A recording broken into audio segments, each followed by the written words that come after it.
versus Reckless. I'm incredibly hyped about this matchup. Reckless is the guy that has so much pedigree, has so much history, has won everything there is to win in Europe, but he's up versus the guy who may very well take over the reins. What do you guys think? That's the thing. These two players are so evenly matched, but I actually give Upset the advantage in late game team fights. Look, this guy had the highest damage per minute out of any player in any role in the EU LCS regular season. He also had the third highest DPM of all time in the EU LCS just last week. And his aggressive yet calculated style is the way he's able to maximize his DPS, and that'll be the difference maker here today. I think when it comes to playing Ezreal, Upset, amazing. I think it's crazy that I gave him Ezreal 2 games. I think when you're playing Ezreal and you're playing to his maximum potential, you're gonna put up the numbers that analysts love. But when it comes down to the grind, the late game team fights, we cannot forget the history of Reckless in games like this. And no matter what happens with Reckless, he always shows up in the final. And I think we cannot take it away. It's the first final for Upset as well, so we will see how it goes on the Rift.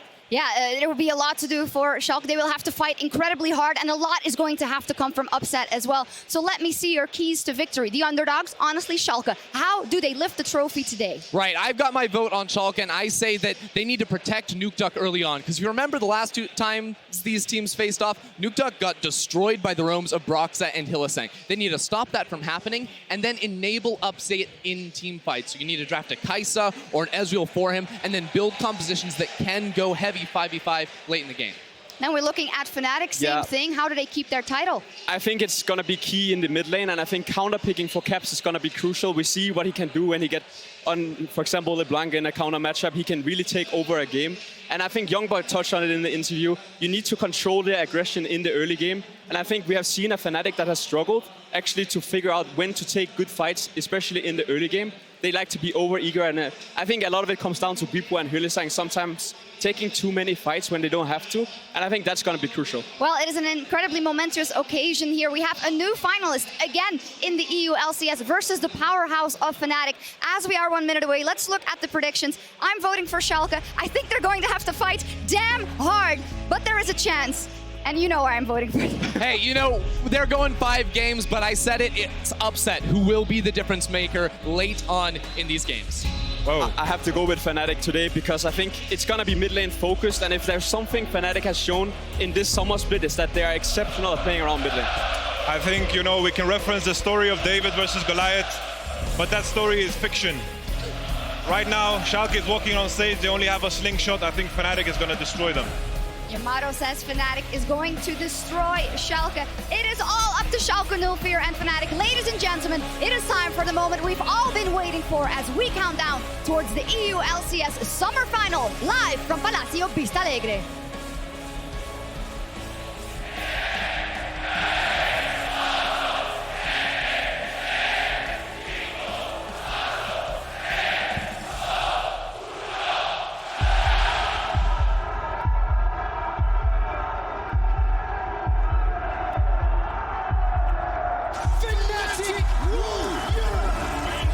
Champions will defend their title in Madrid.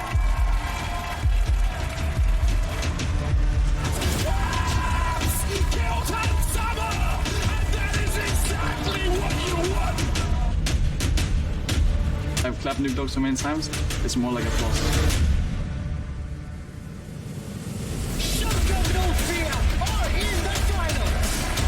Winning an A in the EU will basically cement me as one of the greatest players in the West. I can finally show people the monster I really am. This finals is about honor and pride more than anything. Oh, Upset finds the kill.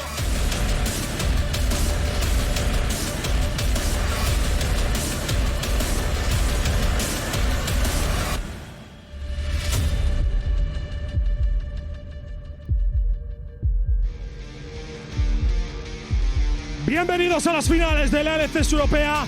Aquí en Madrid estamos en Vista Alegre, en un pabellón absolutamente espectacular y tenemos preparado algo increíble para vosotros. Hemos estado trabajando mucho para traer unas auténticas finalazas aquí, como digo, a Madrid. Pero antes de que vosotros conozcáis a los equipos, que el mundo os conozca a vosotros. Bienvenidos a las finales de la LCS Europea. Hola Madrid, ¿qué tal? ¿Cómo estáis?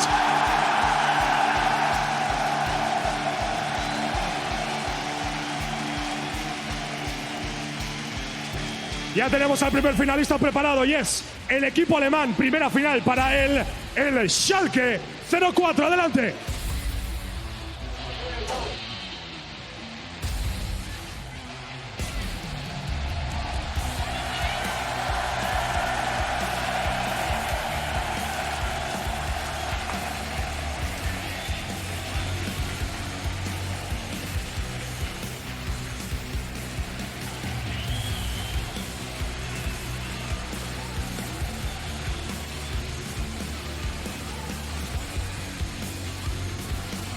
Y enfrente el campeón de Europa, Fnatic.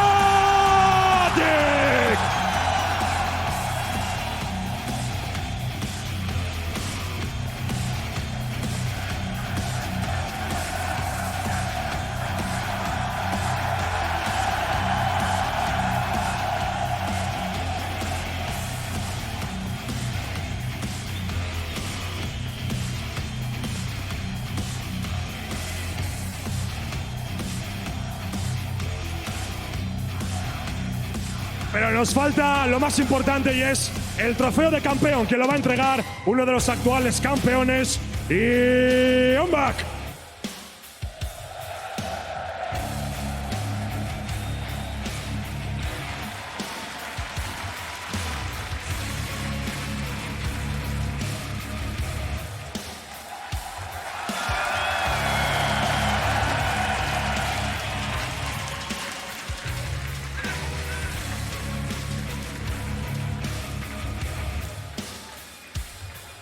Y ya tenemos a los 10 jugadores preparados y el primero es por parte de Fnatic, el top laner.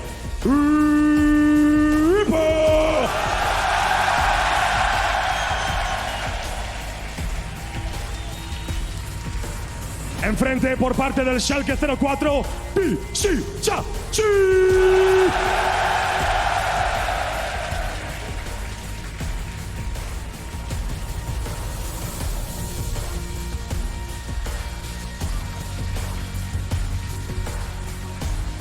En la jungla por parte de Fnatic,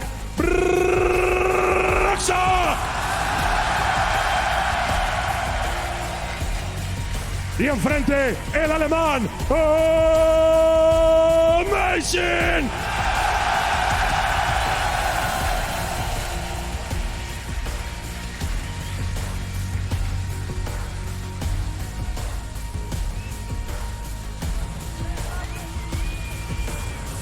En la calle central, el MVP de la LCS europea, Cops.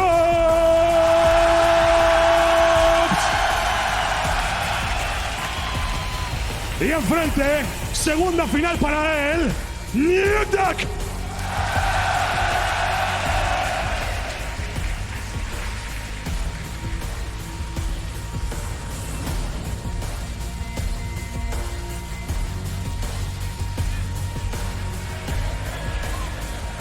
Como tirador de Fnatic,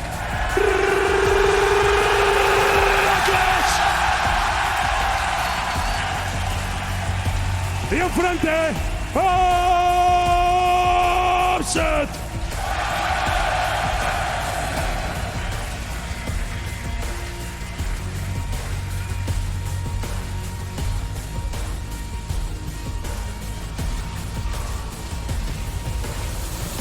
Como support de Fnatic, Ailishang.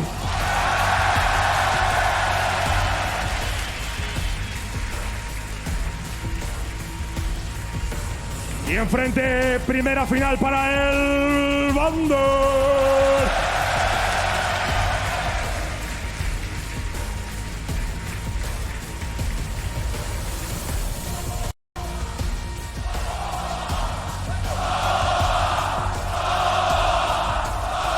Como sexto jugador,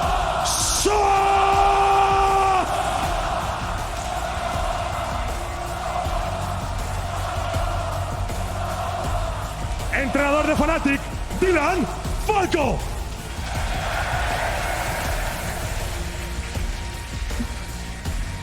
Y entrenador del Schalke 04, pero qué jefe,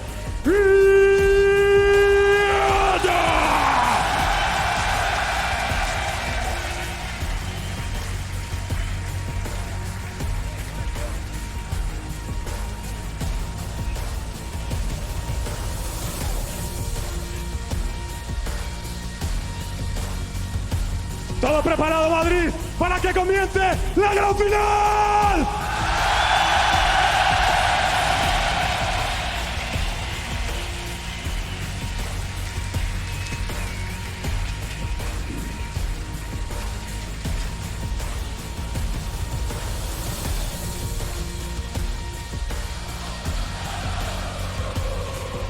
Thank you, Ibai, and hello, everyone. I'm Daniel Dracos, and it is my great pleasure to introduce Martin Defischelunga and Andrew Vedius Day.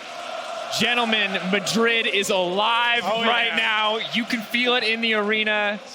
It's hard to find the words to describe exactly how hyped this crowd is. It's actually unbelievable how much passion there is in this room. Everyone is so excited, and we're going to have some fantastic League of Legends today. And we feel it really loud up here. Imagine standing down there as a player. We have some young guys like Upset who's never even made a final. First time, and the entire stadium just cheering for him. Reckless, he's tried it before, and he's standing next to him. He's loving it. He's standing there. He's proud. He's trying to figure out which pose to do. Upset, just in awe of the moment, and you have to respect it. Schalke's run this far, just incredible. Turning it around in Fnatic, almost an expected finalist at this point, but that does not discredit the achievements that they have had thus far. Definitely a top-tier team. Fnatic on track to getting themselves their 7th EU LCS title, whereas Schalke, they're looking to gain redemption after what has been a tumultuous history. They make their first final, and they are so close to finally securing their first EU LCS title. Everything for this team and for this organization, continuing to invest when things got hard, showing that they could turn it around, that the long-term plans paid off for them as they took down Splice, as they took down Vitality to make it this far, and now a spot at Worlds on the line. Maybe if Vitality had lost yesterday, they could play with a little bit less pressure. But now it's first seed, baby, or it's that gauntlet, the stakes. The title as well for Schalke here. A lot of big names in this lineup, which is why when we saw this roster being built, we said these guys could be one of the top teams in Europe, but it took some time before they got there. They've shown here in playoffs that they can actually adapt to basically everything you're throwing at them. Can Fnatic do something different? Or can Fnatic maybe find other ways to shut them down? I feel like Fnatic are the kings of different officials. We look at Blippo in the first half of the split, Reckless coming in and out of the team, always finding new ways. But we're entering our first pick and ban, and a lot of questions are going to be answered right here. What adaptation have these teams put together since their appearances in the semifinals? And for me, we have to look at the junglers, because for Schalke to find that early game success, for them to be able to challenge what Fnatic have shown in terms of their early game skirmishing, is going to revolve around Amazing and what champions he has available to him. In particular, the Skarner and Trundle were big picks for him in the semifinal. And you bring up comfort picks, and already we're seeing comfort banned on both sides. Tristana taken away from Reckless. The Poppy signature pick of Vizicachi, the Alistar, one of Vander's best picks as well. Fnatic is not letting Schalke go easy into this first draft. And that's a bit of a special ban here. Vizicachi has shown us some very good Rumble games, despite mainly being a tank player. But I think Fnatic are respecting what kind of draft Schalke can pull out for more early game power, because that's kind of where we look at Schalke, saying they are a slow team.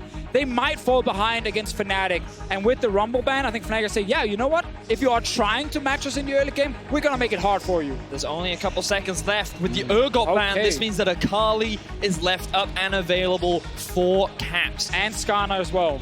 But we know this guy's not afraid to just lock it in. He is the playmaker of Fnatic.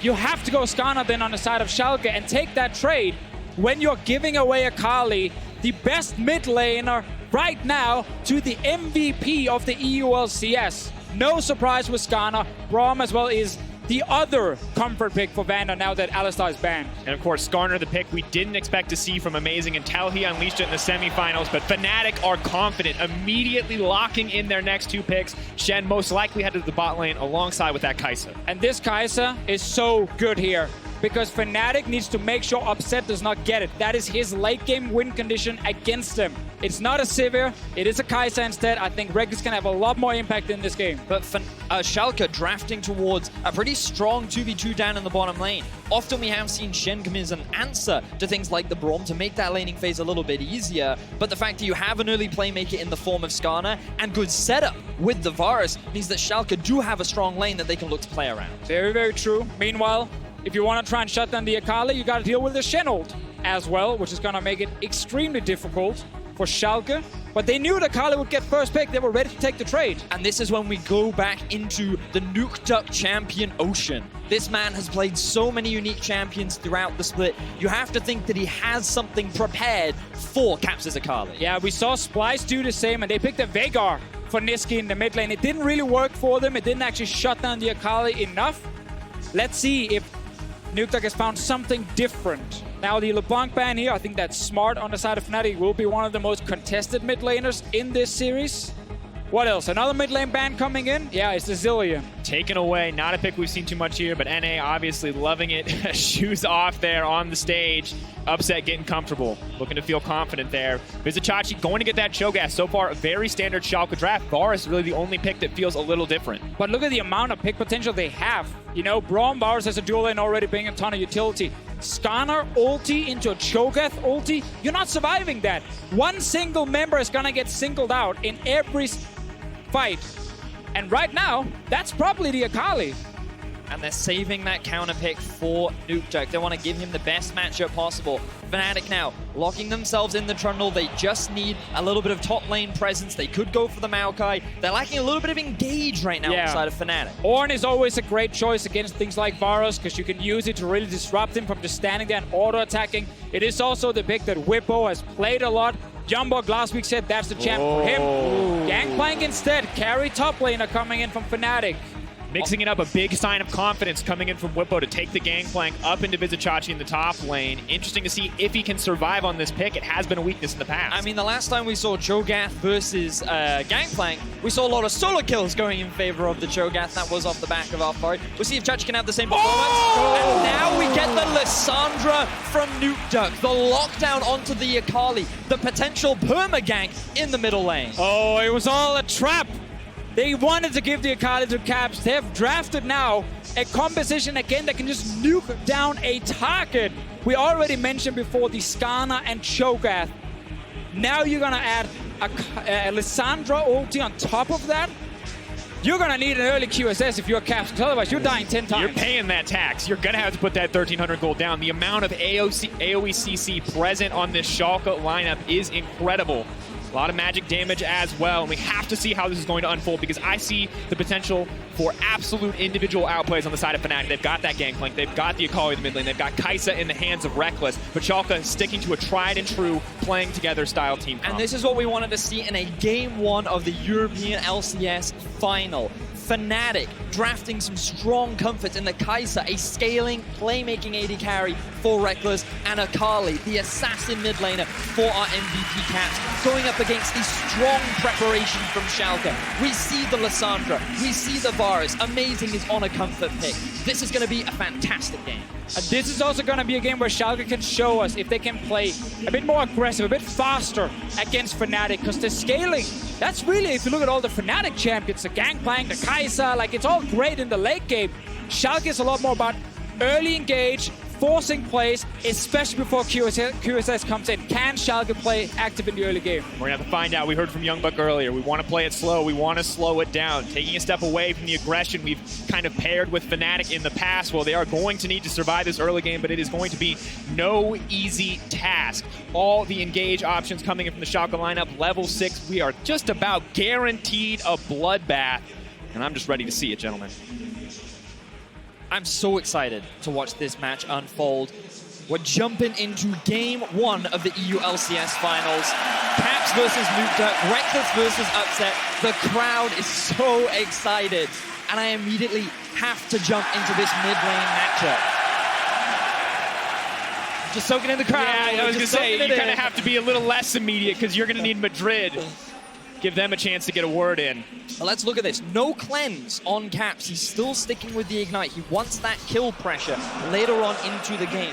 This means that the moment Nuke Duck hits level 6, Schalke have to be looking at this mid lane unless their focus is more geared towards the bottom, where Nuke Duck can just push out this mid lane, roam towards the bot, and set up pretty potent tower dives. He might try. There's a cleanse on Reckless. There's a Shen protecting.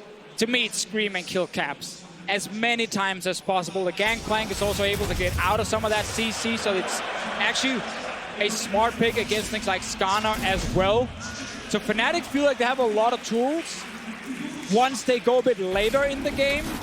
But as you highlighted, Vedius, the level 6 mark, like Lissandra, Skarner, Cho'Gath, that's some of the strongest ultis in the game when it comes to killing that one guy. It's good you bring up the Skarner, a key piece in shutting down the mid lane, and amazing a player who's continued to show us his evolution. This is a guy who struggled a little bit in the quarterfinals, but has been getting better and better as he's been playing in these playoffs. Yeah, just look at the difference in his performance from quarters to semis. The Fischio, we were talking a little bit earlier about how they showed against Vitality that they could be proactive in the early game, and just from his jungle proximity, you could see how much more involved he was, especially in the kills plus assist at 15 as well. Yeah, and Amazing did a great job of reacting to the aggressive moves from Kiki, saying, I can fight you here. I know I have a numbers advantage. I actually have maybe up already an early level because of better pathing in the early game. Luckily for Amazing, he might not have to show too many things in terms of fighting the enemy jungler 1v1, because Broxah is not known to be a guy who shuts down the enemy jungler. He's more the guy who plays around his lanes, just like Amazing. So we have a similar jungle style in this one.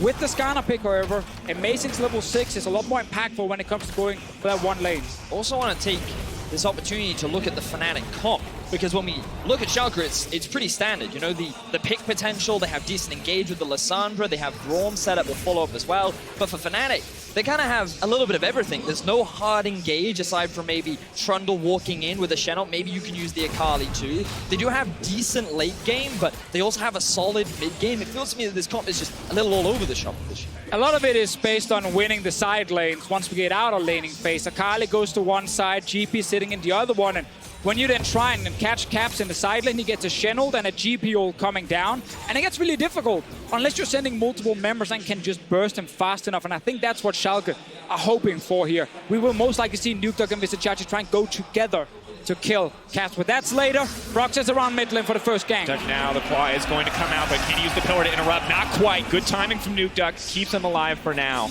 And gentlemen, Nukeduck just continuing to show us new champions. You wanted to know how deep the ocean goes, Vedius. It just continues to grow. We didn't have room 3 champions ago, boys, but it just keeps on growing. 19 unique champions. I'm expecting even more unique champions as the series progresses. And one of the big questions we had was, who had the deeper champion pool, Nukeduck or Caps? Well, so far, what we know is Nukeduck seems to have an answer for everything in the meta. Yeah, I like to look at it this way and saying, Nukeduck can play any traditional mid laner. Caps can just play anything. It doesn't have to be a mid laner. He'll just put it there and do something with it. Is that Amazing sneaking in behind Whippo on the top side? Ooh, Nukeduck is roaming as well. This might be the first kill. Wave crashing in. Whippo trying to stay alive as long as he can. He's going to have to interrupt a little bit of CC, but the knockup is there. The heal comes through. He wants to get a kill back, but a nice flash out from Vizicsacsi means it's just the first blood for Schalke. Very clean dive from Schalke as they get an early kill down onto Whippo. This used to be an old strat when Gangplank was common in the meta because he struggled against early tower dive. When stopwatch was a thing, we saw it become a lot harder, but Whippo has no stopwatch. He's only level 4. The chain CC was perfect. Schalke draw first blood. And again, this is why Amazing can be so key in this matchup here, because he can focus on ganking lanes. He's not scared of Broxah at all. So he sets up nice deep vision on top side, knows, okay, no one is actually around to stop me from going for this tower dive. And while the Gangplank knows he's putting down a ward himself, it does not matter because he's stuck here all alone. Nukeduck didn't even get to join in time. Great combo from Schalke and great start. Beautiful use of the chain CC. And gentlemen, you talked to me about this before we started. You said this is a potential avenue for Schalke to exploit. Whippo, an incredibly aggressive laner, doesn't always respect the potential for his opponents to take him down. It's very true, and he also likes to pick more aggressive champions that can be shut down. That's what we just see here. Vizicsacsi is very happy playing tanks. One of the few top laners always celebrating when he gets a tank pick. Let's see what happens bottom side. Amazing, he's active again. Predator coming through. Hill is saying, where's the taunt going to go? It's going to be crucial. Flash out from Reckless. The chain CC is going to come through. He just needs to proc it, but it's blocked. Not going to get stunned. Still enough to get the kill. Schalke 2-0 early on. Amazing is being so active in this early game. We talked about how they were able to match Vitality when Amazing gets these comfort picks, Trundle or Skarner. They bait Fnatic into locking in the Akali, and now it is Schalke who are 1,000 gold up in the first game of the final. And it was Youngbuck before the game saying, Schalke plays slow.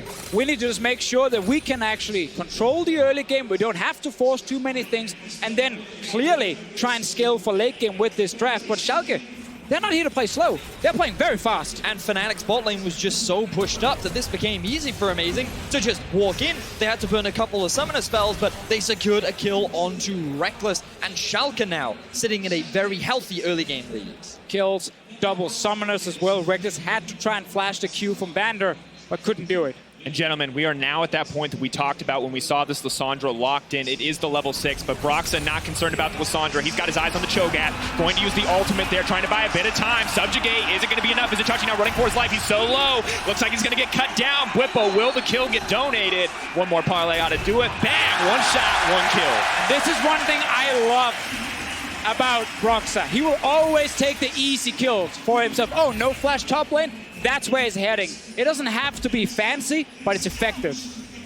And now 1K gold lead held onto for Schalke. Oh, he's going to TP back in. Amazing, hungry for a little bit more, wants to hunt down Bwipo. What's he going to be able to do? Skarner ultimate is available. He's taking his time, he's running under the tower. Maybe he wants to deny. Is there going to be enough tower shots to kill him? This is going to be an awkward moment if he manages to get away with it. Oh! Is he going to get taken down? A beautiful execute from Bwipo. Not the happiest circumstance, but happy not to give up the gold. He gets the farm, he gets away without giving any kill or gold over, and Bwipo, that was the best case scenario for him and Fnatic. It is not often we celebrate someone dying in the game, but he did deny a kill there. Sadly for him, he's still losing out on a lot of minions. He has no teleport to get back into lane, so he is behind. Same thing for mid lane, where you have Nukeduck pushing, and we're still waiting for that first Lissandra ulti.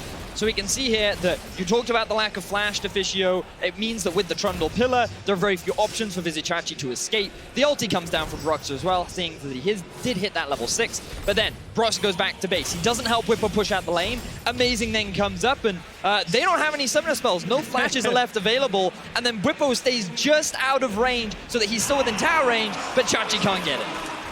I never thought I'd say outplayed, but I outplayed. There you go. Denies his own life to the tower. Well done in the end, and now Schalke, eyes set on a little bit of dragon control, will manage to secure the Scuttle Crab and do have a decent amount of bot side vision so far. Once again, it's Amazing looking for something. Flash not available, but that ulti is ready. No flash on Reckless side. Meanwhile, in mid, Caps has actually managed to start pushing now. We know he can use his Shroud to try and stay invisible for as long as possible and wait for backup. But if Nukeduck gets onto him first, he won't be able to do it in time. Yeah, if our observers could very kindly swap over to the gold, I believe that Nukeduck is sitting on a healthy amount right now and hasn't had an opportunity to go back to base. 1,800 in its pockets, and because Caps did recently have a base, he has a little bit more power just because he has those extra items in his inventory. So Nukeduck showing that respect. He doesn't want a base just yet. Maybe he wants to just fully complete the Luden's Echoes, what you imagine he would go for as a first part. Could also be waiting for the TP to make sure he can get back to lane uncontested. May also save it to roam and make plays elsewhere on the map. Level 6, still the crucial point we talked about. We've yet to see a Frozen Tomb come out from Nukeduck, but now he's on the move. They might be looking for the bottom side. Yeah, they knew the blue buff was just taken right there, so there's no threat of Broxa being on bottom side. Amazing's on his way, will force Fnatic's dual lane back, but this gives some free time for Upset to just deal damage to the turret here. Schalke, not known for overcommitting in these early game plays, will just take the safe one. And I love that Schalke drafted a composition that relied on them being active in the early game, and they're executing upon it beautifully. They're sitting on a 1,000 gold lead right now, 20 CS lead for Upset, 10 CS lead for Nukeduck, and things just look good if Schalke can maintain this pressure. It is important, however, that they do not slow down, because you're 100% correct, Fedius.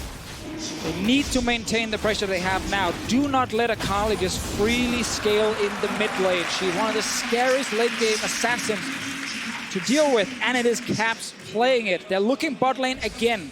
Reckless flashes up in just a couple of seconds. Here we go. Here we go. Predator pop for Amazing. Where's the ultimate going to go? Who's Skarner going to focus? They're trying to buy a bit of time. Reckless trying to find his escape route out. He's using Hylissang as the sacrificial lamb. Can Hylissang make it out as well? It doesn't look like it. Suppression there, and another kill for Upset. Easy kill picked up for Schalke. They just did the Drake. Now Chachi looking for a 1v1. They get the knockup. We're looking to flash out to safety. Won't connect in the end, so a flash advantage there for Vizicachi, but forced back under his tower. Bwipo's still playing with a lot of confidence. Chachi has to be careful here. Broxa is on the way. We'll get spotted right here by the ward. Caps also moving towards topside. Should be communicated by Schalke. Chachi walks away. Now backing off, is it going to be enough? Yes, Caps will not continue to pursue. We'll just settle for that Raptor camp in the meantime, but losing a bit of pressure on top side does mean that Schalke have free access to bottom. The Gangplank ulti being used, the TP now coming down. Shen on the way in as well. Here. Amazing wants to do something. Upset flashing backwards. Where is he going? He wants the TP to come in from the rest of the team. Is it going to be enough? It doesn't look like it. What was Upset doing? Wants to escape, but Nukeduck's here now too. Can Schalke turn it? Amazing is running for his life. Fnatic just going to walk away with a single kill. Looked like he tried to dodge what Hylissang was going to do against him and then get near a ward where Nukeduck could TP too. Sadly for him, nothing really happened and he just ended up flashing for nothing. Schalke, they end up falling behind as Fnatic now look to be a little proactive. Good use of the TP from Whippo combined with the Shen of Hylissang allows them to get this collapse on from Schalke. They had no vision in the bot lane, which meant that there was no easy ward for Nukeduck to TP to and respond, and now Chachi could be in some trouble. And now going in, Caps has the passive ready, but won't pursue any further. That is the flash burn from Vizicachi. And now we're seeing one of the concerns regarding what Schalke can do early game with the draft, but it can be proactive, is they will give openings, and Fnatic are so good at punishing whenever you give them anything. This is just a play with TP advantage from top side. And yeah, he's waiting. He thinks maybe the taunt comes out instantly and he can try and dodge it, or he's simply just misclicking. Like, it is one of the two things. So this moment where you think, hey, if I outplay this, I look like a genius, but if you predict too soon, it doesn't work out, and you look a little bit foolish there in the exchange. But at the end of the day, it's just one kill. Still a small gold advantage for Schalke. Yes, giving up a little bit of the snowballing that they did earlier. And now the biggest concern is the Rift Herald that was taken down by Broxa. Exactly that. You can see that Broxa is moving up towards the top side. We'll have the 2v2. Vizicachi at a level disadvantage here. Predator's coming out. Broxa trying to buy a little time. Wants to disrupt as much as possible. Going thrown into the Gangplank. They want to get a little bit more damage down. Is he going to be able to nom on him? Doesn't quite have it. Now walking away. Vizicachi is still alive. Suppressed and pulled back. Amazing the bodyguard, he says not today. Amazing is playing beautifully right now. Not only does he help Vizicachi get the kill, but we've got more action. Now the bot side, the chain CC comes in once again. Hylissang dashing out, trying to make it to safety. Upset has to be careful here. The Blade of the Room King is there. He has a little bit more sustain. They want to buy it. The stun is going to come through. Upset's going to get it. Reckless for his life. One more stun. The flash forward. Reckless tries to shield up, but now he's put himself in range of Upset. Upset backs off. A brief moment of pause. Oh, the two mid laners were looking to go down bottom lane, but they both stop. Amazing is around Caps, however. Nukeduck not in range to ult him. Cannot set up another kill, but Schalke right back at it. Upset is trying to solidify his name in the European LCS. 2 versus 2. They find themselves a kill, and Schalke looking to snowball their early lead. So both junglers thinking, hey, we can go top here, no flash, we can kill someone. No feast from Vizicachi either, but they still managed to win the early trade. Then we go straight down to the bottom lane. Yes, you can't really kill the Shen early because he can block all these different autos. But that doesn't matter, because there's no threat from Reckless. You can just keep chasing. Exactly that. Kai'Sa in the early game doesn't have the damage to be able to trade back. Braum has the excellent setup, and when you combine that with the damage from Upset, everything comes together. And that's actually the brilliant thing here for Schalke in terms of a pick and ban advantage. Fnatic took this Kai'Sa early to deny it from Schalke specifically. Schalke say, fine, we don't need the Kai'Sa. They grab a much stronger laner in the Varus, and then they win this bot lane. And so many fans reached out and said, this is going to be a 3-0 Fnatic. And we tried to explain, you got to respect the prep from Schalke. These guys, throughout the playoffs, have shown that they are willing to come in ready with a strategy. And already in game 1, they're showing the differences, the growth that they've made, and they're challenging the heavy favorites of Fnatic. And not just the prep Vedius, but the 80 carry as well. Upset going toe-to-toe with Reckless, putting this early game advantage via champ select to good use. You can see these guys' numbers so close, but that damage per minute heavily in the favor of Upset. We've seen what a monster this guy can be if he gets a comfortable pick.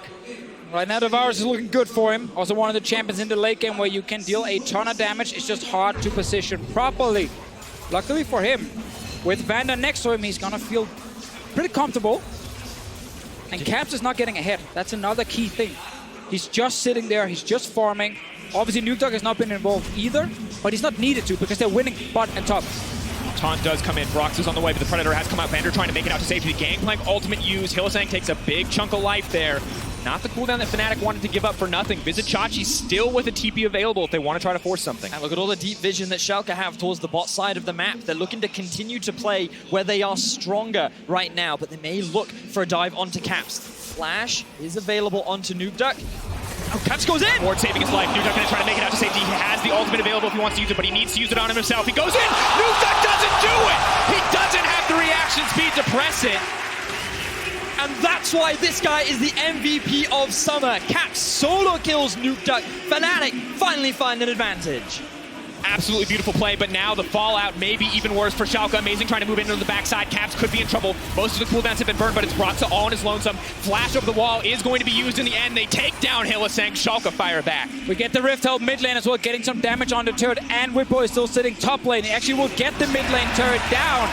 Fnatic took a lot of punches to the face, both top lane and bot lane, but in mid, we just said it, they were just farming, and Caps, he was waiting. Nuke Duck had the tools to outplay this one. Yes, he did. But they were so quick and so much burst under the turret. He had his ulti up. I'm surprised that he chose not to use it.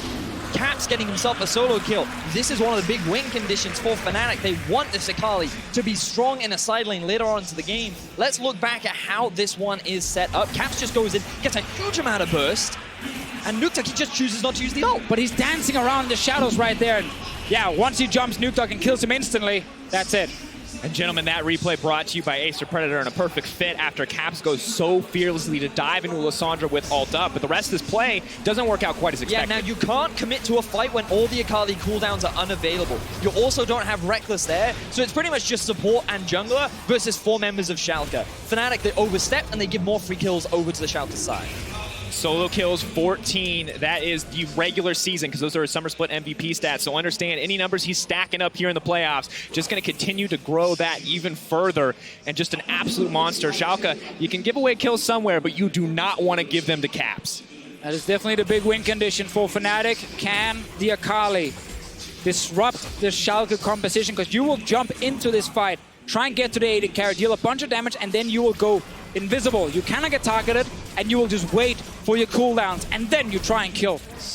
18 minutes in, gentlemen, a slow siege in the mid lane. 2 dragons secured for Schalke and about a 2K gold lead as well. They are getting the early game that they want and set themselves up for success here early on, but Fnatic and Caps are starting to scale up, starting to get a few more items under their belt as the Gunblade, the Trinity Force, and the Storm Razor are all completed. Exactly, and especially the 2-item spike on basically every carry on the side of Fnatic is fantastic. Storm Razor GP is insane once you actually get to that point later in the game.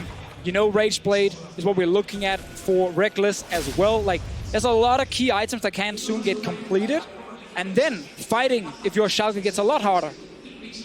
And Caps now level 13. He's caught up in CS. He is very strong with the gunplay competed, as we were talking about Deficio. And Schalke, they've kind of slowed down a little bit. They had a really proactive early game. They pushed bot very aggressively. They just took the mid-tier 1, but now it feels like they're giving a little bit more control of the map towards Fnatic. If we just look at the vision, you can see the top side is littered in favor of Fnatic. They've got a couple of wards sprinkled on the entrances to a lot of Schalke's jungle, and they didn't have any of this control before, and all of it comes off the back of Caps finding that solo kill. Very, very true. I still want to see with Whippo and his impact in the game. He's been targeted in the early game. He's going for Sterix as his second item with the pickaxe. Feeling like he needs to be a bit more defensive against the amount of burst on the side of Schalke. Will delay some of his damage, obviously, compared to the Storm Racer, but when you have an Akali next to you and soon to be 2-item Kai'Sa, I think it's okay. You don't need to be the main damage dealer all of a sudden. While Whippo may have struggled a little bit, Kleptomancy keeping him up in gold thus far, and additionally the Gangplank ult has been key in slowing down Schalke on a lot of these aggressive pushes into something like the tier 2 bottom lane tower. And for Schalke now, they're out of the laning phase. Nothing is quite as certain. Way less champions visible on the map at any given moment. They have to be just a little bit more scared of Caps when they don't have the vision set up. And also because during the laning phase, it's a lot easier to set up these tower dives because you know where people are going to be. They're going to be in their lane. Now, when the turrets are gone, people are spreading around the map, it's a lot harder to 100% know how many members are actually sitting top side, bot side. And Schalke will have a harder time, as you highlighted right there, actually finding Caps. QSS also completed on his side. That's a key item we mentioned earlier that was necessary to stop Amazing's ulti. Fnatic doing what they can to just maintain some vision around the Baron. I feel like it's a little early for either team to really be forcing it, but if anyone drops that vision control, the ability to rush it down is very scary. And of course, the Cho'Gath feast on the side of Schalke gives you that extra insurance when setting up for their objective. Yeah, and Schalke should just use it to bait the fight. Hover around it, out of vision, force Fnatic to step in and check what's going on, like here where they almost get Broxah, and then you secure your pick. But they need pushing this top lane as well. And Nukdog, he's scared because he knows this level 14 Akali is scary. Absolutely true to Fishy on the course. Schalke right now, taking from the Fnatic playbook, hiding, waiting, looking for those picks, setting up a death brush, and hoping they can catch someone out. But Fnatic aren't falling for it yet. Schalke doing what they can to keep mid-prio. Look at the state of the map right now. Cho'Gath, he's just pushed up bot, starting to group up with his team. Lissandra also pushed up towards the top lane to Fisho. That force fight that you were just talking about, at the very least, they're hoping to get a TP out from Whipper or maybe his ulti. Here we go. Starting it already. Look at Amazing hovering around Caps. QSS is available. Remember it. He's not going to be an easy target. This might not be necessary. Amazing now pushing forward. The flash forward, the stun. They're just going to try to take down Hillsang. They're looking for a single pick, but Caps is immediately to the back line. Again. Goldie has been laid down. That's 2 taken out. Schalke, clear road to the Baron. May just be enough to give them a greater advantage. This whole composition was built around killing Caps, and that is exactly what Schalke just did. They had their eyes on the Baron. 22 minutes into the game, Schalke are looking good. Brox is hovering around. Flash is ready. Do not allow him to get into the pit. He doesn't have vision of the HP just yet. He's trying to get it. Okay. He's around. Get it. Not going to get it. Cho'Gath locks it down, but he flashes in. He gets taken out anyway. And now it's Whippo who has to run for the hills. Nukdog, though, giving Reckless the respect he deserves. Not going to push any further. But, gentlemen, Baron for Schalke here in Game 1. And Nukdog still even has his ultimate available. When we get the replay up, keep your eyes on Visitchachi and Amazing. Amazing is going to put a lot of pressure down onto Hillsang. He's the one that kind of gets focused down. But then Caps, he has a prime target onto Upset. He jumps in. The silence immediately comes out from Visitchachi. There's nothing that Caps can do. It's too late for him to throw down the W. And then they have enough turnaround damage to just say, goodbye, Caps, you're out of the fight. Yeah, every single champion on the side of Schalke can crowd control Caps. So when he goes in, he will instantly get CC'd down, like we just saw here. And that Baron play was great from Schalke. The bait around it, their control in lanes, Fnatic was split up, and Schalke just knew, no matter who shows up, kill this first guy, and we can win the fight and get the Baron. And in this case, taking down Caps, taking down the MVP of the summer split. Have to be careful, though, because if you look back at that replay, Upset was on the verge of death. Despite everything being thrown into him, he was still only 20-30% health from a single combo from Caps. It is going to be scary, but he's really the only one you are afraid of right now. I just want to talk about the confidence and the momentum, though, for Schalke. In a game 1 where everyone is saying they don't have a chance, they're going to lose. It's over already before the game even starts. And they show up, play proactive on the big stage. Caps jumping in. Here goes Caps. He has the Shen coming in now. If they take him out before the Shen can get there, Hillsang going to look for the chain CC. The Tomb has come out, trying to dash through, but not going to connect the taunt whatsoever. Upset is off to the side. Amazing is off to the side. Schalke may have found the flank. No one's going to get hit by the knockup, though. Caps is now running for his life. Schalke eyes on the tier 2 tower, but Fnatic aren't looking to give it up that easy. Blippo here to clear the waves, here to stop the push in its tracks. A lot of ultimates were used on the side of Schalke. I say that only Nukdog's ultimate was used on the side of Schalke. Fnatic, on the other hand, are burnt through a lot. Nukdog, he TP's back in top, applying pressure. Trying to back off now. Brox is getting stunned up. Nukdog needs to make it on safety, but Reckless is in the middle of everybody. He gets pulled back, but there's no follow-up damage. He could be first on the menu to go down. Whippo taking down 1. Fnatic, is this the turn that they need? A moment of pause here as they back off. Fnatic happy with a single kill. Schalke showing again that they need to be careful. The moment you start splitting up, you start overextending a little bit, you want to be aggressive, you want to get down an inhib turret, you do give openings for Fnatic. And Fnatic are one of the best teams in Europe at reacting to these small openings, and then instantly they punish you in a strong skirmish. So you can see, this is where the TP comes in from Nukdog. He feels like with the pressure Schalke have topside, he can secure this tower. But Akali goes back to base, and then the gang playing ultimate really limits his options of escape. Then a good ulti in from Reckless initially looks poor, but as you said, Dracos, there's no follow-up from the rest of Schalke. The ultimate from Upset was even used onto Whippo to prevent him from getting that flank in from the side. So really good executed fight here from Fnatic, and they're able to relieve some of this Baron pressure. Crucial now is it will deny the last 30 or 40 seconds of this Baron. Schalke get maybe one more push. 5K gold advantage for the underdogs in this series. Fnatic may not have been expecting this aggressive early game coming in from Schalke. They definitely did not. They thought it was going to be a slow game. A lot of scaling on both sides. That's what Fnatic drafted for. They accepted after they saw the pick and ban phase that they could fall behind. They've actually not tried to play over-aggressive. We have to give them that credit. But the problem is they just have so few tools to use to actually gain an advantage here. It's all in favor of Schalke. They have to push, they have to engage, and they just need to continue pushing this advantage. Flash is almost ready from Amazing.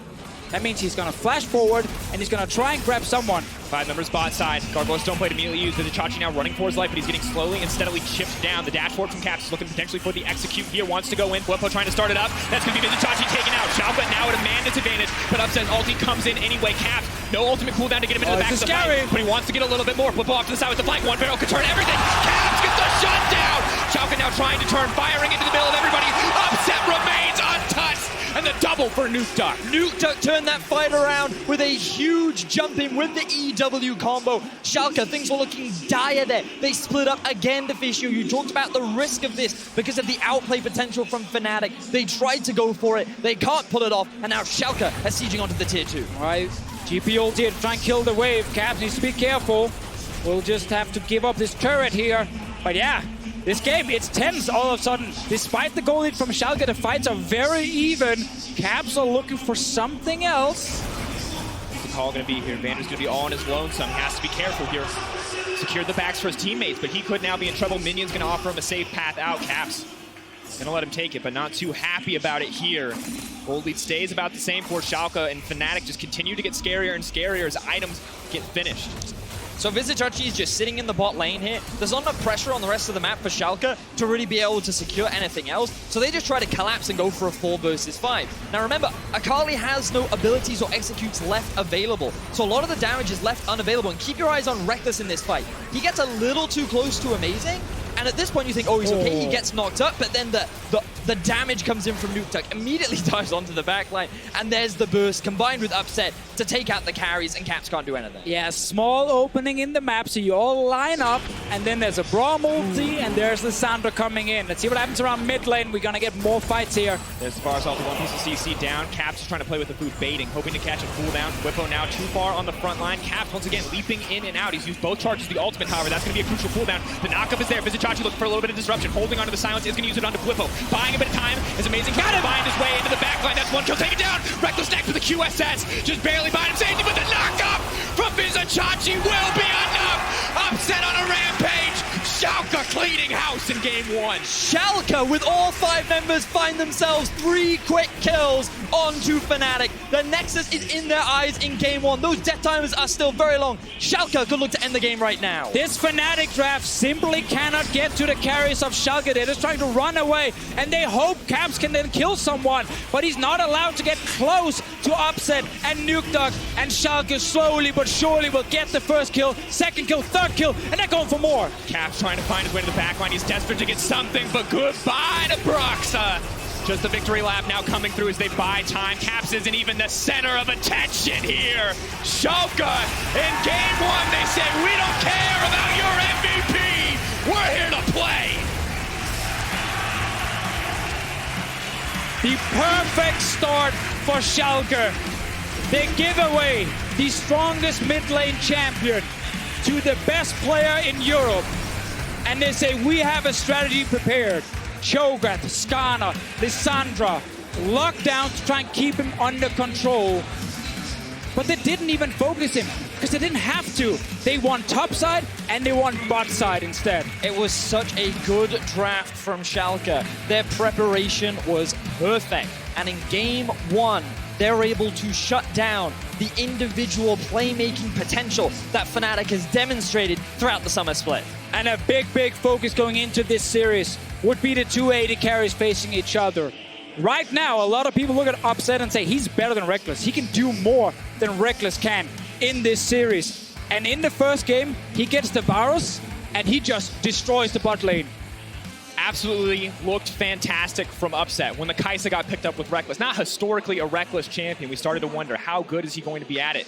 Upset not even phased. Doesn't even need the Ezreal. Pulls out the Varus and takes it home in the early game. The 2v2 kills in lane. I did not think we would see it. I did not think Reckless and Hylissang would fall for it. But Vander and Upset just out-executed. But we talked about it right at the beginning of the draft. Schalke, if they want to play proactively, it's all about getting Amazing on these comfort picks, and we got to think about how influential he was in setting up the early game success. He found a kill up in the top lane. He found a kill down in the bot lane. He controlled so much of the vision control in the river. He was instrumental in getting this early game lead for Schalke.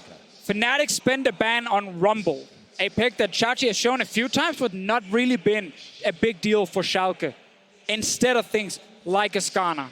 I think we're going to get adaptations now. Fnatic will say, calm down, guys. It was game one. Now we make changes. Schalke are here to play fast, adapt in the pick and ban phase, get rid of Skarner. We're going to see how game 2 works out, but for now, over to the analyst desk. Thank you very much. Schalke 04 wins the first game, and Fnatic, the reigning champions, are trailing in their final. Well, the first thing I want to talk about with my analyst is that jungler of Schalke 04, amazing, who we talked so much about, who has come so far already, and in this first game, puts his team on his back on the Skarner. Fantastic. Yeah, it was so good. He was so proactive looking for that early gank up in the top lane, for the tower dive, eventually really hits home in the bottom lane because it was so important to get Upset ahead, and it was amazing to enable his team. How important is this great start of Amazing for Schalke and for the rest of the series? It is so important, and I want to highlight the fact that he gets on the Skarner. We saw it in the semi-final. He was really one of the core issues for Vitality in that semi-final on Skarner, and I think a lot of it came down to the fact that they, in the draft phase, gave away a Akali first pick, banned away with the Olaf, which is the biggest counter to Skarner, and then you get a free Skarner pick, and then we see what happens. For sure. I think in terms of the draft, I think when you know that the enemy is going to first pick Akali for sure, you can set up the Skarner, which is good to pull Akali out of the Shroud, and you can also ban the Olaf to make sure there's a good trade. They prepared the Lissandra for the Akali, and I felt like this entire draft was in preparation for this Akali first pick. And I feel like this is one of the things we talked about as a strength of Schalke. We saw how flexible they were going from the Splice quarterfinal to the Vitality semifinal. It looks like they have even more in their playbook. This is great stuff just from the supporting staff. Exactly. I think that the entire composition, you have like the Braum thrown in there as well. So many CC tools to try and not only deal with the Akali, but also force plays, because it was pretty clear that eventually picks like the Kai'Sa and the Akali will outscale in side lanes with the Shen to support it. So Schalke knew they had to force early and often in order to close out. I just think it's so funny that we talk so much about that it's going to be a fight in the mid lane, constantly people roaming into mid lane to support the two stars of the teams. But honestly, it was just fight in top side, fight in bot side, and in the entire early game, Caps were not part of it at all. I think the most important thing here is that they had Akali, which doesn't get prior early. It spikes at level 6, and then it wants to fight. And then on top of that, you have side lanes that are going to lose. You have the Kai'Sa, Shen into the Braum Varus. You're going to get pushed, you're going to lose the matchup. Top lane, you have a Gangplank that wants to scale for late game. I feel like Fnatic fed too much into this narrative that Schalke plays too and slow. so greedy, honestly. Like, yes. The GP went for Kleptomancy and Sorcery, not even any resolve against the Cho'Gath. Yes, so that dive was so easy. It was so easy to just dive him and just get top lane ahead. And I think, honestly, when you see that they have the Varus and the bot side control, then you need to be able to counter pick top so you have something to play for in the early game, and they just didn't do that. I think I agree. The two takeaways from me are a bit overconfidence of Fnatic, or a lot of overconfidence, and being bought too much into the thought of Schalke's gonna play slow, Schalke's gonna go late, but it was Schalke who got the early advantage and Schalke who pushed it through. Let's take a look at the Baron, at the fight that in the end secured them Baron, because this could have gone another way, but Schalke has their eye on the prize. Exactly. It's still very early on into the game, but they have the lead, and they know that if they can force and pick off that first member, the entire rest of the fight becomes so easy. And then you have Caps diving into the back line, but the CC threat from Schalke eliminates him immediately and makes the fight just easy for them. And it shows that they understand that composition. They have Cho'Gath, they have Varus, they wanna utilize the mid game to create picks with the Skarner and the Lissandra. And best way to do that, start Baron and force the enemy team to come there, and then you get the Baron and you can just start taking over the game. Yeah, for sure. It's just so difficult for Fnatic to get ahead. They have to get ahead. And if they're behind, they have to itemize Quicksilver Sash. And Quicksilver Sash, when you're behind, this is just a cloth, you know. It's not fun. It's no fun Feels at bad, all. Man. It's pretty terrible. Of course, Fnatic trailing, so they're gonna have to get their minds back in the game and look at what they want to do for game 2. I do want to take a look at the final replay and the final fight that sealed the deal for Schalke 04. And I want to give credit to Fnatic, and this is what they do, you know. They always still try. They go for it. But Schalke also played the team fights very well. It is important to see, too, Caps used both of his ult charges to sort of go for this bait in and out to try and blow a cooldown. He doesn't get one, so then the turn becomes very easy, and he doesn't have that big stun and execute to try to turn around this fight. Not that it necessarily would have helped them, because Schalke as a 5-man unit were just way more powerful. And because Kai'Sa was so far behind from the laning phase, he just couldn't kill the Cho'Gath. The Cho'Gath just runs at you and you can't do anything. It's so hard to play for them, honestly. Yeah. Yamato, you said at the beginning, David versus Goliath. It's not going to be that today. There is This was no... a slingshot. This was the slingshot I was talking They about. only have one? Is Was that what this you're the saying? only slingshot? Is this the only thing Schalke you think have in their pockets after what you've seen in the quarterfinals, in the semifinals, and now in the first game in the finals? Of course, you cannot underestimate Schalke. I think preparation-wise, they are very smart. I think they have a good grasp with the current meta. I think that's for sure. It's not like they're going to make blunders in draft. I think Fnatic as a team, though, I think they can make adaptations. We saw it in the Misfits series. They came in with an idea, they kind of overforced it. I think Fnatic is going to adapt. They adapted by taking out Buipo. Soaz has been subbed in for the next game. This is also something we saw when after the first two games versus Misfits, it wasn't all going too good. What are we expecting from this? What changes are we going to see from Fnatic? Well, the biggest thing is just a steady mind for Fnatic because he's sitting backstage with the coaching staff, watching over, looking at some mistakes. They can come into the next game with a fresh perspective. I don't think champion pool changes all that much. Maybe we see an Ornn instead of something along the lines of the Gangplank, but it's really the mind of Soaz that you want. We do know he loves his dog champ, so it's probably going to be a tank versus tank. Is that what they need now? Is that what they need now? I think it works, but then a lot of it is going to come down to the bottom side of the map. This game, there was more flexibility that you can play to the GP, you can play to the bottom side, but there was not really a clear plan in the early game, and I think that's what they're lacking. And maybe Soaz will bring that. All right. We will see what happens. The underdogs, Schalke, are looking to pull off a huge upset and take down the reigning EU LCS champions. We'll be right back for Game 2. Don't go anywhere.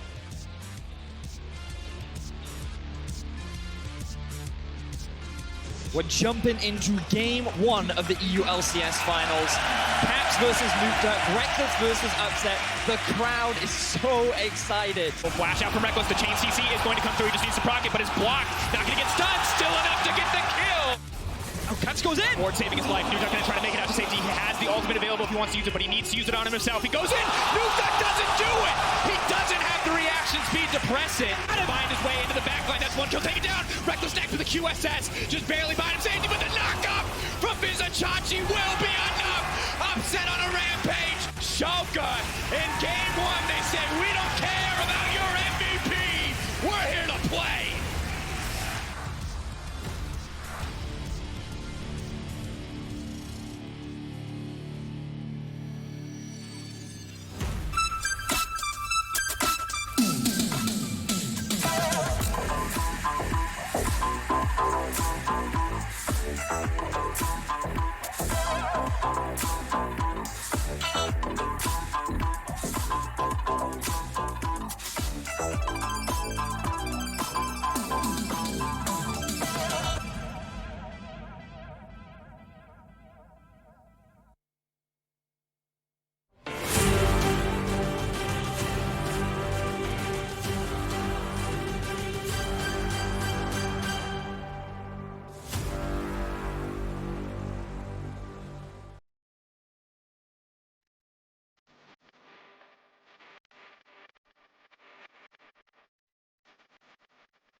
Bienvenidos, Madrid!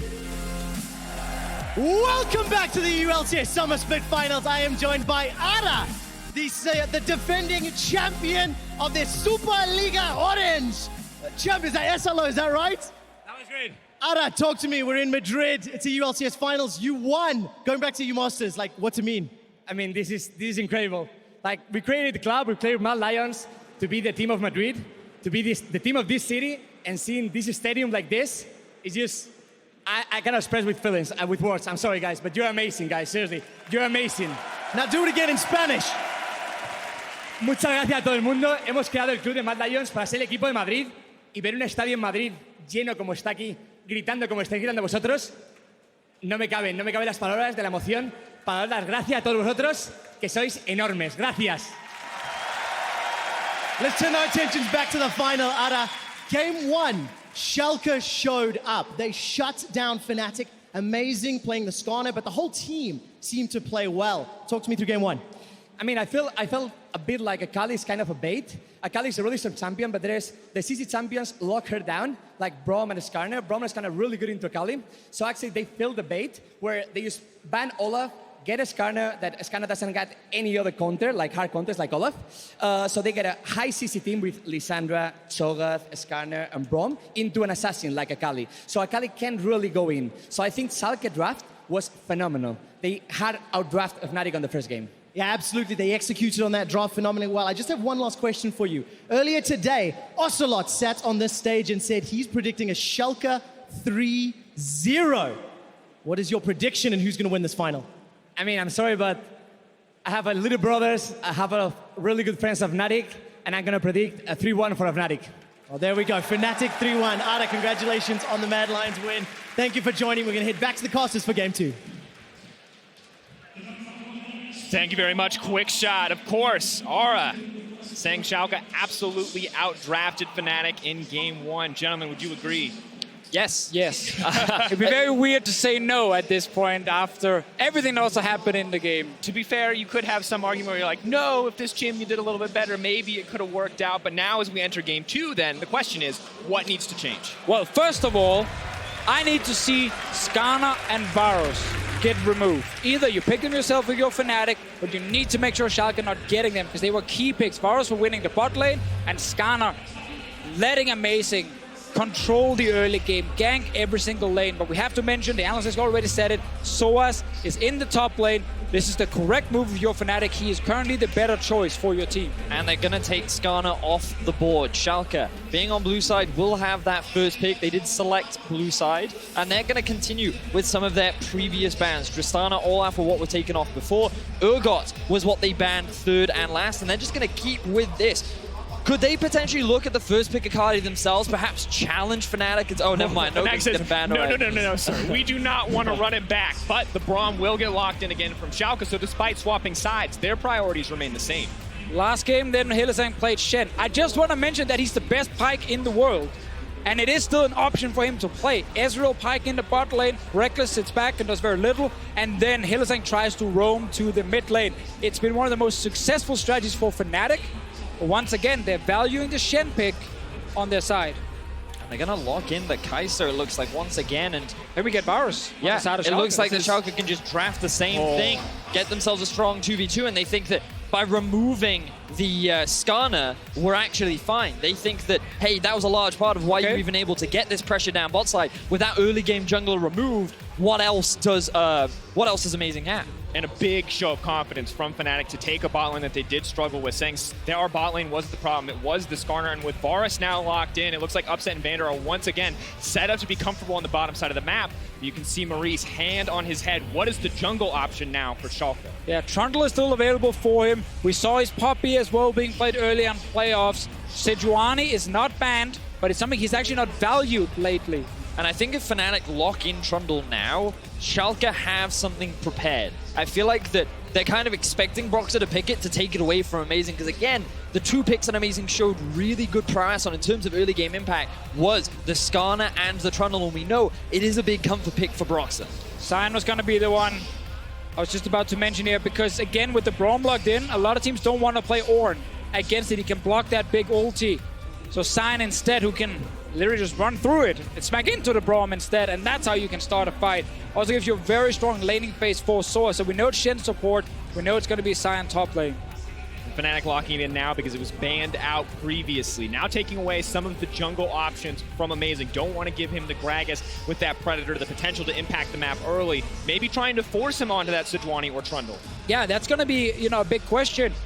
Also, Nukeduck in the mid lane.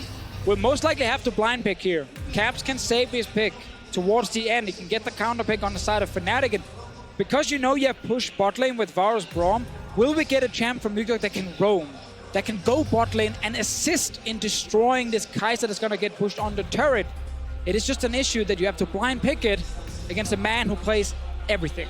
A part of me wonders if they will look for something like the Ryze. Maybe they ban the Cassio out now, maybe force Caps onto something like a Ryze. And I don't know if this is something that Caps is really known for, something that he often plays a lot of. I'm sure it's in his champion pool. It's something that, Caps, you would expect him to be able to play, but we know that it is something that Nukeduck has proficiency on. He is a very talented side lane, and it's something that can move from mid towards the bot side of the map.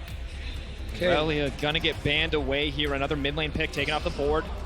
Looks like it might be as predicted with the Trundle lock-in here. And I feel like this is where we're going to see the Camille from Amazing. He played it very early on during the regular season, the first time that these two teams actually met, and it is something he's been practicing a lot in his solo queue games. I feel like it would do great into the Trundle and would provide that early gank pressure that Schalke are looking for.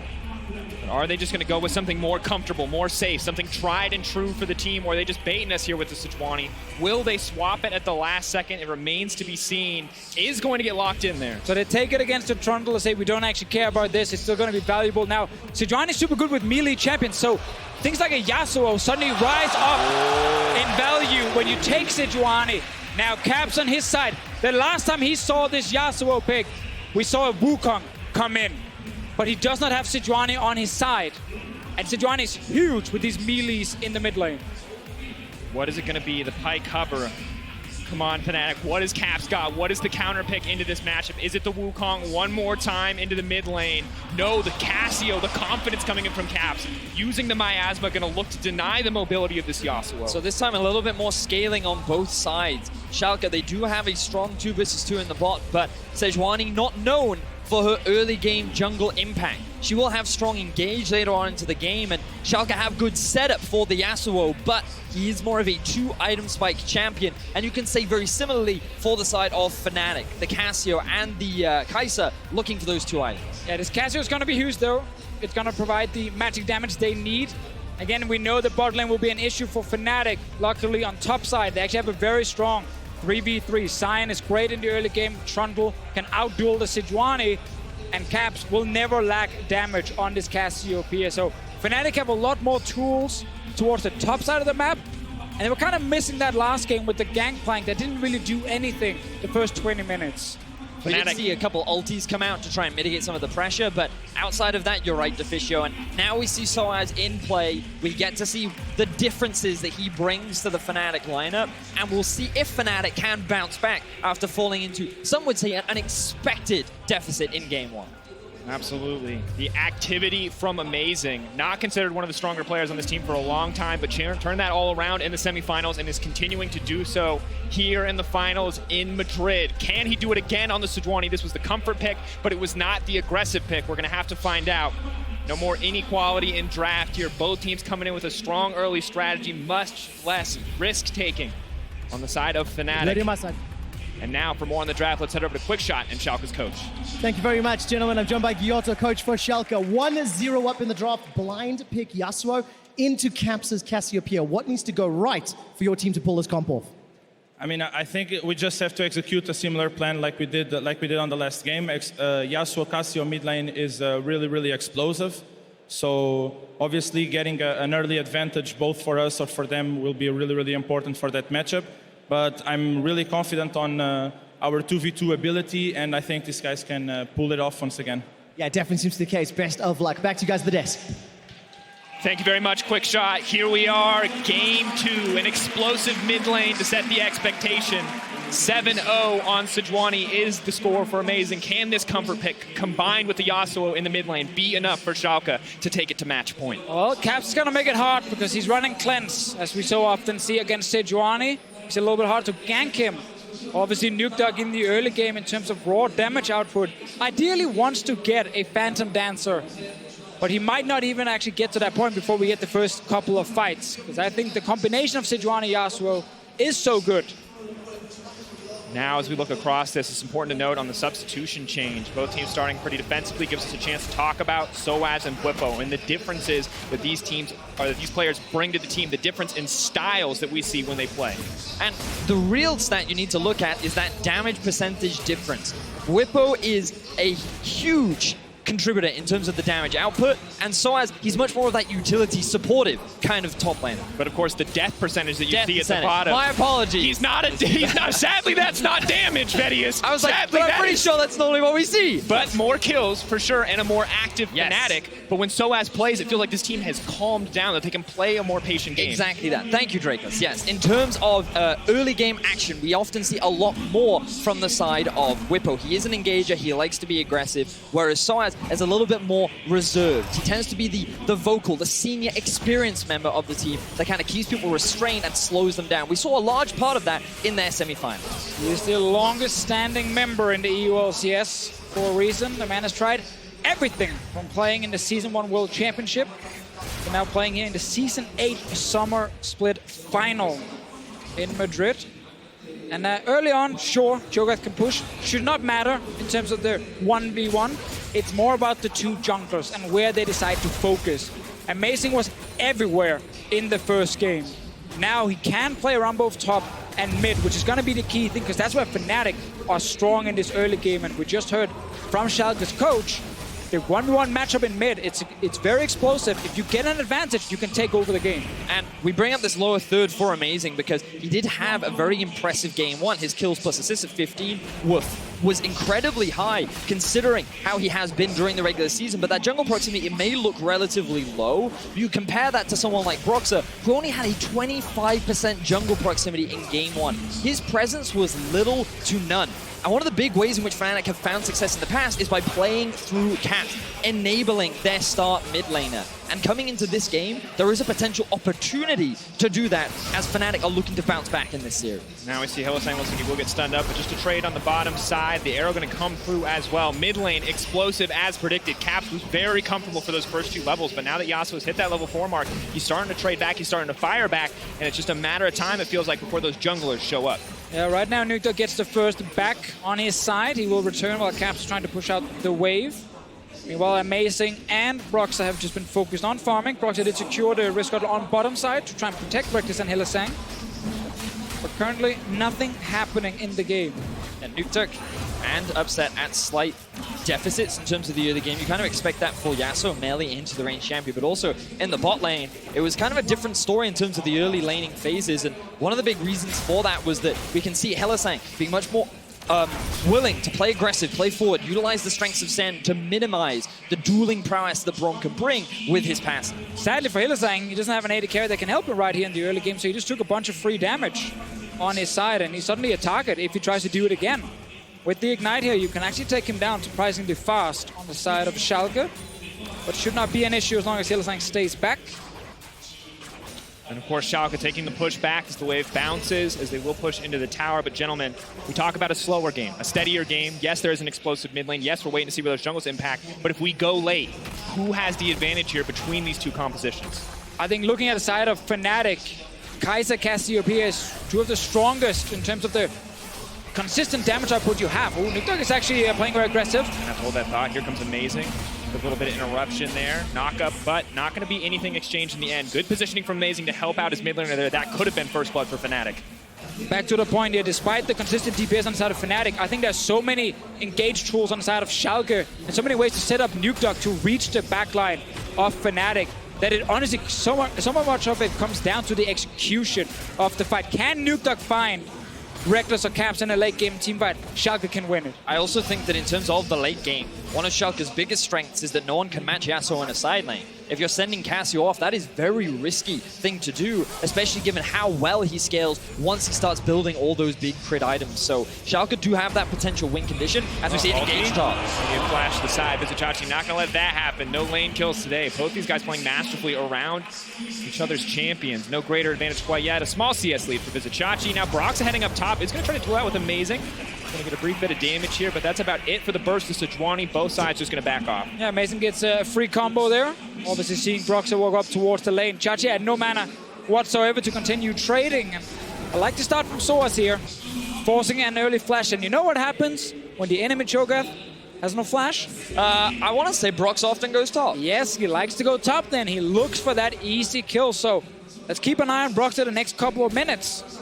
Top lane is an opening, but he still needs to be aware of what's happening mid because you cannot allow Nukeduck and Amazing to kill Caps. I also want to keep a close eye on the bot lane matchup too. We talked so much about Reckless versus Upset, two of our best performing AD carries in Europe. And with the return of Reckless, many question, would he still be challenging the top spot? Would he still be able to perform? And you look at his semifinals, and some even said he was carried by Caps in that semifinal. He didn't have the star performance that he did last split. Coming into this final, having spoken to him, he wanted to prove that he is still one of, if not the best AD carries in Europe. And Upset has been making a name to challenge that title. Absolutely has some fantastic numbers put up by Upset in that game one alone.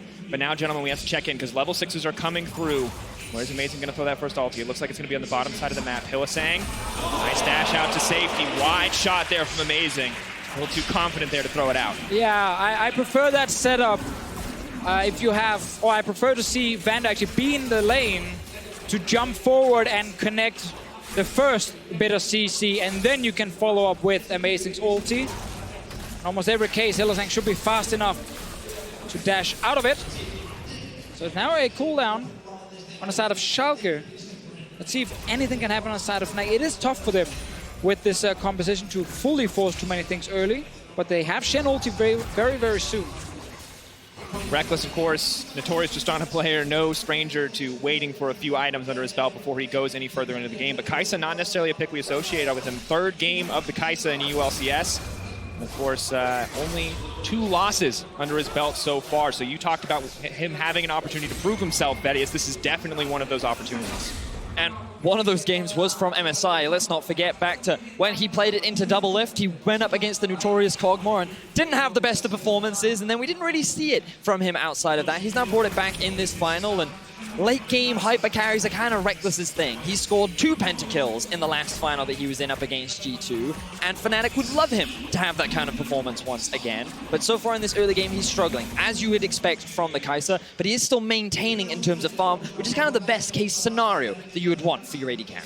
A little bit of a loss in terms of pressure, but as you said, matching and farm, it's a good position to be in. Mid lane, suffering for Schalke, the range disadvantage for Nukeduck. Kind of has to go all in here if he wants to win out, and not exactly set up to do so as Fnatic set their sights on this Drake. Yeah, also with that first ulti from Amazing, he kind of wasted in the bottom lane. No initial setup for him to land the ulti, and it meant that he played passive. He's waiting for the cooldown on it again. Caps' cleanse is available. Caps right now, if he's actually able to sit there and deal damage, will be a massive threat, even without AP being built on his side. Looking down to bottom lane, Broxa is sitting there. Vander and Upset.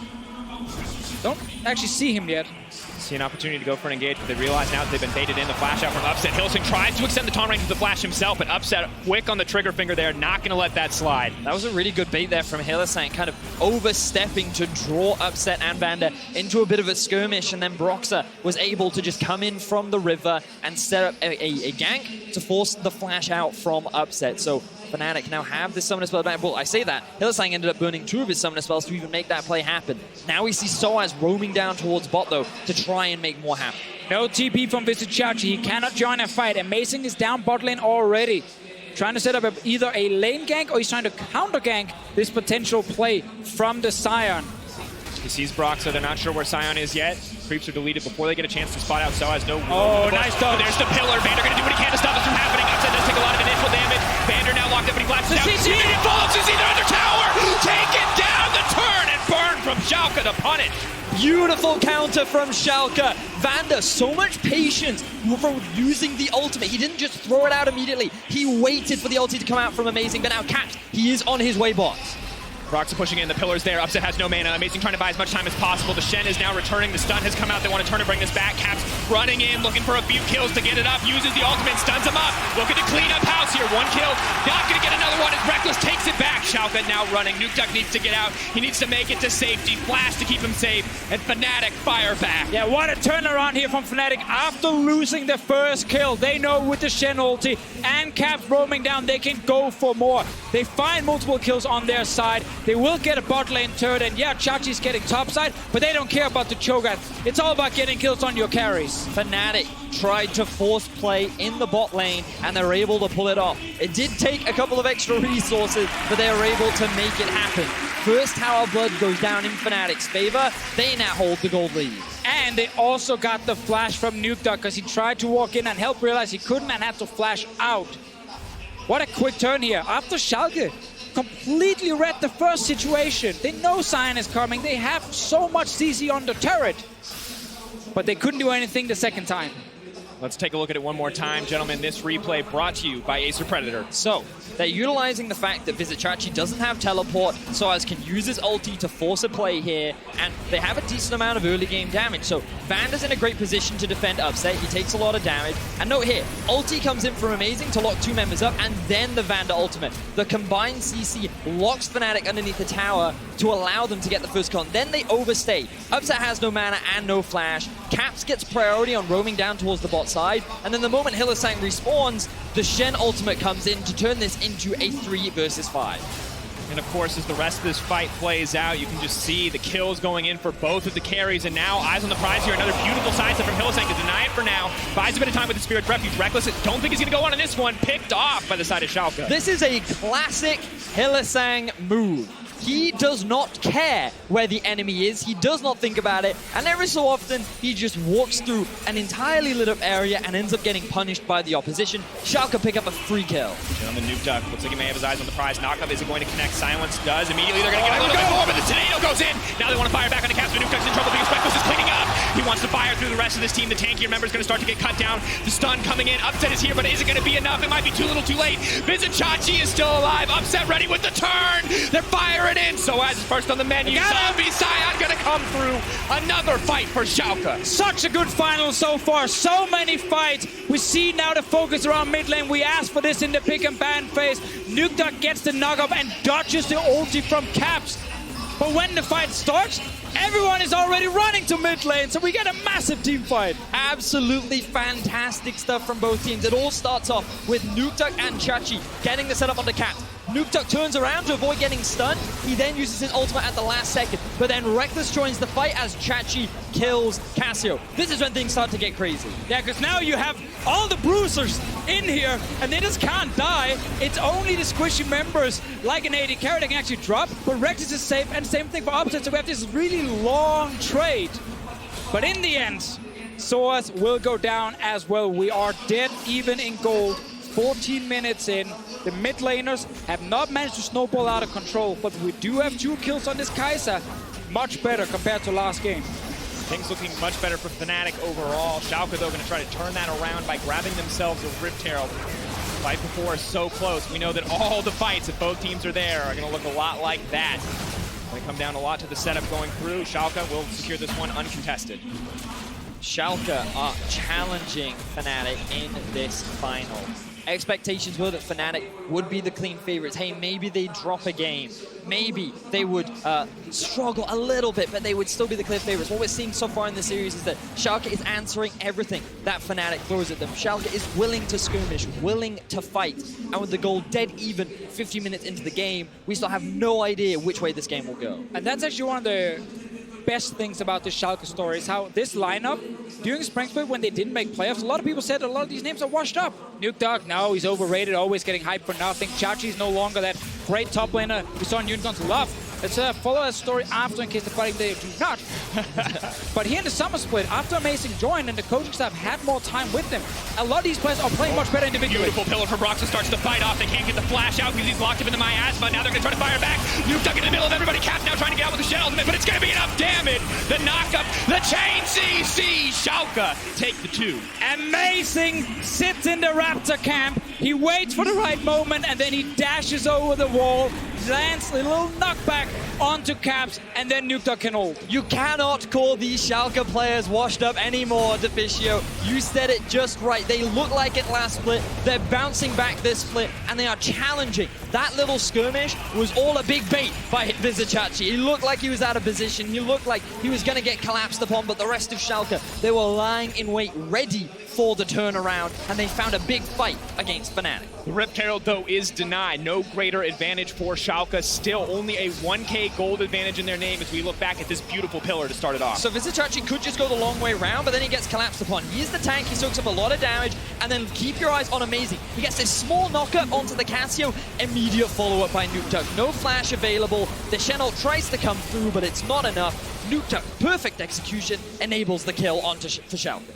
Absolutely stunning fight from this team as a whole, and I think it's important we remember what Schalke are up against, why people are calling this team underdogs, because when you look at the history of Fnatic and the achievements that this team has, that this organization has, you can understand why people might just have a little bit more faith in them than anybody else. Yeah, it's the biggest and most successful organization in all of Europe here. I mean, it says it all down the bottom. 6-time EU LCS champions, been to Worlds 5 times, won Worlds in Season 1.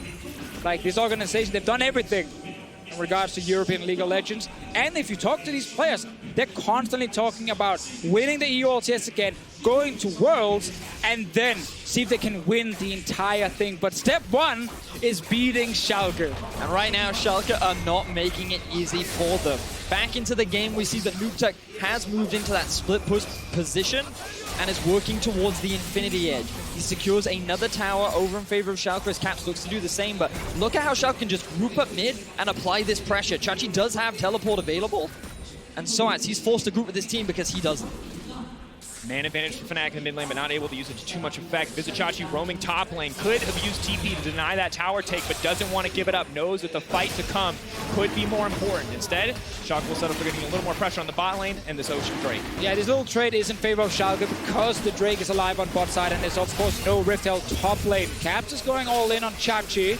Have to run, has a lot of CC here, just going to eat back. Silence comes out, wants to buy a bit of time. Knockup does connect as well. That's a low mana bar. Hylissang not going to be able to push in for anything else. Cho'Gath, ladies and gentlemen. He literally just walks away from that. Surprised that he goes for the Abyssal Mask rather than the adaptive helmet, because that's often a really good item into both Kai'Sa and the Casio. Interesting itemization choice there, but still provides you with enough MR to survive the onslaught of Caps, who honestly would have ran out of mana before he got within kill range. Run out of mana. He spent his entire mana pool, and Amazing, maybe looking to spend his all here to lock up Reckless. Already using a little bit of mobility there. Has Flash, is just going to have to back off here in the mid lane, and Schalke continuing to grow their gold lead. 3 towers to 2. Drakes are tied up. 1K still in their favor. Fnatic been waiting for Reckless to get his Rage Plate. He's almost there. 1300 gold in his bags. Right now, Caps is sitting on 2.5 items on his side, so the damage, the moment they complete that next item on Reckless, is definitely there for Fnatic to win fights. But the same thing can be said for Nuke Duck, who's constantly in the side lane. IH is soon completed, and we talked about this earlier.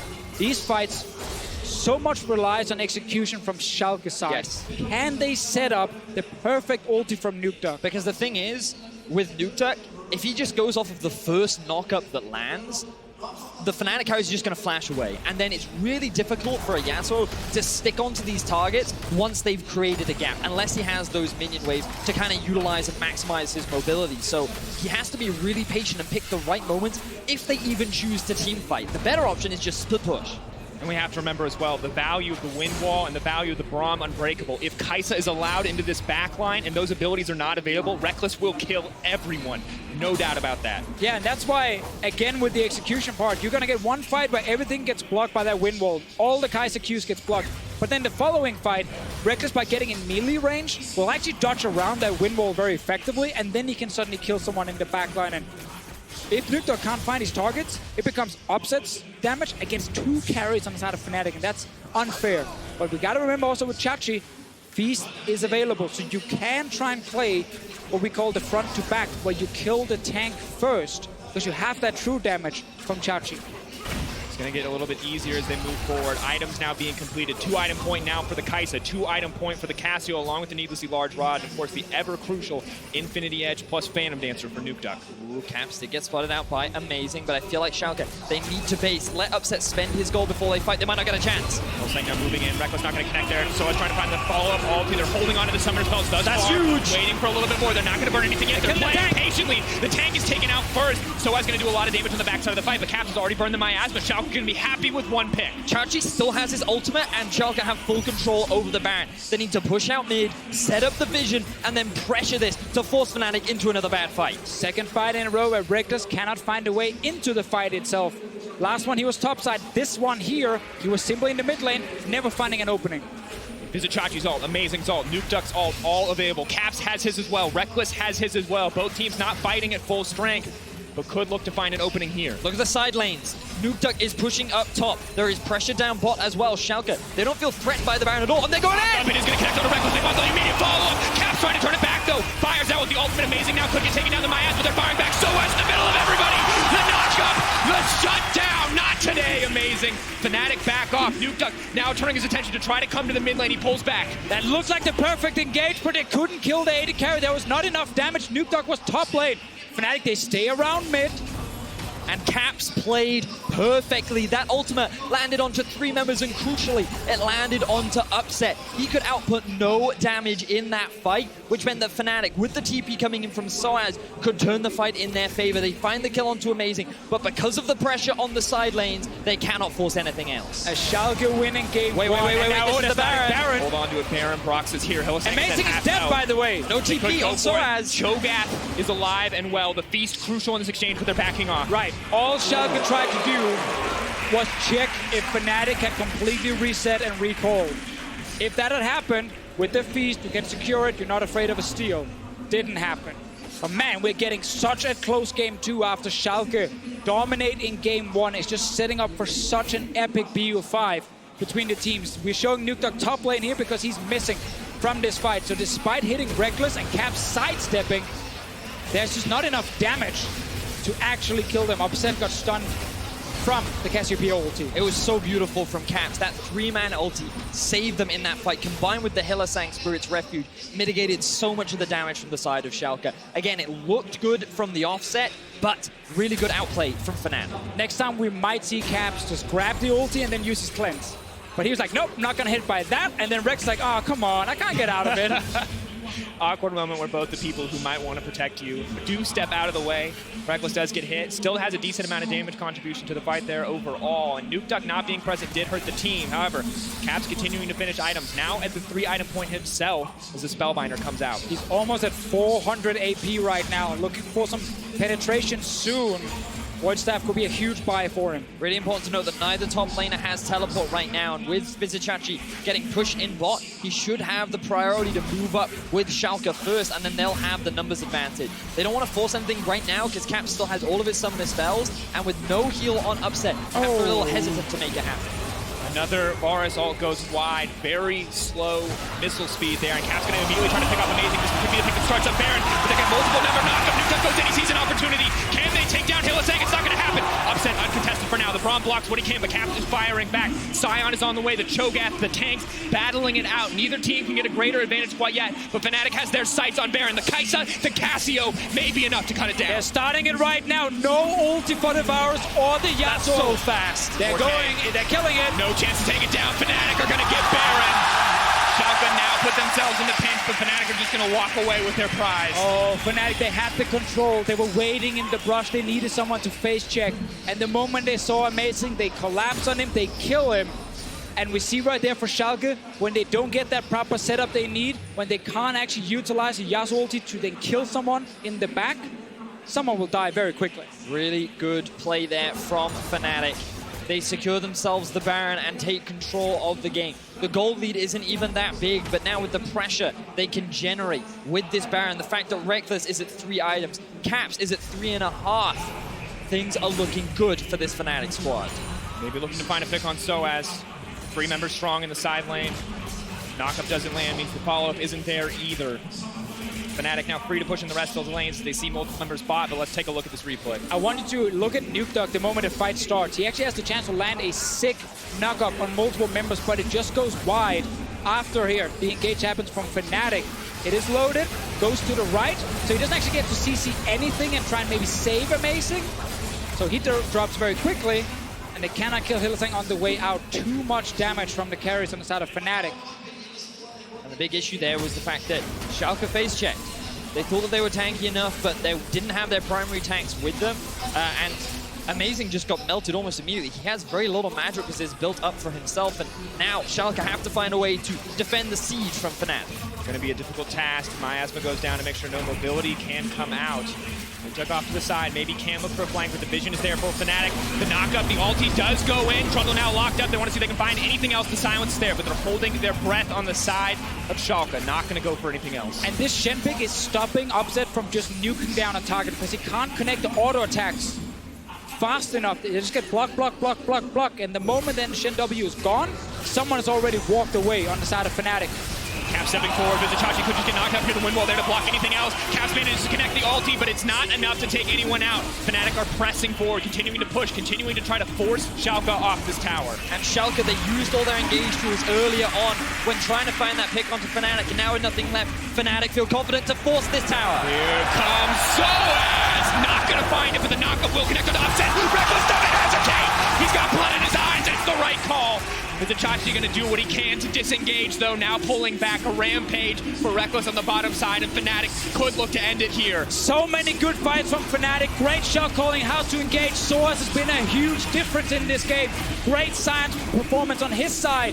And Reckless, he's finding the backline, he's getting the kills. Nuke Duck taunted up, a beautiful engagement from Hylissang, but Amazing is in the middle of everybody. Zachachi trying to find the knockup, but there's too many members alive. Nuke Duck goes down. Schalke go down, and Europe, your reigning champions, will not go quietly into that dark night. Fnatic, they find themselves a win in Game 2. The series is tied at 1-1. Madrid goes wild. Gentlemen, we have a series on our hands. Could not have asked for a better way to start a finals, gentlemen. 1-1 the score. Reckless going off, Caps going off, Fnatic pulling it together in Game 2. And so many fights towards the end where we didn't get that setup for the Yasuo when they had enough people to collapse on the back line to try and kill Caps or Reckless. I actually think for almost every fight, Caps was sitting with both summoners available and didn't have to use them because he was just dancing around everything. They simply couldn't get onto him. And just truly crazy how much a difference a single player can make in slowing down this entire team and having them play together. And you could see for Schalke so many times where they were so close to finding these opportunities, but all it took was one small pick for Fnatic to blow this game wide open. And what we saw was that when Fnatic could control the early game a little bit more, when they were able to get to these late game team fights, they were able to truly shine. We saw a little bit more of the spring split Fnatic with their late game team fighting prowess, and they are a team that confidently says to anyone in Europe, if you want to go to late game, we will happily fight you there and we will look to outplay you. Very, very true. We had the same bot lane setup as Game 1. But in Game 1, we had early ganks from Amazing in that lane that succeeded. Suddenly the Varus took over, getting 2v2 kills, took down the turret. This one, both AD carries farmed even. So the Kai'Sa got out of the laning phase, unlike Game 1, and we saw a different performance here from Reckless when he got to join the late game fights. But it's still so much about the Cassiopeia never getting hit by CC in these fights. They cannot get on to Caps, and he deals so much damage. And we have to look back at the amount of ultis Amazing and Upset weren't able to connect in those key moments, how difficult it was for them to hit those slower moving skill shots. When they landed them, we saw it. They went off. They won those follow-up fights almost entirely. But when you miss one or two and Fnatic aren't making the same mistakes, you can see who's going to come out on top in so many of these fights. Yeah, and it just sets us up so beautifully for what is to come, because the eyes are on these two AD carries. If there's going to be more late game fights, when does the hyper carry come out from Upset? When does Schalke look to say, you know what, we'll actually challenge you in the late game and we will give our AD carry the opportunity to get those outplays and to carry us to a win? I want to see it in the mid laners as well. So much to talk about, but that's enough from us. For more on Fnatic's win, let's head over to the analyst desk. Thank you very much, guys. In terms of what you want to ask for a final, we are in for a good one. 2 games that were incredibly back and forth, but Fnatic comes out on top in this one. And as we look at pick and bans in just a second, to me, it really felt like a Fnatic type of game. The type of game where they brawl in the early game, they don't necessarily get too far ahead, even their opponent gets some advantages behind. But in the mid game, when they see their chance, they take over. And I mean, a lot of it comes down to the pick and ban. We see they adapted and went away from the Assassin and Akali and a more mage type of pick like Cassiopeia. And I think that really showed their approach. They think they can beat this team in the mid-late game, and I think that showed in the game. And that's what you guys wanted, right? You didn't want them to be lured too much into this late-game philosophy that Schalke likes to go with. Exactly, and I think that the Cassiopeia also helped give them a focal point, a lane they could play around. They, of course, ended up going a lot down into the bottom lane as well, because when you're able to rotate down that Sion, there's just more all-around hard-engaged tools for them to work with. I think Schalke definitely threw them a curveball, though, with the LeBlanc ban and also the Irelia ban.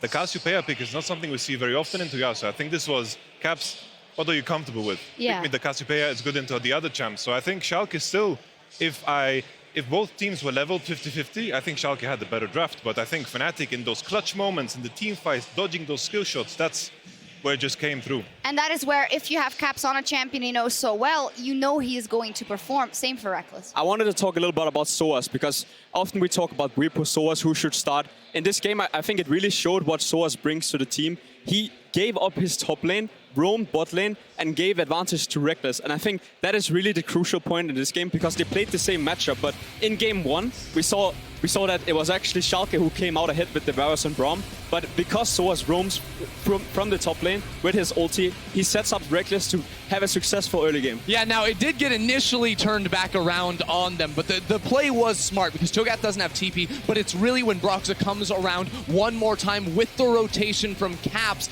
coming in here to really make a play work out that was going pretty poorly at the start. And it felt like this was one of those moments where you knew if Fnatic didn't get a couple of kills, it could have looked very different, but they made the choice to roam down bottom, and Caps and Reckless picked up very important kills. Yeah, because we saw in game 1 that if Upset got a couple of kills, they'll just go ahead and dominate that 2v2, take down an early turret, and that's when Fnatic, I actually are going to be really hard-pressed to come back in the game, but since it was Reckless picking up the kills, they were the first ones to take down the turret. It gave them a lot of the tempo moving into the mid game.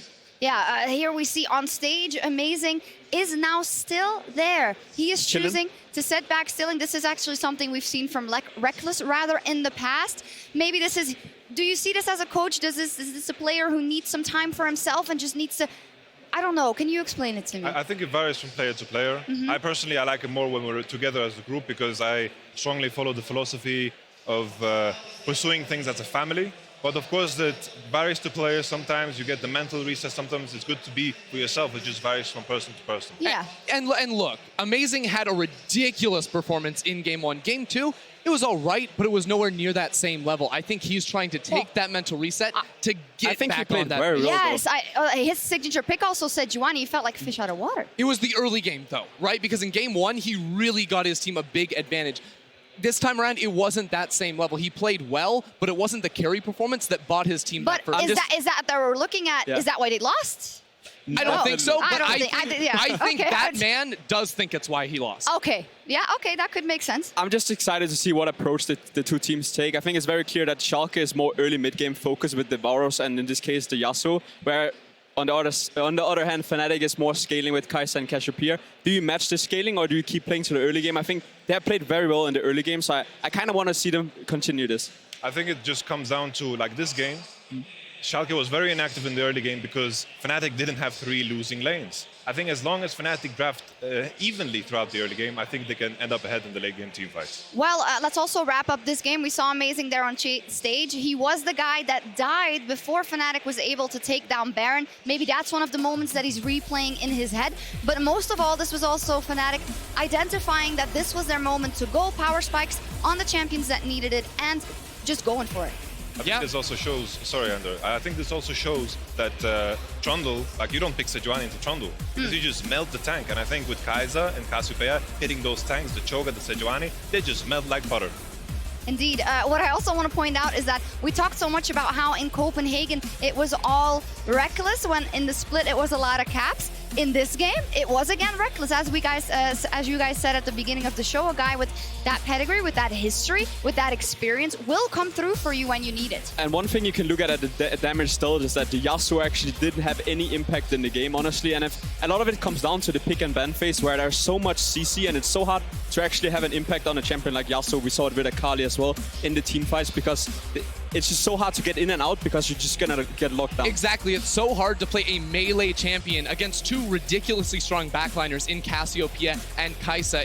If you ever commit forward and aren't able to kill them, you just get trained down and can't finish off anything. Wow, two very interesting games. We are now all squared up, 1-1. Tell me, what does Schalke has to do? What are their new keys to victory? We focused a lot on Nuke Duck and a lot upset at the beginning of the game, but it seems like getting amazing on a comfort pick is very important for this team. Exactly. I think the Skarner was the biggest one. I expect it will continue to be banned away from him. He will not see Skarner for the rest of the day. It's over. It's unfortunate, but I think that comfort for him to be able to make more early game plays is important. The Sejuani was a pick that worked for him a lot during the regular season, but I don't think it's a champion that you can use to really snowball hard early. And are we sticking with enabling upset wherever we can for Schalke? For sure, but also we have seen Schalke in the semi-final. They're not bad at playing mid and late game. They can easily take that approach. It just depends how do you actually think you can beat them the most.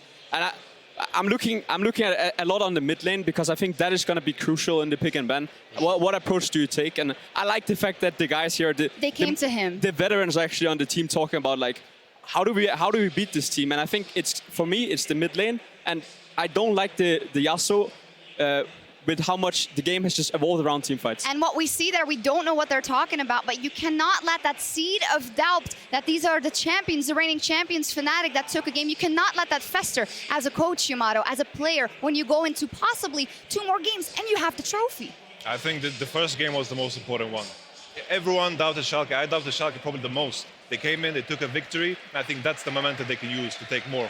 And the biggest thing I take away from this, there's no coach on that stage. Those are 5 players, the camaraderie between these members. They want a win here. They are going to accept nothing less in Madrid. And seeing that on the stage fills me with a lot of confidence for them. If they win here tonight, they lift the trophy and they go to Worlds, Schalke, but then they have to beat Fnatic. Tonight, heroes will be made. Fnatic and Schalke fight for the EU LCS title and Europe's first seed at Worlds. Game 3 coming up next. Do not miss it.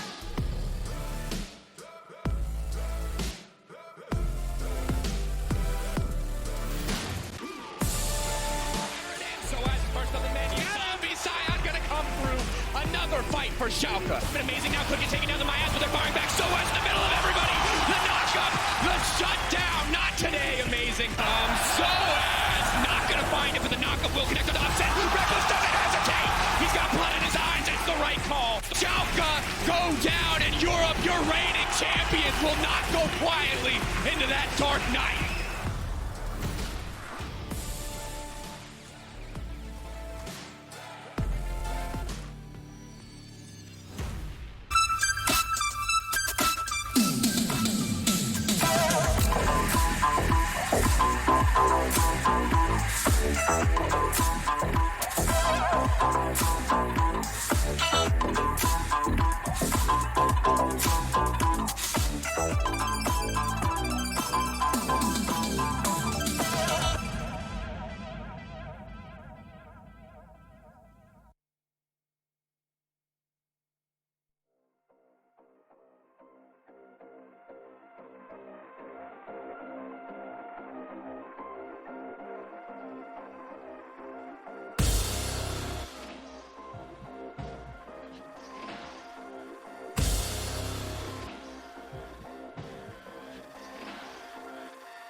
And welcome back to Madrid to the EU LCS Summer Split Finals. I am joined by Attila, third place after picking up the win yesterday. Attila, I know you've been sitting in the crowd watching the games. What's it like being in this arena for this final? La verdad es que sois demasiado buenos, Madrid. La verdad es que no hay...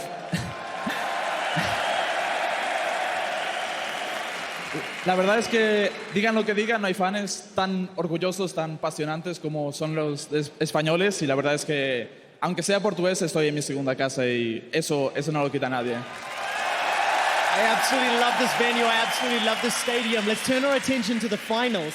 Obviously, Vitality wants Fnatic to win because it books your ticket to Worlds. But how much did Schalke's performance in Game 1 surprise you?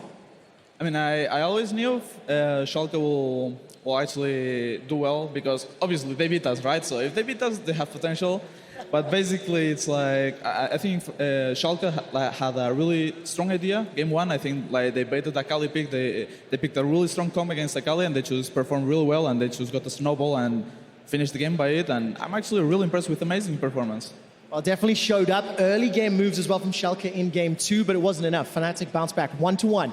Last question before we get to picks and bans. I know you want Fnatic to win, but who will win this series and why? I'd say third game is the decider game of this series because whoever wins it will put the other against the corner.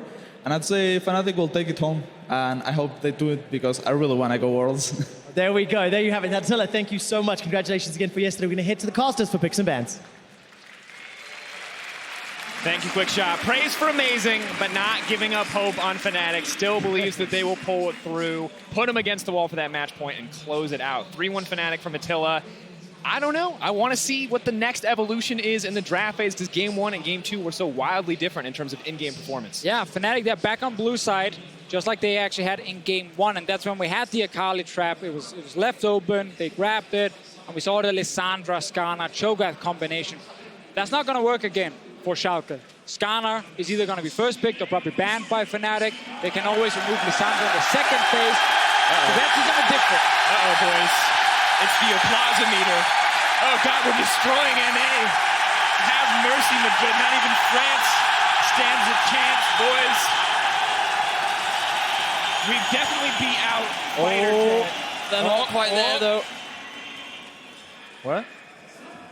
They couldn't get past the benchmark. It's a shame. It's a shame that dead silence is the NA applause-o-meter. European League of Legends. Pick a man face is happening. It's on the way, guys. It is on the way. We will get there momentarily, but I don't think Madrid is done yet. Can't have European League of Legends without European fans. They broke a digital product. How does that happen? How does it happen? Oh, man. This crowd is absolutely amazing. They are so energetic, so passionate about League of Legends, and there are a lot of Fnatic fans in the audience as well. When Caps was announced MVP, this crowd erupted. You couldn't even hear what Caps was saying. They were so loud. Now, of course, we're getting closer to pick and ban, though. We're going to have to see if the crowd give enough strength to Fnatic to carry them through in this Game 3. And more importantly, how Schalke respond to that loss in Game 2. Well, Alistar will be banned by Fnatic again. Question is, do they ban the Skarner or do they want to first pick the Skarner on their side? And Schalke, do they leave Akali open again? No, Fnatic actually say we don't even want to they don't want to first pick it because then it gives Schalke the option to draft it themselves, and they then don't have an answer clearly. So this pressure ban is a nice adaptation that Schalke have forced onto Fnatic. I think Fnatic are saying we have so many other ways we can win, we don't need Akali. Yes. But they could have just banned Skarner here, grabbed the Akali and gone for Lissandra ban in the second phase if they're scared of it, and that entire composition is gone from Schalke. But they're clearly saying there might be other plans. And again, Fnatic, they don't need Akali to win this series. And despite their success in Game 2 up against Vander's Braum, they ban away his other comfort champion. Both the Alistar and the Braum now taken off the board. Schalke have already banned that Urgot that they seem committed to taking away. The question is, what is that last ban? Oh, it's going to be Skarner. Smells like a first pick Shen then on the side of Fnatic, seeing as they're banning away the 2 supports. Or is it a Pike? This year. We passed the first. Are we though? Are we? I mean, when you think about some of the best answers into Pike, you would kind of look at the Alistar and the Braum. Kai'Sa instead, it was also open here. I think Schalke, there was a chance they would have grabbed it on their side, but now banning 2 supports and then giving Shen does not really hurt Vander too much unless we have a specific pick prepared against Shen. And what we have seen in playoffs was Poppy support used against it. Now, I'd be a little surprised if that was something that Hylissang wanted to draft towards. It's not something that we conventionally see for him, but we'll have to wait and see. Now, Schalke drafting themselves a bit of an aggro bot lane. Having spoken to Upset, he says that he actually loves Ezreal paired up with a Shen because you can look to go for these all-in trades at level 2 and level 3, especially against champions like the Kai'Sa. So I'm quite excited to see this come out from Schalke. It's always the fascinating thing about Ezreal. Is the first couple of levels, he's one of the strongest AD carries. But then, after that, he hits this big mid-game slump where he still needs tier to fully stack before he then becomes a big carry again. But look at his play here against Vitality. Upset on Ezreal was the huge carry. Absolutely was, shutting this down in what was such a close exchange in the end. Cabo's remount not enough in the end to take out Upset. And as we progress further in this draft, we have to wonder how Schalke are going to play around the Ezreal this time up against Reckless's Kai'Sa. The Ornn already locked in with the Braum off the table. Give it a There Pike! it is! The Pike locked in for Hylissang. The crowd erupt. This has been one of his best performing champions, but Schalke, they're answering with power picks of their own. Listen, best Pike in the world on the side of Fnatic, but a tough lane for him to play against the Shen Ezreal. I'm still looking at roams towards the mid lane. Ornn comes in because there's no Braum this time to block the ulti, but we have this pick that Schalke has been banning away so far in LeBlanc. They can now get rid of 2 Caps champions, and Nukdog is going to feel confident. He is now the center of attention because they did not take the Cho'Gath here in the first phase. Fnatic now get to ban it away. They don't have to worry about that true damage, that ability to devour one of the low health targets. I feel like they need to ban the Cassio here as well, but they're not going to. You'd kind of expect that to be the next go-to for Caps, given that we did see it played throughout playoffs as a kind of answer to the LeBlanc, and it is a big comfort pick for Caps as well. They might just try and shut it down with ganks. We know Vizicharji can play any tank. He's famous for his Poppy. It's still open in this draft here. His Maokai is also there, so waiting with your top lane pick is not a problem for Schalke because they have so many tanks available on their side.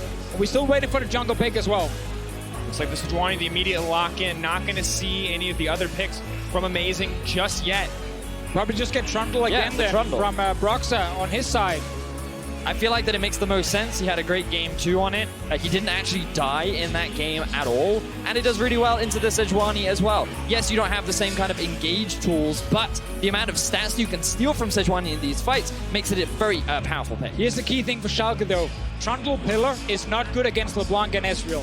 So both carries do not care about this jungle pick. It's only the front line who's scared of it. Of course, the Sejuani specifically will struggle a bit. But the 2 carries, they don't care about what Trundle brings. The interactions will be important, but equally important will be what Caps decides to take in the mid lane. Malzahar for Caps, the MVP, the All-Star, the mechanical god playing Malzahar. Interesting choice now coming out, worried, giving respect to Nukdog in the mid lane, and Gnar rounding out this composition. So now Schalke have drafted themselves they actually have a lot of options, because in terms of the bot lane, we already talked about it, they do have the winning 2 versus 2. They have a winning matchup up towards the top side as well, and the great thing about LeBlanc is you don't have to stay mid lane and play that 1 versus 1. You have enough mobility to roam around and work with Amazing to find advantages in these side lanes. Yeah, it's a clear-cut 1-3-1 split push comp from Schalke. They're gonna get a winning top laner in Gnar. Once we get a bit further into the game, and he will be a pain for Ornn to deal with, then you have LeBlanc going to the separate side lane, and you have, of course, Ezreal Shen holding mid lane with Shen ulti able to go towards either side. So it's a split push composition from Schalke against a lot of pure team fighting. And for Fnatic, team fighting with engage. That is how you shut down 1-3-1. You just force engages around the mid lane or an ulti. Flash engages from a Malzahar. This Malzahar pick will also force Nukeduck to look towards QSS, which really slows down his snowball. We've also got to keep our eyes on Hylissang. How much of a roaming impact can he have on this champion? You think about the setup that a Malzahar does have. The moment he hits 6, you combine that with a Pike and a Trundle. Huge amount of kill threat onto this LeBlanc. And the roaming starts level 1 when you have Pike or Hylissang. Fnatic are so creative in how they like to set up these small little traps. And against Schalke in the regular season, level 1, Hylissang sat in that mid lane, and he forced the flash from Nukeduck, and Caps hard won that lane. Let's see if he's trying it again. Eyes on the level 1 before we make it even any further into the game. Game 3 here, folks. Madrid is ready. 1-1 the scoreline. Maybe not how you expected this day to play out if you're a Fnatic fan, but Schalke fans looking to see the team rally after a tough Game 2 loss to turn it back, to turn the series in their favor, and to take it to match point.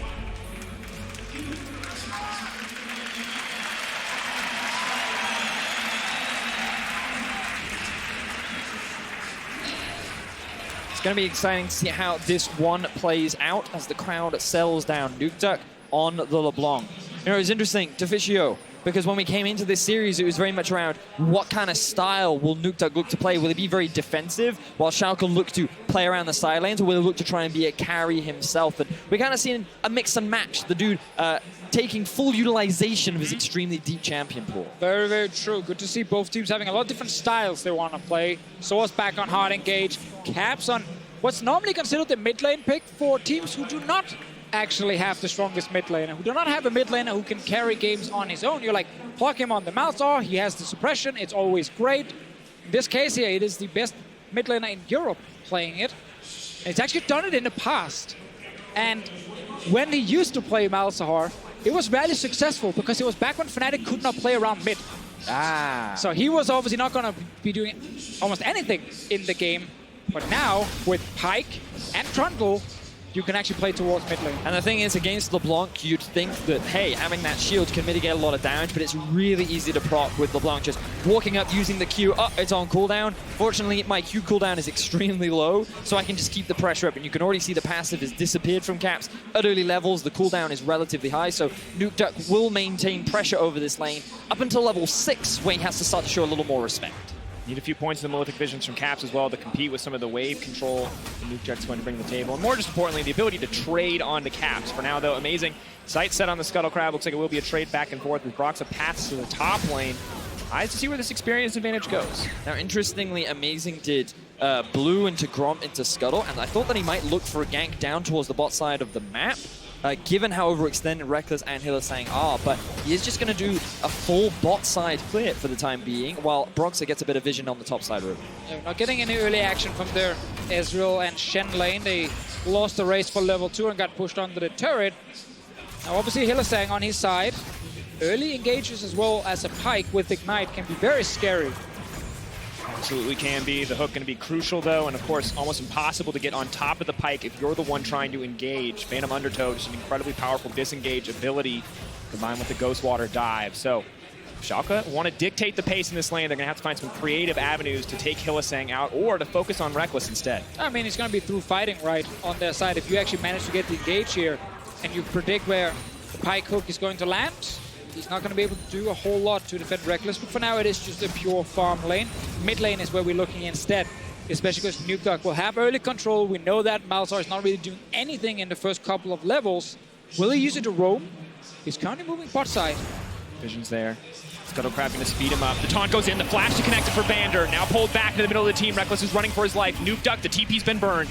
Can he get any greater advantage? But it is going to get canceled out in the end. Cap's not going to commit to that one. Now focusing in on Hylissang. He's going to dash away. Will not get locked up. Phantom Undertow and Ghost Water Dive take him to safety. So very few summoner spells burnt on the side of Fnatic outside of the heal from Reckless, but Vanda had to use both summoners to set that play up, which means that in terms of summoner spell advantage, Fnatic were the ones to come out on top, and they were able to avoid this early play from Schalke. The only unhappy player is going to be Caps. Having to use TP, then cancel it. He cannot go back to lane instantly. He'll have to run. It's also why Nukeduck could stay bot lane a little longer, knowing that it wasn't a huge threat in the mid lane of Caps, just instantly returning and perma-pushing. So now we look at how things are playing out in the top side of the map, because remember that for Schalke, they have drafted this 1-3-1 style of comp, and when you are on that Gnar, you want to be able to pressure the Ornn in terms of the early laning phase, and he's going to be integral for Schalke to play towards their win conditions. I think, though, if you are Schalke, you're not too concerned early on, because Gnar is typically one of those champions that he will go even in a lot of matchups, but then once he gets items, for sure, he will use the range advantage and the fact he can actually chase you down in the long lane to then fully out the tank. So early, it's okay that they're just trading even. Wait for 1 or 2 items, and let's see if Chachi's going pure split push. Are we getting a Rage Blade Gnar, or will he build some tanky items? We will have to find out. Gentlemen, I want to check in on the jungler. We talked so much about Amazing being crucial. He was a monster in Game 1. Game 2 was a little bit of a different story. We've seen how the team not quite is able to build up these gold leads when he's not as active early on. You can see 146 team gold difference of 15, but a 2.5k lead in that first game. See, now you can see that in terms of his jungle proximity, he was still trying to be active in the early game, but it wasn't netting overall team objectives. The lanes weren't winning as hard as they were before, and the fact that he's able to apply this kind of pressure is still valuable, and he's going to need to maintain that, because again, if you are playing this 1-2-1, being able to have that early lead makes your split push that much more threatening. For now, though, Broxa on the opposite side is going to focus his attention in the top lane. Amazing is on the way up. It looks like he has sniffed this one out. Question mark pings go down, and Hylissang sees an opportunity to go in onto upset. Where's the hook going to go? He's backing off. He's trying to buy a bit more time. He's going to land. Vander going to body block. They're taking their time here. 4 stacks on that plasma. Reckless could look to go in, but doesn't want to burn the flash. Is just going to back off. And Hylissang just dodged the taunt there from Vander. Could have been huge for Schalke. But this is now Fnatic fighting bot lane after Hylissang took a bunch of damage before this fight happened, trying to hold the wave, and he has no items on his side, while Upset had, of course, already recalled and TP'd back in lane. 2 TPs coming topside. Amazing is there as well. Double 6s. Vizichachi at half rage. Could look to go for an engage here, but Amazing is just going to back off. Now, Hylissang, trapped into that bot lane tower, does feel like a good thing for Schalke right now that he has not yet been able to roam, but he's got his eyes set on mid lane as he leaves the base. Classic Hylissang play. Caps has hit level 6, and they have their eyes set on a potential Nukeduck kill. Hylissang and Broxa, something that they often did during the regular season to enable Caps to be that big carry. But now Caps is going back as he goes mid lane, a little bit of a desync there. Well, one of the problems for Malzar is you use all your mana so quickly. He had absolutely nothing left, so he had to recall right there. Did not actually get to time it with his teleport cooldown, so he has to walk back again. But that doesn't mean the TP is ready if a play happens in the side lane. And that's one thing we can look for, how Caps reacts in case Nukeduck is roaming on his side. And of course, gentlemen, Caps was just such a huge factor for this team when they won out in Game 2. A beautiful Cassio Florence. We look back at the 3-man stun. Now, putting him on something that is not a carry is an interesting choice from Fnatic, and we have to wonder how it's going to affect the team. Yeah, I felt like Caps was a really big part of why Fnatic were able to win so many of their team fights in the last game. And you think back to the semi-final, the fact that Caps pretty much solo won a game against Misfits on his LeBlanc, and the fact that he's earned himself MVP of the split just goes to show how much talent and ability to carry this guy does have. And in this game here, his job together with Broxa is going to be just melting the front line of Schalke. It most likely will be Amazing trying to jump in, and that suddenly sets up the first kill, which then allows Reckless to jump into the back line after on Kai'Sa, and you can kind of see the entire team fight unfold right there. Kill the tank in the front with your Malzar and your Trundle, and then your Kai'Sa can actually carry everything else. And of course, already the Trundle, such a favorable matchup into this Sejuani, sucking away all those tanky stats, the max health damage from the Malzahar as well. Feels pretty cut and dried, officially, as you mentioned. You can see exactly how it'll unfold. But Hylissang is trying to mix things up in the early game, continuing to roam out of bottom lane. The problem is you just leave Reckless on an island, and in most cases he's fine, but the risk of a dive is real from the side of Schalke, and if he makes one slight misstep or misplays, there's a real risk of Schalke finding kills in the 2v2. Oh, tried to predict the juke right there, but that's kind of the important thing is when he played Pyke with Reckless before, Reckless was on Ezreal. Yes. Because it was a lot easier to leave him alone. Can't really do the same with Kai'Sa here because your turret will take a lot of damage. So if it keeps happening, eventually Schalke will kill the bot lane turret. Saying it's a hard game for him to actually play the Pyke, also because he's against very mobile carries. Still getting closer to level 6, though. Vander has already gotten it. Of course, a small XP advantage for Reckless as he's been solo under that tower for so long. But Upset and Vander putting the lane pressure they have to good use as they roam up, clear out a little bit of vision, potentially put down some control around this early Ocean Drake. And the Drake might be one choice for them, but I actually think topside's where you can make a play. Ooh, let's see what happens here to get the hook. He's going to hook back. The input buffer is there. Has to flash out to safety. The Ghost Water Dive would have put him in front, would have caused the stun to connect.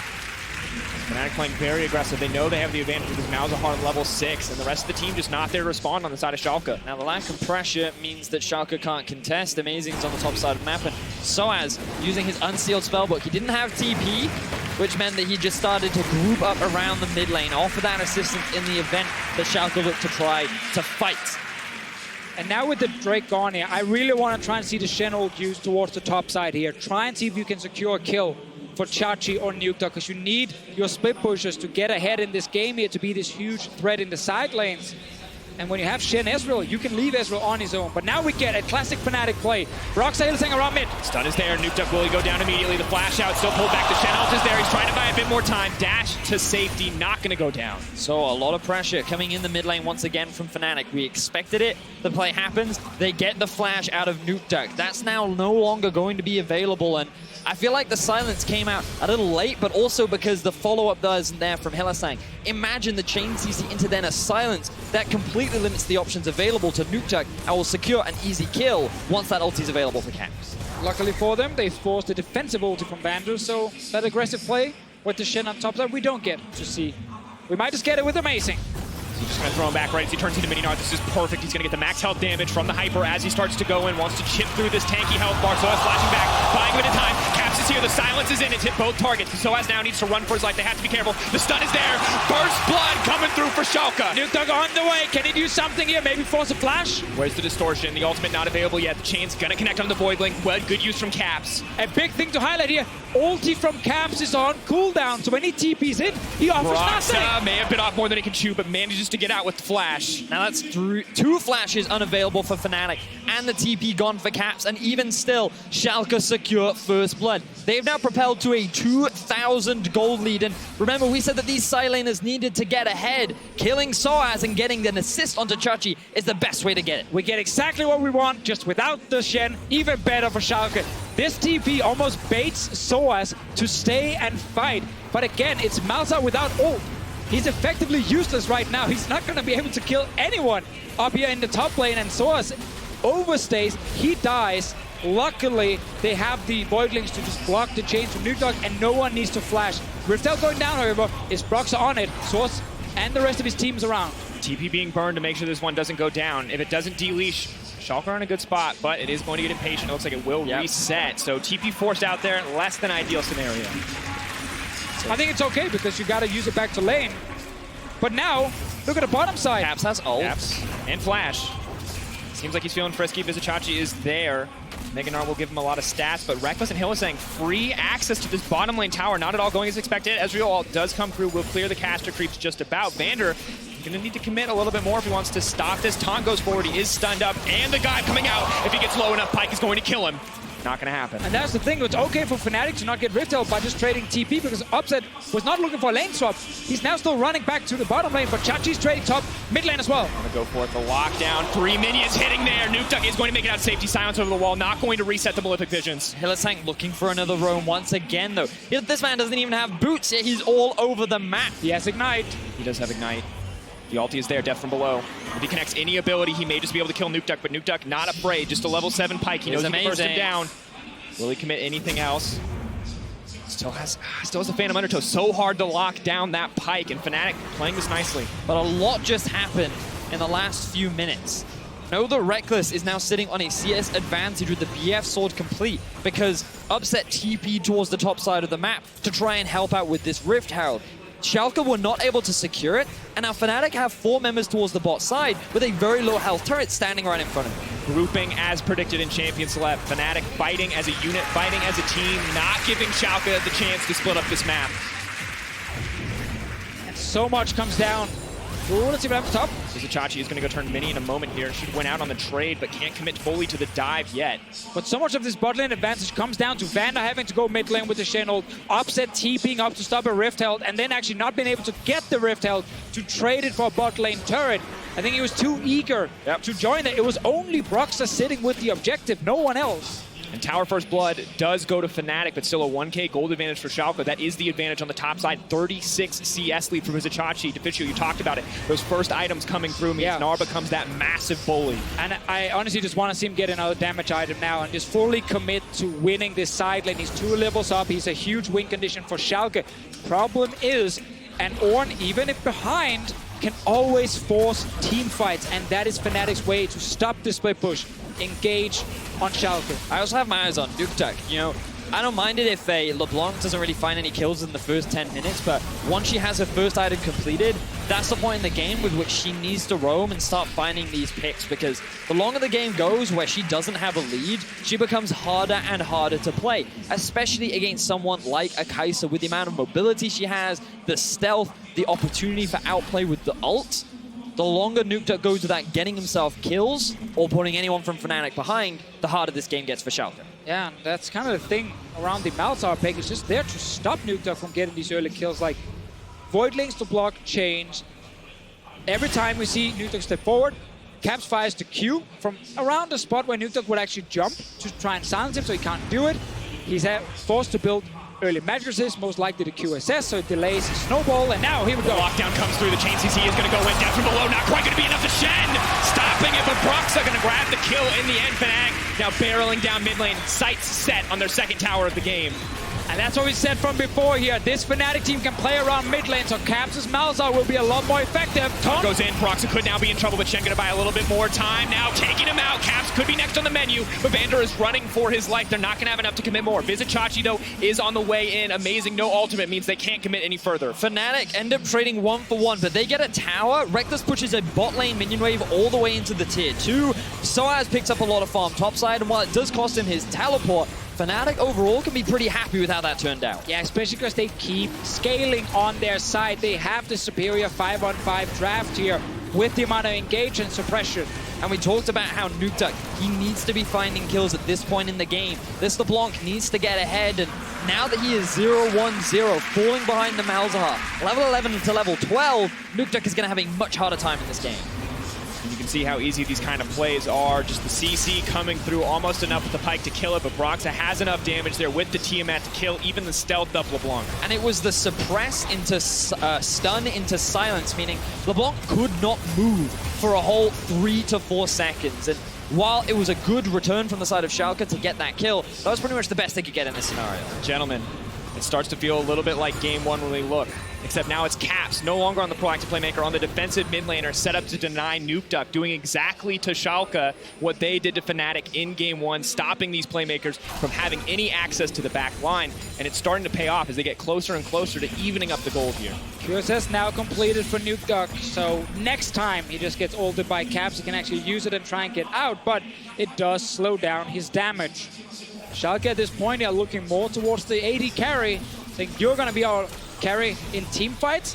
And again, Chachi winning the top lane. He needs to get this top lane turret down so he has a longer lane he can play around, and he is building towards a second damage item.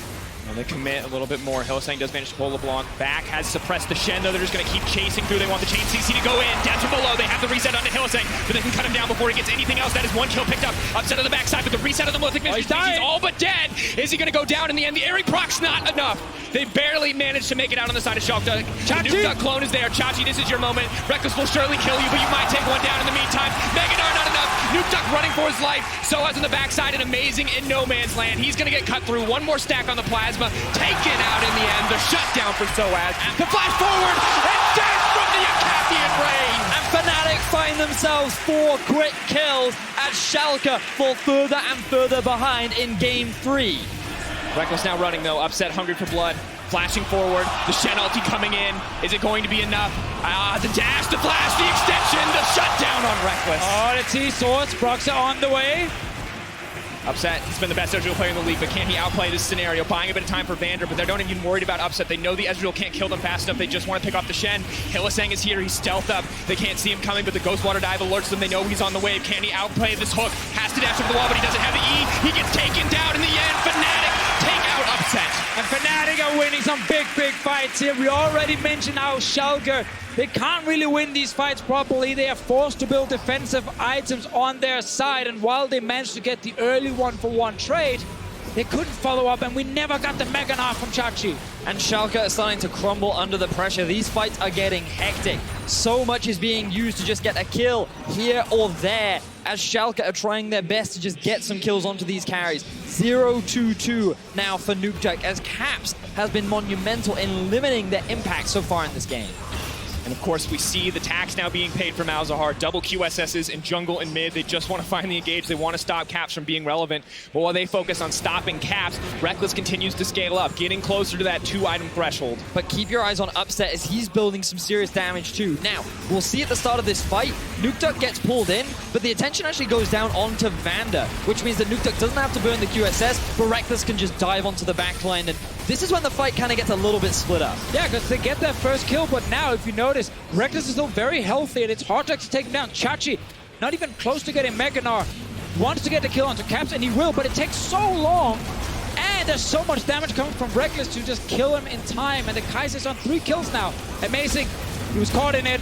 I think he was trying to help at first, but then realizes, wait a minute, I can't actually do anything, and sadly, everyone kept chasing it. Another fight in the game. Amazing throws the engage over the wall. Vander ready to pursue, but nothing is going to come from it. The action does not stop here. Vizichachi hungry for a kill onto Soaz. He knows he's the strong side laner that the team needs, but it's not enough to bully Soaz out of lane quite yet. Only the Bilgewater Cutlass and the Black Cleaver. Fnatic still very much in control. The gold not telling you the full story here, as Fnatic has been dominating these fights. Vizichachi definitely going for the full split push build, but right now, Soaz is doing a good job holding him. Both teleports are available. Caps doesn't have his, so he's starting to group up with the team, but Schalke being forced on the back foot. They have LeBlanc, yet they have not been able to find that significant of an early game advantage. And while the game is even right now, Fnatic are more than happy to keep this game stayed. Yeah, Gnar will do his job, but Nukeduck can't do almost anything. If he goes to a side lane, Caps will match him and he will be stronger. So you're kind of forced to just play wave clear duty, and Fnatic can always start Baron to force a 5-on-5 team fight.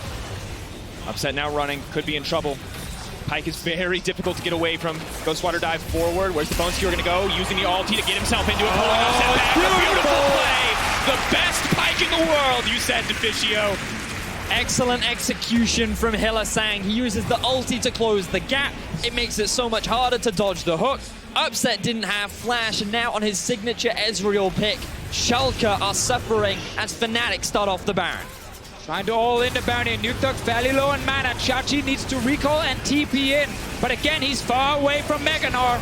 Silence on the Nukeduck. Shen ult coming in as well. They're bringing the whole team to bear. They're ready for a fight if it needs to happen. But Ornn is looking for an engage. The taunt does not stop the re-engage from the rest of the team. Amazing just trying to buy time. Can they deny the Baron? Eyes on Vizichachi's rage bar. The rest of the team going forward. Nukeduck now trying to run. But the chains has revealed him to be the real LeBlanc, and they're backing off for now. Oh my god. Schalke actually managed to defend right here. Fnatic were looking to turn and fight them. Did not want to risk any sort of 50-50 Baron.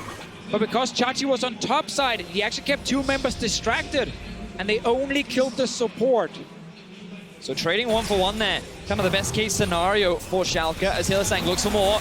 Absolutely fearless, leaping forward with the Bone Skewer yet again. Not at all worried about getting bursted out in those exchanges. Knows Reckless is there to back him up. And another Infernal Drake falling for Fnatic. 3 Drakes to 0. Fnatic continuing to build these small advantages. Now, often you would expect Schalke to be in the strong point at this point in the game. Ezreal, 2 items, very close to completing Blade of the Ruin King. Same for Chachi, but they just can't find these fights. As this whole fight starts off as a 4v5 in the Baron pit. But you can see Chachi from top side trying to be annoying.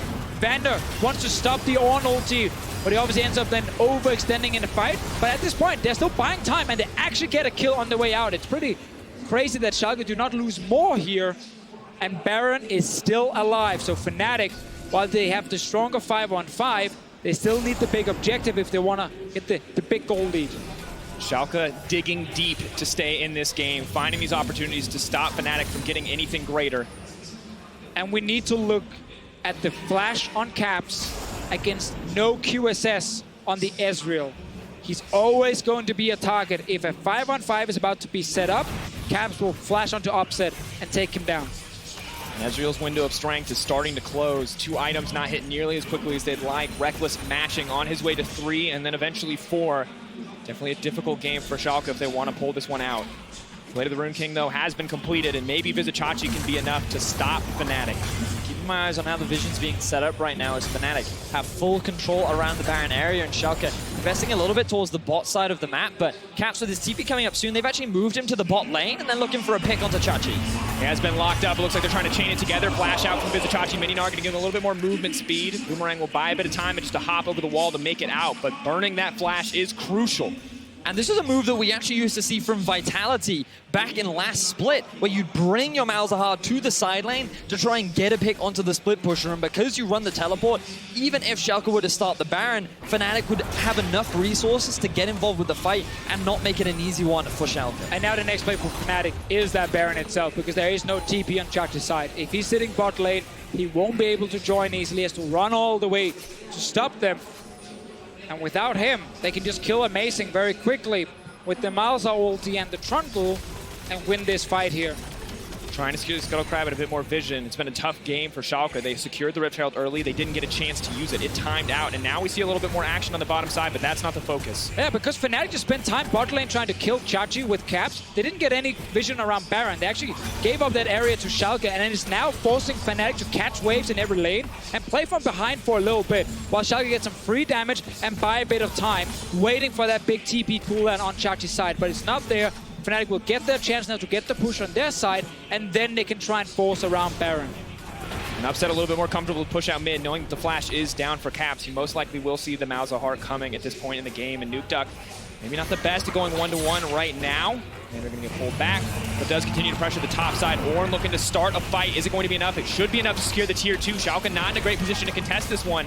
4 members of Fnatic are here. They're ready to go. All 5, actually, as the team commits and a tier 2 drops. Quick tower taken from Fnatic. They're staying grouped as 5. Amazing is on the flank, but I don't think I want to take this fight when Nukeduck pretty low on mana. And you look at the state of Fnatic's team right now. They're primed and ready for that 5v5. I set on Baron. They have control in the mid lane. No real vision here from Schalke. They could be in a dire straits, but Fnatic aren't going to take the risk. They didn't find a greater advantage, didn't find a pick. All 5 members strong. They don't want to risk anything here. They know what it means to go down a game.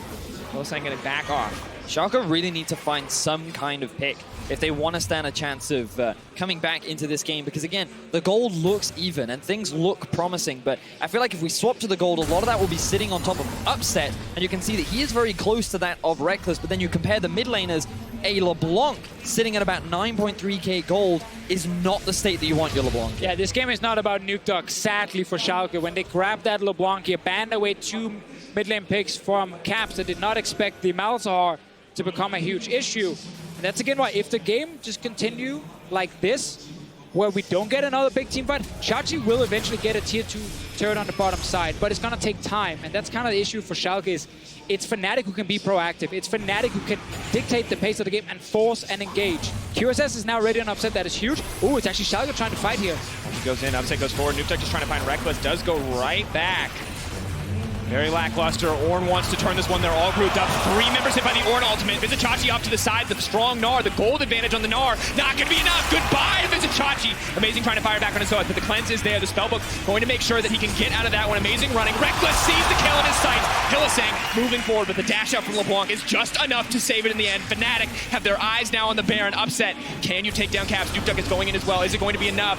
Not today. Firing out the Ezreal. Desperation now for Schalke. Schalke completely uncoordinated in that fight. Only 3 members left alive. Fnatic, they have the smite and the Baron in their eye. Lower and lower. Can they get anything else? Leaping into the middle of the pit. He has been taken down. There's no way that they can get it. The Baron goes down to Fnatic. Massive advantage.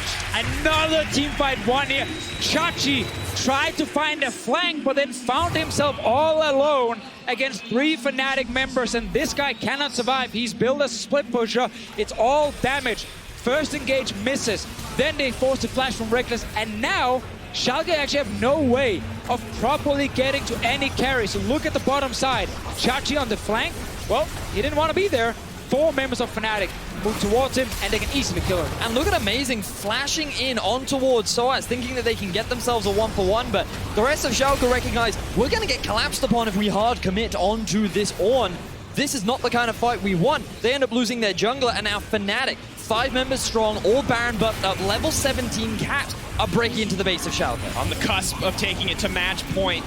Will Game 4 be the end of this series? Fnatic well on the road to getting their second win here. Difficulty though as Nukeduck tries to find an avenue, tries to find an opportunity. Hylissang playing with his food on the bottom side, trying to buy a bit of time. Here comes the engage. Upset going to dodge, but Cap's now in position to fire back. Not going to connect there. Backing off a single inhibitor down, multiple members, 5 of Fnatic, other than Hylissang on the bottom side, rather. Pushing forward, looking for a little bit more. 2 inhibitors should be the prize, but Soaz finds an engage. No one is going to follow up. Fnatic happy to play this one slow. Happy to take their time on the waves. They've kept Vizicachi locked up on the bottom side. He cannot come to help the team as long as Hylissang is here to stop his back. And they're just keeping Hylissang there to keep a minion wave around. And now Vizicachi's overstepped. The rest of Fnatic are looking to collapse. This is going to be a dead top lane. If Vizicachi goes down, the game may just end in the favor of Fnatic. Can he get anything done here? Is going to go mini shortly. Killer is going to come out. It's going to push him away. He's going to throw back, buy a little bit of time with the slow.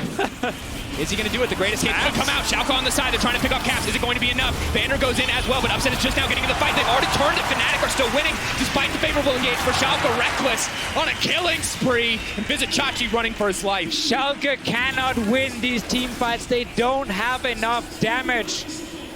Fnatic are even chasing for Chachi again, but he's gonna stay alive. They don't need to actually try and kill this Gnar, just go for the base. Look at the death timers on Schalke Fnatic. They played towards their win conditions beautifully. They shut Nukeduck down. They weren't allowing him to be the big carry to bring forth the Year of the Duck, and they have their eyes on securing their second win in this series. Fnatic now pushing, Upset flashing back and forth. They're trying to dance around this, but I don't know if it's enough. Meganar on the way from Vizicachi. Has to be careful. He gets leaps in, though. Can't get the reset, but the pillar there is beautiful. Tries to pull it back, but immediately the ulti comes out. Goodbye to the Gnar! Goodbye to the advantages for Schalke. Upset now running. QSS comes out, and Empowered Cannon almost takes him down in the end. Fnatic, eyes set on the Nexus. They're looking to take it to match point. They're looking to solidify the advantage, and Fnatic find the win in Game 3. They saw the LeBlanc, and they said, hey, Maltahar is gonna win us the game. Not something we've seen Cap play a lot in the summer split, but it doesn't matter because it was perfect right here.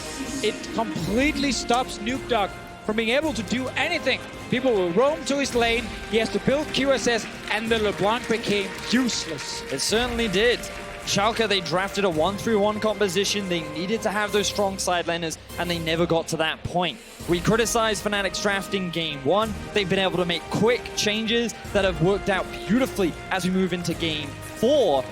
And it was just denying that Braum away from Vander, opened up the Ornn pick, gave them loads of engage options, and we saw how much easier it was for Fnatic to actually start off these fights. Yeah, they had all the tools to stop split pushing from ever happening, and while the first 20 minutes, again, are very, very close, you just constantly have this feeling that Fnatic will control the game. They will win the following team fights because Schalke right now are not getting their carries far enough ahead. Upset tried, but as a single Ezreal, you can't do enough. And we have to wonder what else is available for Schalke. What other strategies do they have? Nukeduck on the carry was not enough.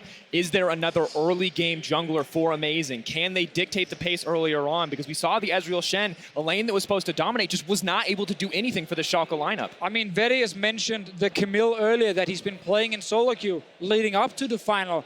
It is a potential option if they want more early game aggression, because that's how they won Game 1. The problem I'm seeing right now for Schalke is that when Vander is not on an engage, they put Amazing in a situation where he has to be the engage. Because for some reason, they're not happy with Vizicachi playing things like the Ornn. They're not happy with him running something that can actually start off these fights. And it kind of tunnels Amazing into a situation where if they want to go towards these fights, they need an actual way to kick things off. So unless Vander finds other ways of starting fights or they find engage elsewhere, I feel like Amazing's just going to get relegated to engage duty for the rest of the series. And I also feel like we have to praise Fnatic. They shut down this 1-3-1 beautifully. We see so many teams hesitate when there's pressure across multiple lanes. They don't even let it get to that stage. And you know Fnatic is the kind of team that if they see an opportunity, they're going to take it. They're not the kind of team that'll hesitate when they see an opportunity to pick someone off. They just showed superior team fighting, but also the draft was heavily in favor of them in 5 versus 5s. Absolutely was. Well, tonight, Fnatic are looking to make history and take their 7th EU LCS title in front of thousands of fans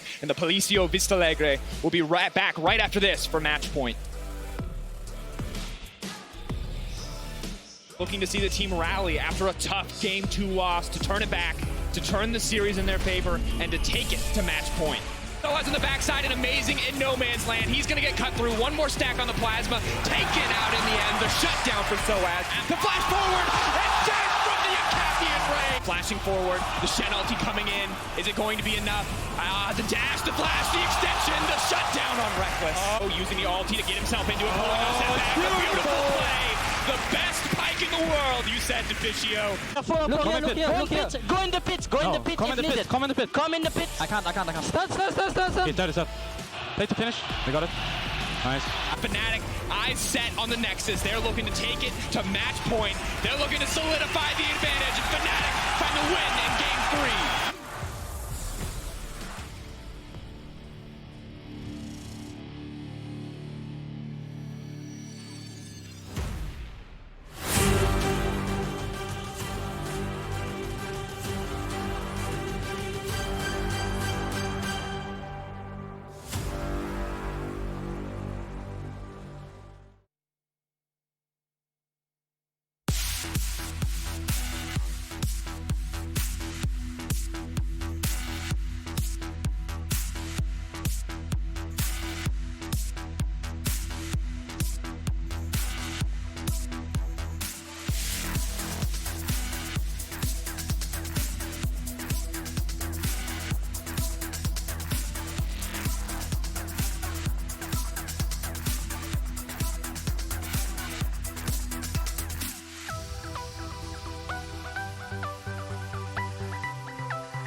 Welcome back, everyone, to the Palacio Vista Alegre, where Fnatic and Schalke are facing off in the summer final.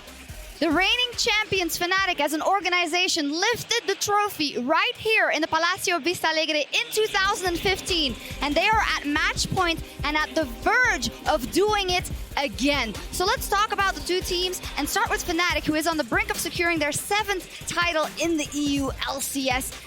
And see what has been working for them in the last 2 games. Now, I would like to call up the pick and ban from game 3, because there are a lot of things in there, Ender, that you said, well, these are the kind of things that Fnatic needs to look at if they want to win. Right, and I think the biggest change in these 2 wins was bringing in Soaz and putting this veteran on a champion that could just instantly start a fight. Look, this is a guy that knows when Fnatic should be taking fights, so the Sion and the Ornn, who can just press a button and force an all-in, have worked wonders for Fnatic. And we often see, or we often talk about Fnatic having the 2 best carries in Europe. And I think when you draft a composition like this that evolves so much around team fights with the Kai'Sa and the Malzahar, and you have a guy like Soaz who can just force the fights, they really get to shine. And I think that's what we have seen in the final. Is Soaz the X factor here? I think so. I'm a big fan of Soaz. I think he's playing immensely well. I think he deserves way more praise than he's been getting this entire split. I think also for Fnatic here is that the big difference between the first game and all the other games is that they don't have big liabilities in the early game. They have drafts that actually work out for them, they scale into the late game, and they defeat the Schalke number pretty much. Yeah, and I think the biggest pick for that is this Kai'Sa, because it seems like the team that's better equipped to team fight between 20 and 30 minutes is the team that will pull away with the victory, and the Kai'Sa is a champion that comes online around that time and has been so good in the hands of Rekkles. And indeed, when you have those 2 carries, then after you set everything up, you can trust in them to bring it home, and I feel like that's also what we've seen in the last 2 games. Caps knowing when to pull the trigger, Rekkles cleaning up, or actually engaging in a lot of fights as well, and they can just push Fnatic over the edge. They seem to be in their zone, in their element, and what I think is interesting that Rekkles only came in as a starter in the semifinals, right? But it's much of the same story as it was in the spring finals. It's that duo carry potential stepping up. I mean, it's Rekkles. I mean, we can't really doubt him at this point. He has done it for so many years, so I don't think we can look at that too much. But what I want to point out is that we actually had 2 compositions that were very different. On one side, we had Schalke playing the 1-3-1, who was completely different from what we have seen, and Fnatic doing the same old Fnatic with the team fight. So I think a lot of it came down to that Schalke were not able to pull the trigger in the early game, and a lot of it came down to the execution around the Shin and the LeBlanc. For sure. I think, go ahead. Yeah, I mean, I was just going to say that I don't think you can actually split push against this Fnatic team. They're too smart. Their draft has so much heavy engage that to play a split push, you actually just can't execute on it, because they will team fight you and just be stronger in the 5v5. And also on top of that, I think the biggest issue here is that they're not getting early game leads. I think when you want to play 1-3-1, you want to go for early game leads. And late game, I think Schalke just has no chance. And I think they just need to put everything on the table. They need to pull up some early game composition and just hammer that hard. Agreed. Like in game 1, the only way they could put up a resistance against Caps and Rekkles and the rest of Fnatic was because they were insane in that early game. A couple of things we pointed out, though, is that Skarner is never going to go back in the hands of Amazing. So what are we looking at here? They are down match point, Schalke. They need to win to secure that first seed at Worlds. They want to lift the trophy. Do they have a chance, and how do they do it? I say they do have a chance, but they need to go back to what worked in game 1, and that is playing through bot lane early and often. I need to see Amazing down there forcing plays to get upset ahead, because if he's ahead, he can carry. If he's behind, or even with Rekkles, it's not going to work out for them. If you're Schalke and you're listening, I got it for you. I will give you the plan. We saw it in the semifinal how they destroyed Vitality with this composition. It was the Rumble top lane, it was the Aurelia in the mid lane, and I think Amazing will keep on the comfort in the Sejuani, and I think these three champions together can create so much teamfight prowess in the early game, and I actually think this is a way you can win a game. For sure, I think that plays into the idea of just taking risks. I think right now they need to put everything on the table. Pick a Trash, for example, for Vander, a classic. Go for the Varus again. Go for the lanes that are powerful. Rumble as well, pushes all the tanks. Get ahead in the early game and try to take over from there. And we know Fnatic will fight back. They have shown it in the semifinal. They have shown it today. They will fight you back. So they will. If you draft towards being stronger in the team fights, not in the 1-3-1, I think you actually have a chance to fight them in the early game and get a lead and that way around win. We don't want to see split push coming out of Schalke. Now, when it comes down to a mid-game team fight with even gold, how many times out of 10 does Schalke win that? Zero. Now it is such, that's what I'm getting to. It is so incredibly hard because it's it's a coin flip also, right? If you invest everything in that early game, we saw it yesterday, and it goes the other way, you are done for. There's just so much pressure on Schalke's shoulders, and I want to bring it back to Amazing, who we talked so much about, and who really did carry them in game one. I feel like we're also looking at him to do what he did then, try and recreate some of those moves. Look, he's still playing well, but he needs to play like a legend. Out on the stage right now. He needs to become larger than life, get his team a big lead so they can ride that wave into the mid game and then close. I think the main thing, like, what do you expect a man to do with a Sejuani? Like, Nothing. It's just a, it's his best riding champion. a boar. Yeah, of course, You but it's haven't a seen scaling champion, right? Yeah. But it's still something that for him then is comfort. He knows he can engage, it's tanky enough. I get it. What's the alternative though for them? But the things that have been banned out, I'd love to see him on a Scar. I'd love to see him on an Olaf. He had the opportunity Please to no. take control of this game, so Yeah. I think at least no-go. Come on, No-go. come on. For no one. He's getting old. We don't. Trundle works.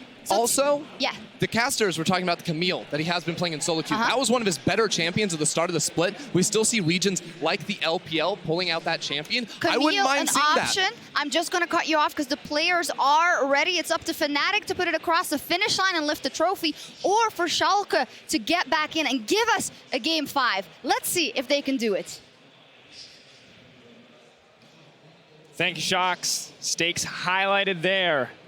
Everything on the line for Schalke if they want to pull this out. Fnatic feeling comfortable with that one-win advantage, knowing that this could be the 7th EU LCS title for them. The first time they have secured the first seed for Europe at Worlds since that 2015 roster that went all the way to top 4. Ooh, I mean, Fnatic, they've had quite a good year overall. Like the fact that they 3-0 the They've done pretty solid. I mean, they finished top 4 in MSI. Like they were probably disappointed with that. And then there were moments this split where many fans were worried, especially with Reckless benching himself out. But the superstar is back for the team. He seems to be performing at an extremely high level. You also have the MVP of the summer split in Caps, and Fnatic are 1 game away from securing another title. Draft, gentlemen, is going to be crucial, though, in seeing who will come out on top in this game. And once again, we see Vander's comfort picks banned away, and Schalke, with side selection, have opted to be on red. Now, do we get Schalke giving Kaiser again, but this time grabbing the Varus and trying to hard win the bot lane? Trying to match the Ezreal with Kaiser seems to be in favor of Fnatic and Reckless. Gentlemen, Kaiser banned. Okay. That Urgot that's been banned just about every time. Will you play it, Fnatic? Will Schalke play it if they don't take it? That's kind of the big debate now for Fnatic. We looked at solo queue. We saw Source had also played the Urgot quite a few times the last couple of days. It's been one of those picks that's kind of jumped forward, but that's an Ornn right there. They're valuing the engage. Yes. Chachi? Is he going to take it? Well, we heard it from the desk. We heard it from Ender.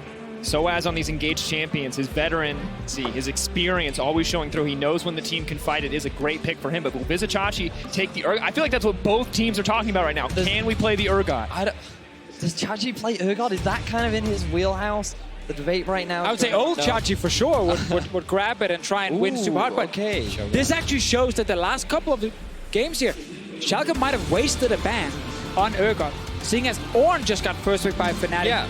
They know they want a team fight, and they know they want to engage on Soaz, so that's why they go for that. Here's the trick. Caps was the true Urgot player all along. He can still throw it in the mid lane. You never know, but they're putting a high priority onto the Cho'Gath. They still want a solid 1v1 up in the top side. They want a tank, they want that Baron pressure, and they still value that Shen. So I wonder if Fnatic can now draft themselves the Ezreal and the Pyke so that Reckless can play that defensive style and Hylissang can look to roam around the mid lane. Yeah, I like that Schalke are still waiting to see what he's actually going to pick on the side of Reckless here. See if Varus is going to be an option for upset. He played it really well in the first game. We do like to see it again. Great setup with Shen as well with Taunt.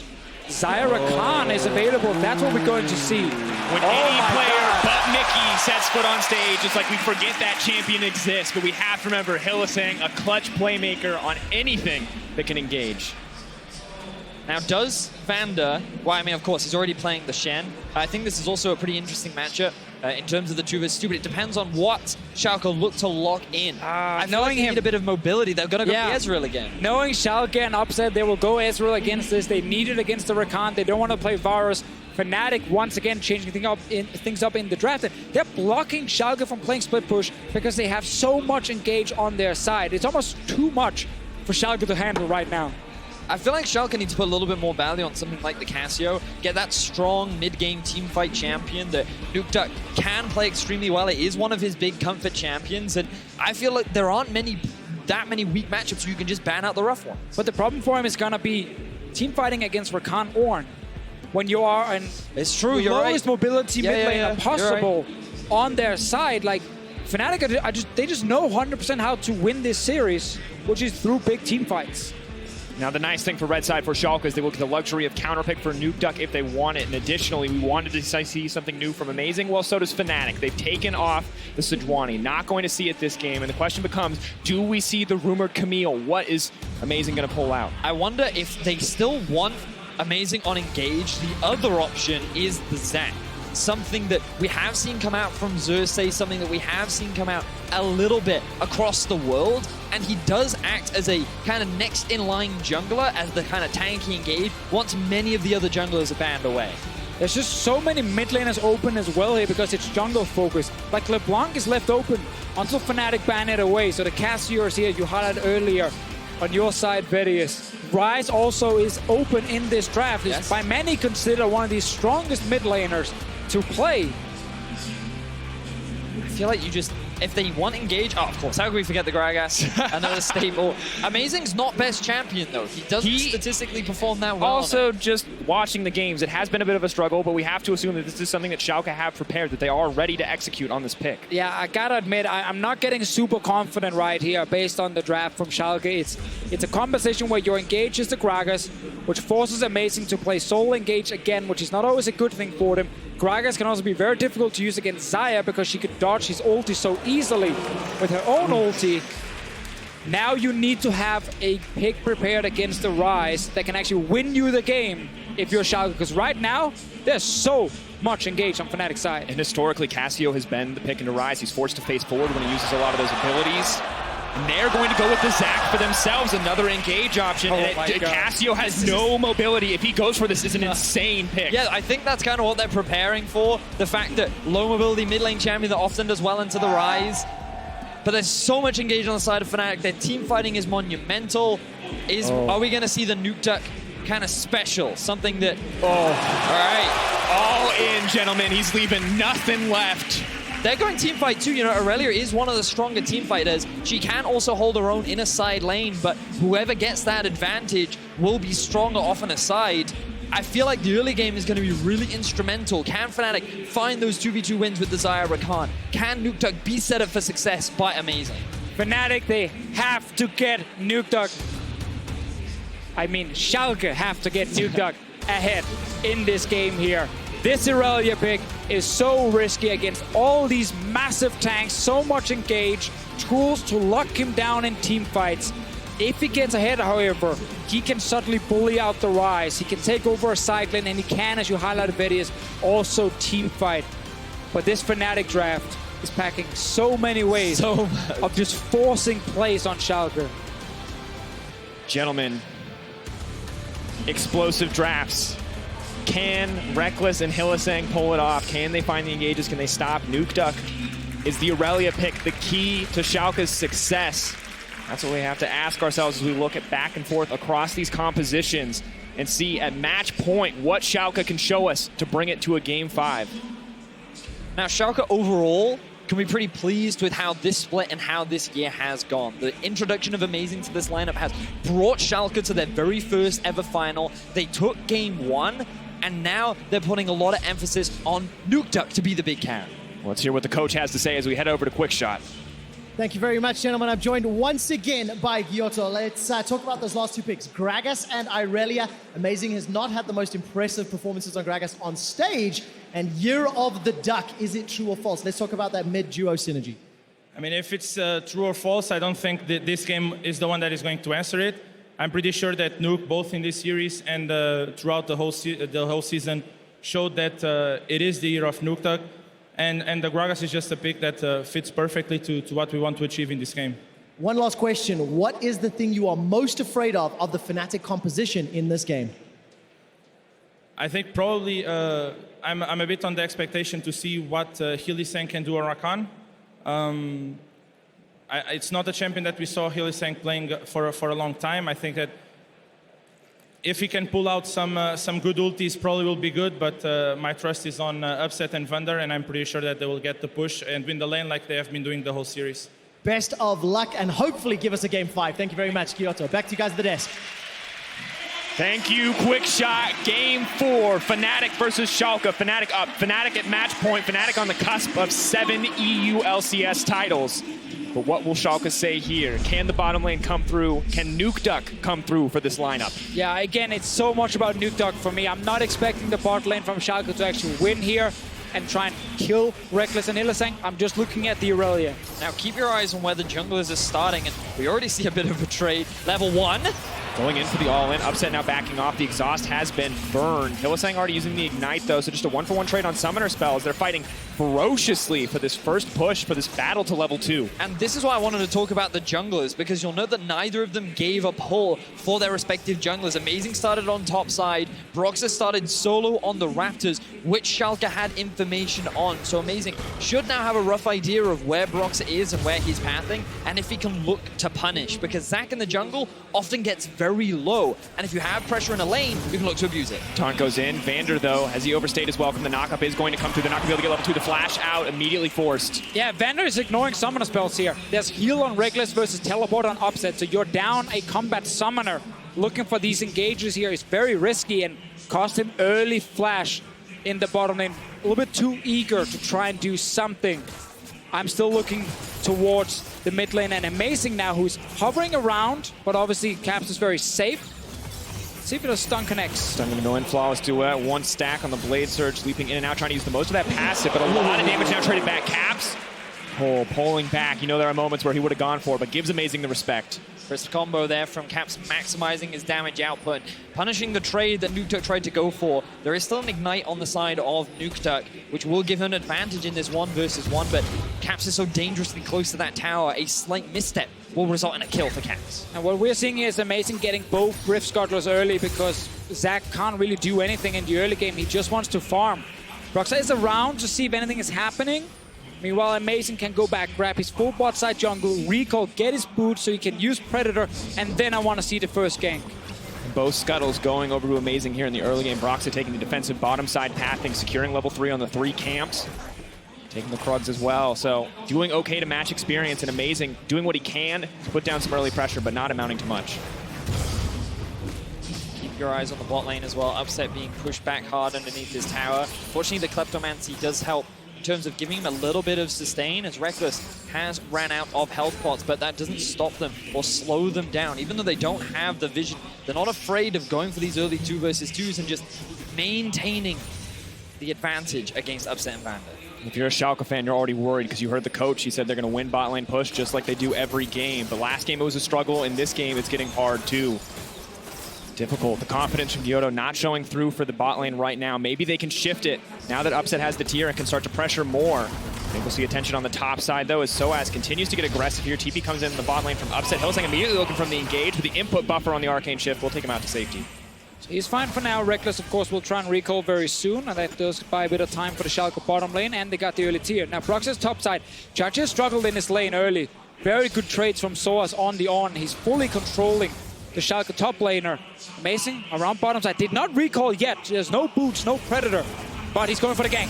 Trying to pull it back. A lot of damage immediately goes on to Upset, but Reckless is low on mana, and he's already burned the Feather Collar. Pull back. A little bit more damage could come in. The chain CC does land. Reckless, though, still trying to fight, still trying to fire back. Has the flash, but doesn't look like he's going to make it out of this one. First blood for Upset. That's just what Schalke need. Great punish there from Amazing. This is exactly the kind of early game that Schalke would want. Get your bot lane ahead, put the Xayah Rakan behind, and punish the fact that Reckless and Hylissang were playing like they had full control over bot side. They did not have the vision. They had a single ward in the river, and they got punished. It's exactly the start that Schalke wanted on the bottom side. Hylissang going to have to give a little bit more respect to the Ezreal and Shen as they get a little bit more control over the bottom lane. We can take a look back at the first blood one more time. Yeah, Amazing is stealing away some Raptors, and then he walks down on bottom side again. Fnatic not respecting the chance of a gank. And as you see the early trades with Upset jumping out, Reckless knows at this point he cannot get out safely. He will save his flash, give over that kill. Great for Schalke to get it on the Ezreal. even more important, the play topside that Broxah was looking for never happened. Now another gank. Soaz in trouble. Predator coming out from Amazing one more time. Tries to dash out to safety. Body slam. Where's it going to be? The flash away from Soaz. Good reaction there. It's a great start mid lane. Already looking for the all-in, but he's missed a flawless duet. That's going to be massive. Not even disarmed on the side of Caps. He's making it out to safety. But the Ignite goes in. He needs the shield from it, but he can't get it. He's not in range. Brox is here to try to fire back, but Bander is backing Nuke Duck up. And we said we needed Nuke Duck to get ahead on Irelia. He picks it after he sees the blind Caps, or the blind rise from Caps here. And what do we get? A 1 versus 1 solo kill against the MVP. 2 kills now in favor of Schalke.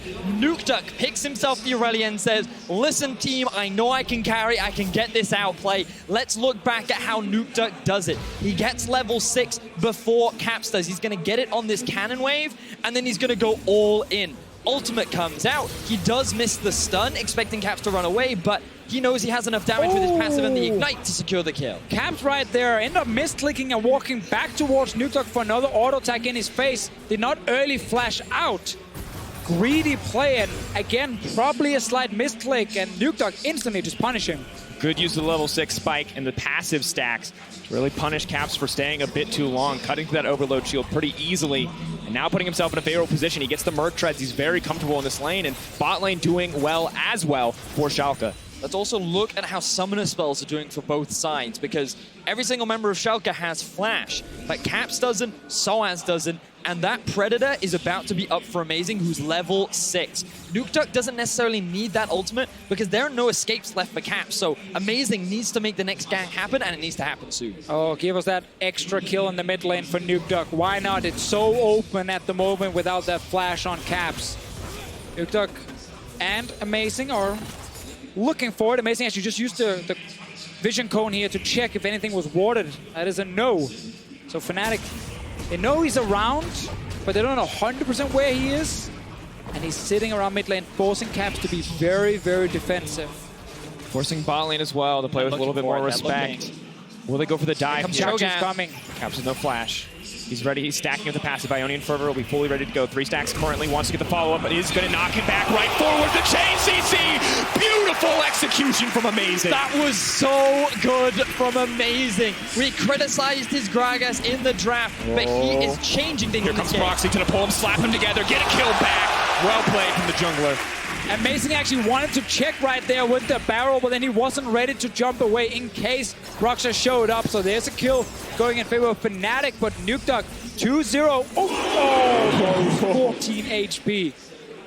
Another big thing here with Amazing's performance is when he played this Gragas, and we criticized it, was because he didn't succeed with early plays. Yes. He just died, he was too over-aggressive, but the fact he's getting early kills is so huge for him as a player to continue playing aggressive. Oh, gentlemen, you got to check the picture-in-picture. This play is beautiful, but Caps just warped another minion wave forward. It looks like it could be tower first blood for Fnatic. Well executed by Schalke. But if Fnatic can strike back here, it's not going to happen in the end. There's also the risk of getting locked underneath your tower against the Rise. That root can last a really long time, and the setup can be really strong, but Fnatic choosing to disengage as Upset and Bander return to bot lane.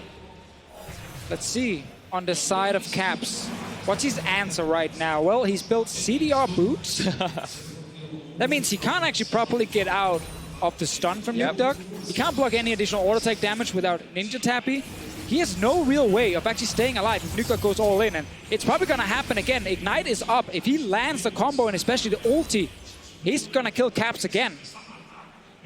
That threat, that kill pressure is not something we've seen from Nuke Duck yet in this series. He had a nice, safe matchup when he was the Lissandra into the Akali, but this time it's he who is threatening Caps. Now Vizicachi doing well on the top side as the tanks continue to trade out. Silence comes in. Vizicachi, is he going to commit for this? No. Ulti was... He did have it, but I think he needs one more rotation, and there's always that risk going up against an Ornn. He's like one of those champions that you should just never afford to dive because of the outplay potential he does have with his ulti. But Hellsang doing what he often does. Roam around the mid lane, look for a potential pick. Nuke Duck does have the flash available, and the flash is coming up for both Caps and Soaz. So he is just hanging around. Maybe he's a potential counter gank, but also looking for a play. But I just want to see Amazing hover around mid again, just to provide safety for Nuke Duck to go all in. I think at this point he can probably tower dive Caps and just kill him. You know, he has the Sheen. Caps is so squishy. But look at Broxah and Hellsang around. They know this. They're protecting their mid laner. Where's it going to be? Zach starting to charge the elastic slingshot. He's already burned his damage reduction ability. He's flashing out. Excellent use of the flawless duet to stop the engage, but still has to give it the flash. And this is what you were talking about, Deficio. If you're Fnatic, you want to get Caps back into the game. And amazing, he wasn't hanging around, ready to defend Nukeduck, trying to clear these minion waves out. They didn't have the vision on the top side of the river that allowed Broxah to get a good jump in with the E. And Nukeduck now flashed the Soaz in a 1v1 against Chachi, but here comes Broxah. And not going to be a 1v1 for long. The silence comes out to stop engaging. Vizichachi flashes out. It escaped thus far, looking for the minion. Now pulling him back, the double knockup. Vizichachi just going to back off here. But Amazing wants to bring it back. Here comes the Predator. Can they get it? Amazing going to knock it back. Broxah now in trouble. Has the reset on the passive, though. It's just going to back off in the end. Silence comes out a little too late there from Vizichachi, which means that Broxah is still able to flash along with Soaz. But Broxah's not done yet. He is hanging around. Chachi leaping in. Is going to try to pull him back under the tower. Soaz is trying to chain the CC. The silence is there. Now the Shen is coming in, but I think it's too little too late. He gets taken down in the end. Man, Zach is such a good champion and just constantly surprising people in lane. They think Broxah is gone. He's leaving the top lane, but he goes back in. Chachi overextends and cannot get his ulti down to kill someone. They also got the Shen ulti from Vander. It's now on a long cooldown.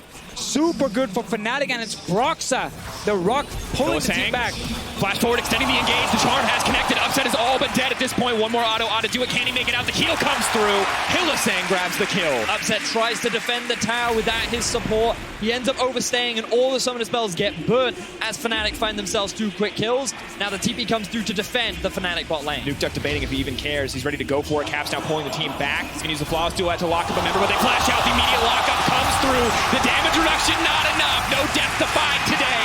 Dropping down in the end from Nukeduck. And this is why Fnatic are the best team in Europe. When they're down, they're supposed to fall even further behind. Their mid lane is supposed to die again. They find ways back through great fights. Broxah top lane makes the play. Bot lane secures a kill on Opposite because he's alone. And then Caps and the rest of the team gets the kill on Nukeduck. This team was not supposed to get these kills. They were not supposed to be even in gold after the start. But they pull it back, and Schalke, they leave a tiny opening, and they just get punished. But now look at the collapse from Schalke in the middle lane. Caps, he is overextended just a bit. Predator going forward, they're matched in level. Caps is still so far behind as an individual. He's going to use the movement speed to get out. Amazing, he's knocked it back, that's disastrous. Now Soaz is in the middle of the team. Horn not going to get used quite yet. Upset is here if they want to try to fire back, but burning so many cooldowns already. There she goes! Upset says goodbye! All part of the plan. Give the gold over to Upset. You think you're safe? No. Schalke, they pick up a kill. They get the slight gold lead, but this game is still so even now. Look at Broxah hanging around mid. The engage options on both sides are incredible. Broxah, will he look for a fight here? Vizichachi is here. Amazing is here. They're trying to secure the Rift Herald. Fnatic, will they go for the contest even without their mid laner? Nukeduck waiting over the wall, only level 10. Doesn't have the second level in his ultimate quite yet, but still definitely a lethal threat. Getting lower, 2K on the Herald. Stun does come through. Soaz now in trouble. Upset dealing damage, and there's no one there to fire back. Reckless, though, ready to protect Soaz. Upset going to be in trouble, but the input buffer takes him out. Yeah, they're just forcing Soaz to use a defensive ulti, so Fnatic cannot fight here. Mid lane turret is low. Even without Caps here yet, they're still trying to push. Massive engage threat. One stun does connect, but it looks like the tower will fall in favor of Fnatic. The gold just about dead even, but 300 in the favor of Fnatic for now. Fnatic did have priority over mid, allowing them to get that push and have the numbers advantage. They do also have control around the Drake, but they don't want to overstay. This is still fine for Schalke because they got themselves the Rift Herald, and now as Fnatic look to return to the side lanes, there is the option for Schalke to use that and trade a turret later on. Yeah, losing that mid lane turret is based on the play that happened earlier when you had that all in towards Caps, and he returned and altered the wave into the turret and got it really low. You're stuck on bottom side. No tricky force yet, but he wants to be annoying. He's not gonna spar ahead in this game as I expected after the early advantage. Yes. I think things slowed down a little bit too much around that mid lane. And here we get one of those plays where you want to just land this combo as Gragas and easily secure the kill. Yes. Luckily for Schalke, they still get the ulti, and Caps maybe shouldn't recall at his turret. Yep. The phase rush coming in clutch right there for Caps. Unfortunately for him, oh no! He was already shopping and ends up getting killed. Now, bot lane. Here comes Schalke. Predator comes out. Gragas Cask already forcing out the defensive ulti from Reckless. Now charming up as they look for the disengage, trying to find the re-engage as well. Caps is on the way, but Nukeduck is here. He's in the middle of everything. The Aurelia is trying to pop off. The resets are coming through. Dash and taking one down. The Blade Surge enough to close it out. Schalke hate Reckless. They threw absolutely everything onto him to secure that kill. They do finally get it, but look at Soaz pressuring up towards the top side of the map. Caps will get priority over mid. Schalke invested so many resources into getting just a single kill that Fnatic do have answers elsewhere on the map. It's a big kill, and if they get the bot lane turret as well, it is huge for them. Amazing is on his way to defend. Broxah might try and run top lane and see if he can intercept someone going to the turret. But looks like all of Fnatic are happy just farming a few camps. No, now he's on his way. There we go. Is what we need from Fnatic to try and see if anyone shows up alone from Schalke. Ah, Amazing was sitting there already. Does spot them out, but Nukeduck is here as well. The man advantage in favor of Fnatic. They have their eyes set on the tier 1 top lane tower. It's happened a little bit too slow. They didn't need to do Raptor camp first on Fnatic's side. They could have rushed top lane with Broxah, look for someone to sit there alone and then try and kill them. But at this point, they just want to get a turret. Tower getting lower and lower. Nukeduck not feeling comfortable enough to approach. Even with the lead he has, Trinity Force not going to give up enough tanky stats to survive the all-in there. Rift Herald now used in the mid lane by Amazing. Upset is here with the wave. Vizicachi is collapsing as well. Schalke looking to take things back into their control. You can see Broxah hanging around the top side of the map. Nukeduck needs to be aware that he's not in a singular 1 versus 1. But a lot of things happening on the map right now. Chachi alone in the bot side. Fnatic looking for a dive. All those summoner spells are coming back up. Going to get it. Vizicachi, though. Stopwatch is available. He should just stay on the turret. We've seen this before. Vizicachi turning around entire games with a good use of stopwatch on an over-aggressive dive, but Fnatic are not going to take the bait. They see the item in his inventory. There's no Shen ulti on Vander, which means that he's just walking towards the bot side of the map while 2 members of Schalke hang around top. The Rift Herald was used, so Nukeduck's going to take his time taking that tower, but I feel like Chachi needs to respect the fact that Fnatic has so much vision control over the river right now. Exactly. Could have felt safe with this warrior, but because of the control being placed down, it will just get killed, and now Chachi steps away. The moment he loses all the vision, he's gone. Plays it safe. Meanwhile, Nukeduck will get the top lane turret, so Schalke will have all 3 outer turrets down, and a fed Aurelia at this point in the game, while Fnatic are trying to get a Drake and a bot lane turret. So when we think about mid-game spikes as well, you've got to look at Schalke's comp and realize that this is a strong 2-item team. Upset already completed the Iceborne Gauntlet, well on his way to completing the Muramana. The Trinity Force has finished on Nukeduck, and Cho'Gath is Cho'Gath. He's always going to be relevant with that ulti, but now he's getting collapsed on. Cho'Gath now is going to get collapsed on. Looks like they need to cut through his health bar. Vizicachi buying a little bit more time, but the Zac is on the way in, is going to knock him up in the end. Vizicachi cut down by Fnatic. And Schalke, they need to find pressure elsewhere, but only Nukeduck is sitting in the top lane. I don't know if he's going to be able to secure that tag. There are still 5 members of Fnatic. They're not going to overclock. Oh, maybe stop some recalls here. But Fnatic, another great play. They know if they are together, they can fight. They can use the strong engage on their side. We praised it in the draft. And they find Chachi in that bottom lane. Nukeduck will get his turret, so it is still a trade. Oh, stop, another recall. Recall interrupted. They may look for the re-engage here, but they have to be careful. 5 members strong of Fnatic. Schalke realized their mistake. The Predator still active from Amazing. He might still look for a kill here. Reckless all on his lonesome is just going to walk out of the jungle. Amazing does not want to fight that. Yeah, they didn't actually know how many Fnatic members would be close. They can see them recall here.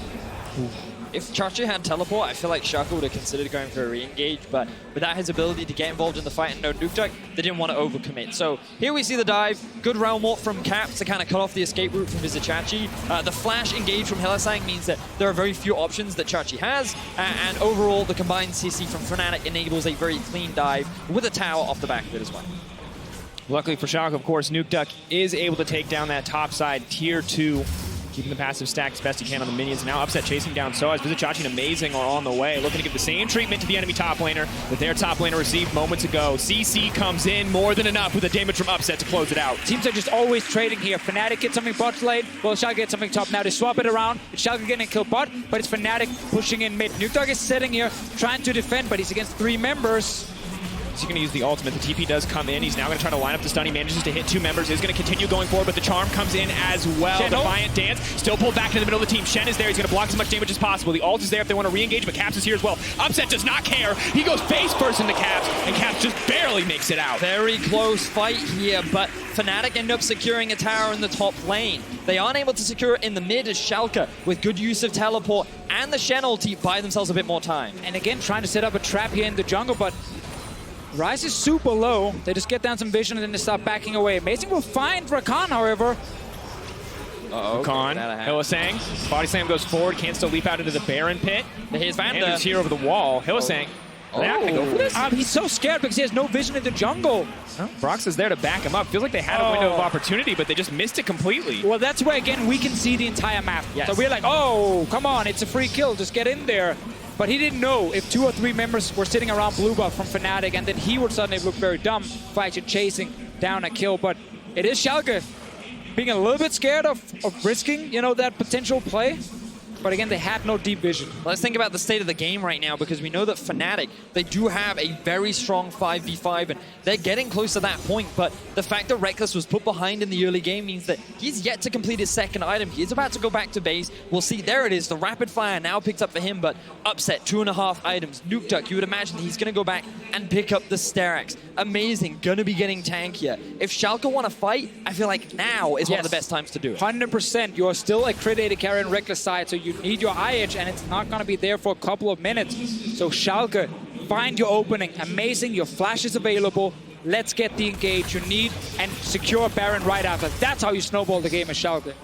Can't afford any more fumbles either. They need the clean engage to get this one going. Now already the bot lane starting to trade back and forth. Fnatic are on the way down. The Oran Horn has been blown. Silence going to stop anything else from going through, but Vizicachi needs to make it out. He has the flash available, but it might be too little too late. It's absolutely going to be Vizicachi dying here. What can Schalke get back in return? Trying to get Broxa here, but it's not enough. And oh, actually, maybe. Now running for his life, but the elastic slingshot is there. They can't interrupt him from stopping him from getting away, but Upset is determined, trying to stop them from being able to threaten Baron. But this play right here has been the weakness for Vizicachi. His team is not in position to pressure Baron, and yet he's far pushed forward near an enemy. They're fighting. The engage going through, amazing. Trying to make his way out, but the Predator means he doesn't have any tanky stats. Nuke Duck now needs to turn this fight back. Gets the engage potentially as an option, but will not take it. Soaz goes for the side. Nuke Duck, can he outplay this one? He is running back to safety. Fnatic in complete control of the Baron pit, but will they start it? Looks like the answer is yes. There's no jungler now for the side of Schalke. TP coming in from Chachi. He does have the ulti. Fnatic immediately disengaged. Nuke Duck buying a bit more time, delaying the escape. Vizicachi just trying to make sure this Baron does not go down. This is not a winning fight for Schalke, but they will stop the Baron, and that's the consolation prize. And now we get it again. Fnatic, they see an overextended Cho'Gath.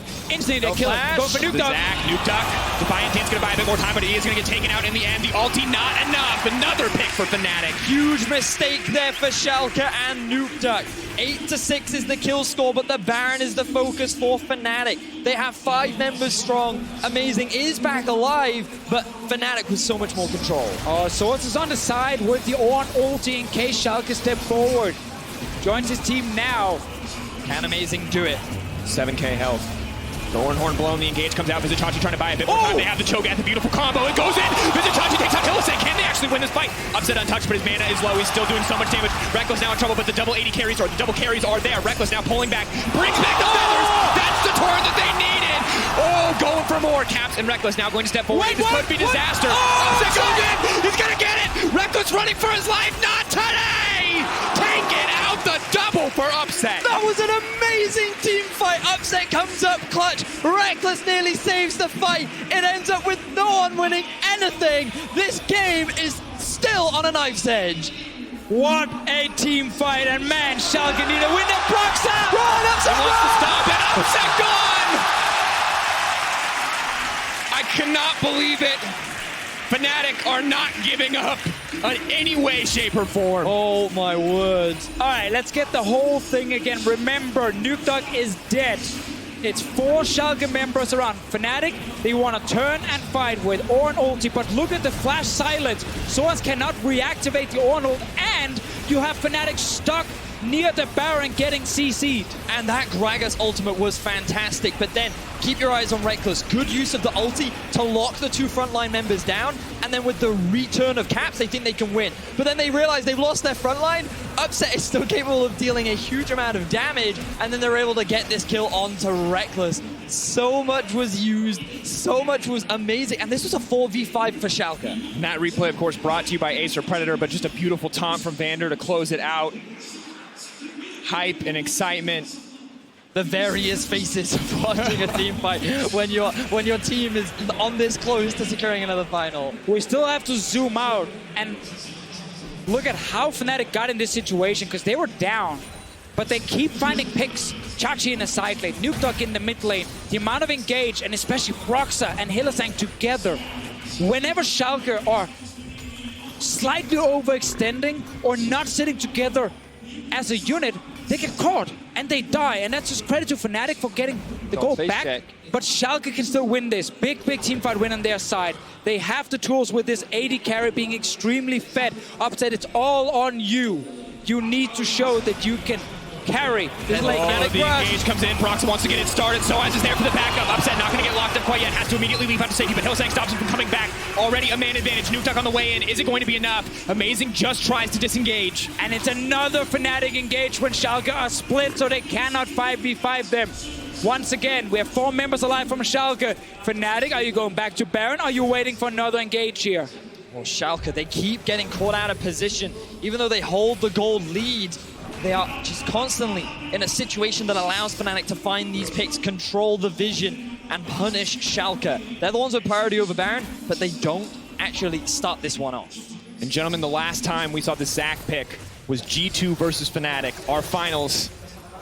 And we're starting to wonder why we haven't seen it more, because Broxa is finding these engages over and over again. That rough early game no longer a factor because he keeps finding the pick setups for Fnatic. Yeah, we've seen Zac a lot recently. LCK, LPL, they're playing it because they know once you get out of the early game, you're one of the best tanks. And look at how close this scale on the goal graph is. 1.8k to 739. It has been a constant back and forth between these two teams. Schalke fighting for an opportunity to still earn their first EULCS title, whereas Fnatic looking for their 7th. And we keep calling it mistakes when Schalke are caught out, but it's so hard to play against so much engage. Again, we can see everything. We know where Fnatic are sitting and hiding, looking for the engage, but Schalke cannot.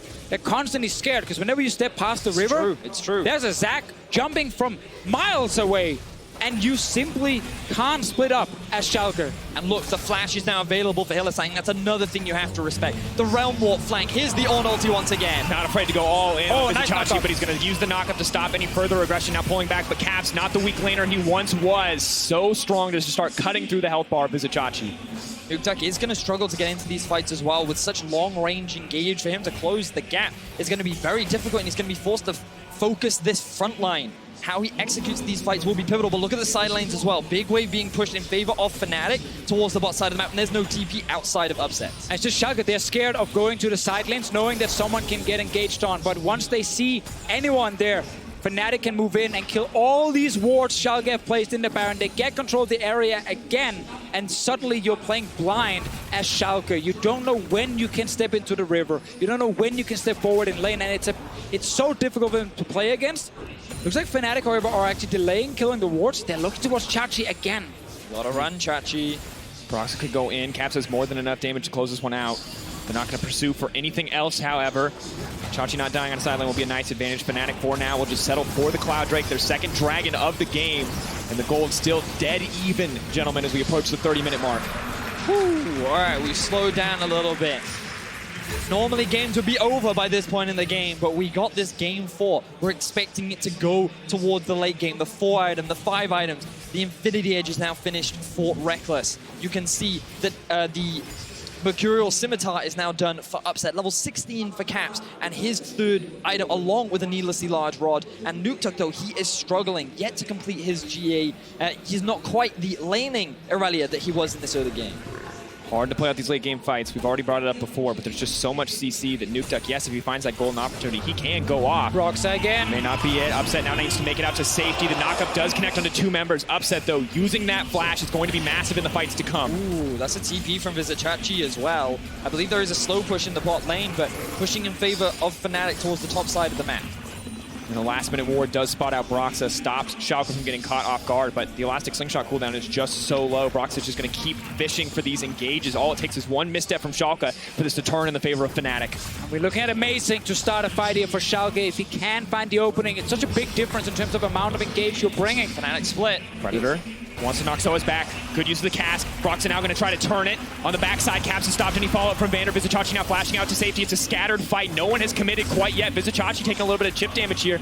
Will Fnatic go for the re-engage? They do not have the Ornn ultimate quite yet. This is fine for Schalke because, again, look at the side lanes. It's actually pushing in favor of Schalke in the bot side of the map. They also have it pushing up top side, so Schalke, they just have to be patient. The big thing is that Soaz's ulti is coming up soon, and Fnatic have everything available to fight. Yeah, Schalke lost their main ulti right there. Amazing's ulti is gone. He tried to get Soaz, which was never really gonna work, but he's looking for Broxah now. Broxah gets to walk out, and he sits in his control ward brush, and he can jump all the way into the river. There's also no flash on Upset. Hylissang, that is going to be his primary target. If they lock him down, the fight will be won for Fnatic.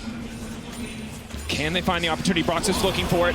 He's going to get silenced immediately as the fight kicks off. Nukeduck has used the ultimate to get the fight started. He's made the zone. He's zoned out most of Fnatic. Caps now trying to pull the rest of the team back. They are going to look to escape for now. Reckless with a good use of the Feather Collar to bring it back, but Nukeduck wants to keep the fight going. Flawless Roulette will not connect, and Schalke are going to back off. Feast still available for Chachi in case Baron gets started, but they didn't get Broxah down into his passive. They're hiding in the brush right now. Looking for the pick. Nukeduck not going to find Soaz. It's a lot harder for Schalke again to start the fight here. They need Amazing to body slam Flash to guarantee the engage. I have my eyes on Hylissang though. This guy still has Flash, still has ulti. He could be the game changer for Fnatic. He's waiting, he's looking for that opportunity. When are the movement cooldowns going to be burned by Upset? When can they cut through that major damage source on the side of Schalke? Broxah though very low. He's going to find an opportunity quite yet. Hylissang now looking forward to get it started off. Vander now trying to interrupt with the taunt. Nukeduck looking for a way to the back line, but Upset remains untouched. Sadly, Vander going to get cut down immediately by Reckless. Buys a bit of time with the stopwatch. Upset now looking for a little bit more. Nukeduck does try to get out, but he's so low. Schalke cut down by Reckless in their final moments. That's the Quadra.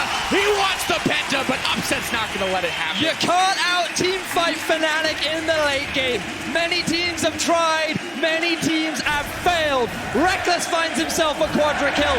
Fnatic on track to get their 7th EU LCS title. Those are the cold-blooded eyes of Reckless. He knows no mercy here in these final moments of the game. Schalke, this will not be your first final. Oh, Upset is trying alone right now, but all of Fnatic will just force him back.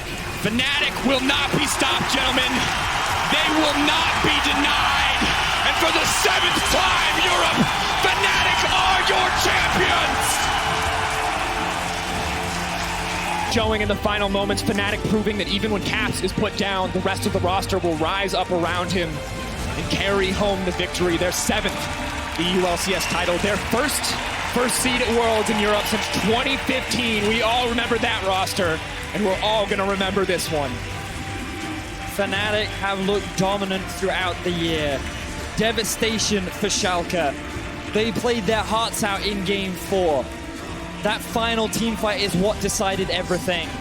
But Fnatic, as they often have, come out on top.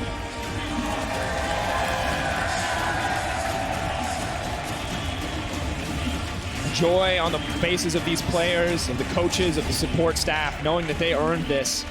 Knowing that their place at the top of Europe was absolutely justified and continuing to prove that no one can contest them. They've had 11,000 fans in Madrid screaming their name, screaming for Fnatic, and they deserve this. Here we go, folks, the moment. The team gathers around, 6 men strong, support staff behind them. Fnatic, champions of Europe.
Once again, the joy on the faces of the fans, the joy on the faces of the players, knowing that they earned this.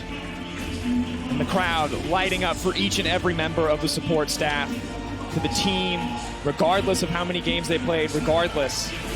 They know that all of Fnatic earned this moment. And this was the 6-man roster from Fnatic. It started at the beginning of the year.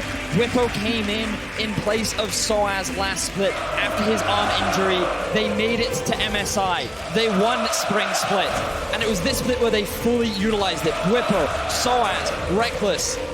The combination of the three led them to another European final. And I gotta say, it's a pleasure to see Reckless return to the lineup, gets to play some of the crit late game AD carries, and then in the big moments, in the big team fights, on the big stage, he's the one getting all of the kills. He's the one winning the final team fight for the team. And after semifinals, I feel like we were skeptical. We thought Caps was the guy who carried it all through. It was only Caps, but here it showed that Fnatic as a team are just unstoppable. Broxa, every single engage landing true. Schalke never able to respond. Members of every player's family, smile, elation. These are the moments that you live for in esports. And now they're Europe's hope at Worlds, the #1 seeds. They have fantastic players, a large coaching staff behind them. And they're looking to relive the 2015 Fnatic glory days. Many fans wanted to see that Fnatic return. And while it was a hard-fought series, I feel like Schalke truly did play their hearts out. They made it difficult for Fnatic to secure another title. Fnatic will be the #1 representative at the World Championship, and they'll prove that Europe is definitely a region that will show up at this international competition. The man on your screen, happy with the results, and of course, Vitality as well, wherever they are right now. Oh, they were in the venue. They were screaming during that last team fight. They will be our second seed, but it's all about Fnatic right now. Absolutely is. Two men on your screen right now, Reckless and Caps, the dual threat of Fnatic. Reckless gone for so long, it was Whippo who held that mantle until we got later in the season. But the return of two incredible players, incredible talents in Europe. We see Quickshot getting ready to speak to both of them, to talk to them about this glorious moment in both of their careers. And what a split for Caps as well. MVP of the split. When Reckless left, he was the man that stepped up. The team played around him, and everyone is so excited to see him play at Worlds again. His MSI performance, his summer split performance. People want to see how well he can do against some of the best talent that the world has to offer. Truly a beautiful moment. Incredible.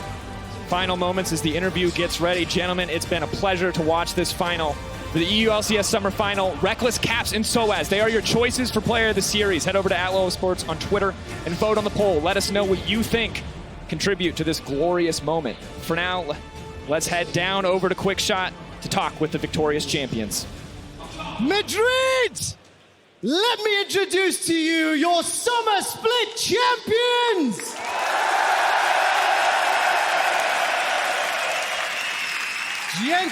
Gentlemen, this crowd has been fantastic. We are getting set up for PGL in just a moment or two. But Summer Split MVP, after game 1, I worried for you. What did you think after being smashed in game 1? So we had a lot of issues game 1, but I think a lot of them came from both Schalke having a lot of pressure and the fact that we gave a lot of kills early. So we were still very confident after game 1. What was the mood backstage like? Going down 0-1, what was the support staff and the team chatting out? Obviously, Whippo started, then swapping out Soaz. Reckless, talk me through what was happening backstage. So yesterday we had a talk about situations where we might lose this series. And, thanks. Wait a minute.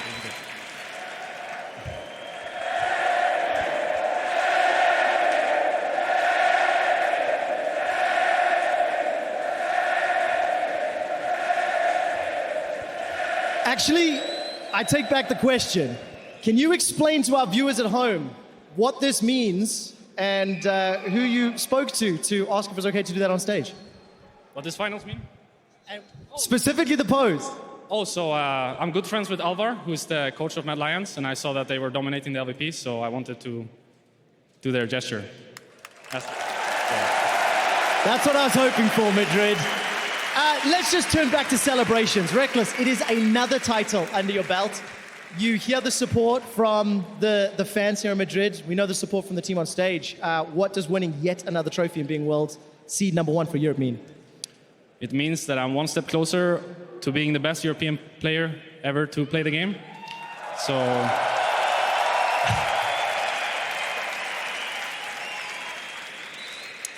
I'm very happy, of course, because now in 2019 I might have 6 trophies, which ties Yellowstar. And he is so far to this day one of the best, or if not the best, European players. So I would like to surpass him in 2020, and after that keep going and see how long I can do it. I think Madrid's behind you. A man that's going to be chasing the title of best European player ever, but started later. Caps, first MVP, back-to-back titles now, looking forward to Worlds. What does it all mean, and what are you thinking about? So we just want to prove ourselves. I feel like EU has been not performing too good at Worlds for a while now, and we want to change that. So this is our Worlds. #1 seed going into the group stage, going into the draw. First time Fnatic has been the #1 seed since 2015.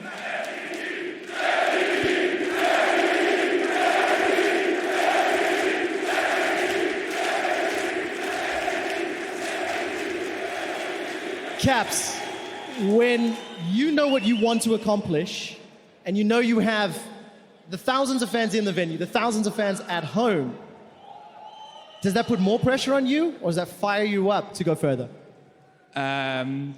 We've always had the Fnatic fans supporting us, but this year it's been completely crazy because we started winning. So I want to thank everyone, and your cheers give so much. It can turn the tides. You know, if we are down in a game, if you hear the crowd go crazy, then you can bring it back. Can bring it back to back, in fact. Production, can you confirm for me the player of the game? The 3 options that we had were Soaz, Caps, and Reckless. And the winner, the player of the series for your Summer Split Finals, is Reckless!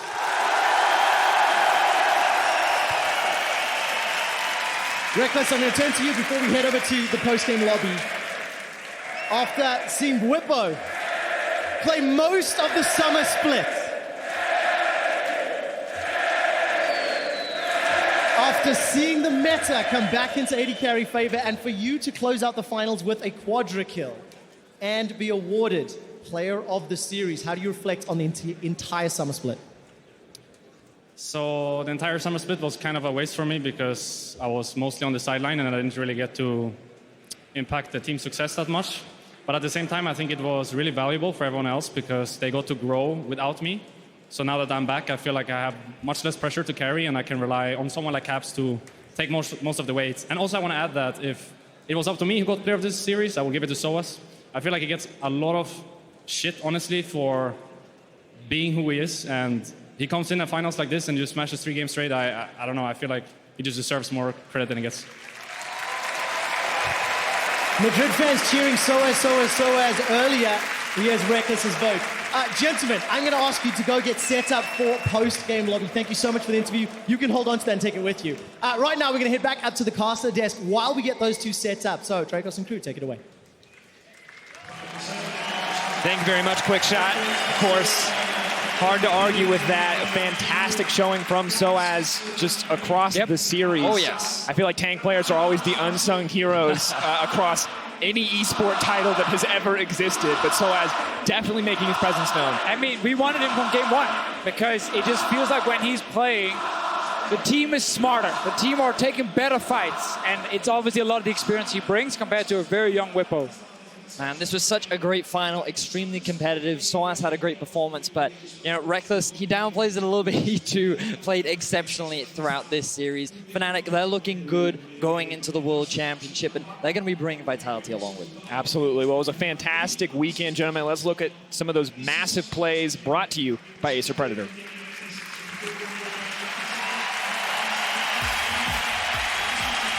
First up, the Misfits bot lane pulled off an insane turnaround against Vitality with Mickey X leading the charge on his recon. At Brack1 said that play from Mickey X was actually insane.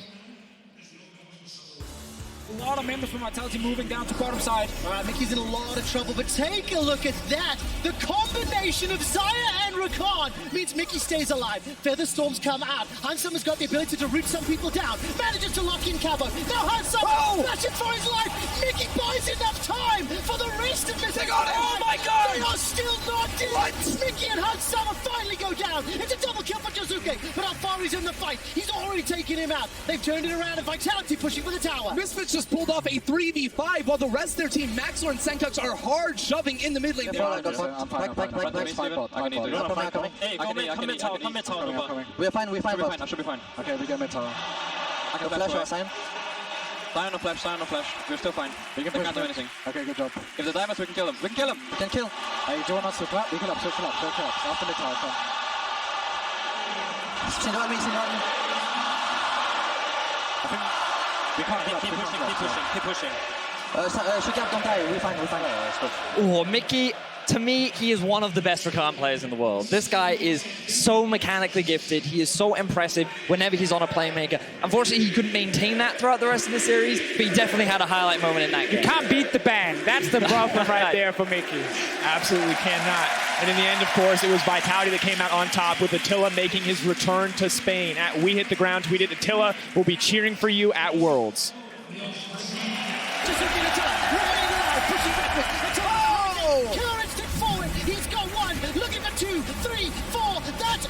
Misfits wiped. Vitality bust open the base, destroy the Nexus, and are one win away from third place. He's elo. I got them. Oh, nice. Good job. Nice, guys. Game one. One more. There's nothing better than when Vitality are winning. Their comms turns into Jozuke laughing when the fight is still happening because they just know we're killing everyone right now. There we go. That's Schalke. Absolutely love it. Well, in tonight's final, Fnatic needed one more win to secure the title, and when it counted the most, it was their AD carry legend, the Swedish superstar, that came up big. Roxa, though, very low.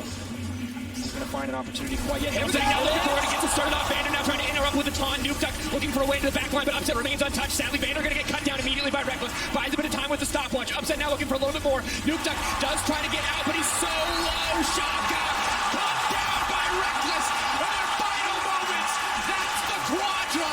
He wants the Penta, but Upset's not going to let it happen. I'm going in earlier. I'm stopped. I can't. Shen. Slowly, Shen. Irelia, 3 seconds, mate. I need help. I'm passive. Irelia flashed. We win. No. Commit. No way. I don't think we can end.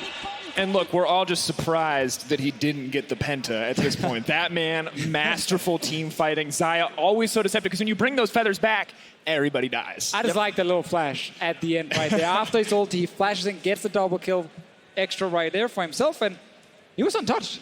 Not a single member tried to hit him. And the reaction from Vitality, we saw it in the lower pip as well. They were ecstatic securing that spot at Worlds. Reckless helping them get there. It's going to be exciting to see what both these teams can pull out on the international Yeah, it's stage. actually impressive how loud Yamato Cannon can yell. It sounded like 11,000 people, but it was just Yamato Cannon going crazy. Him. Fantastic look from the team overall. Really good. I think that we saw this guy kind of develop in the final moments of the series.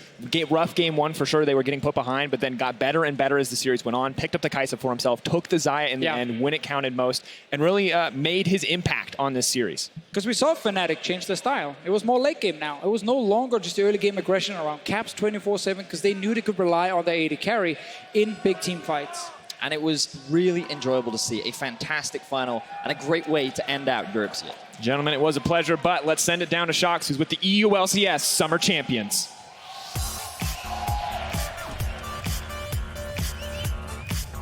Why, thank you very much. And also, hello, Palacio Vista Alegre. The fans are still here listening to PGL Live, and that gives us a chance to talk to every single member of the winning squad, Fnatic. And I do want to go to two people that don't necessarily get the first word after a win. I want to start with Soaz.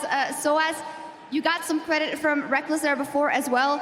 You came in and you did some incredible things for the team. What does it mean for you to be part of this victory?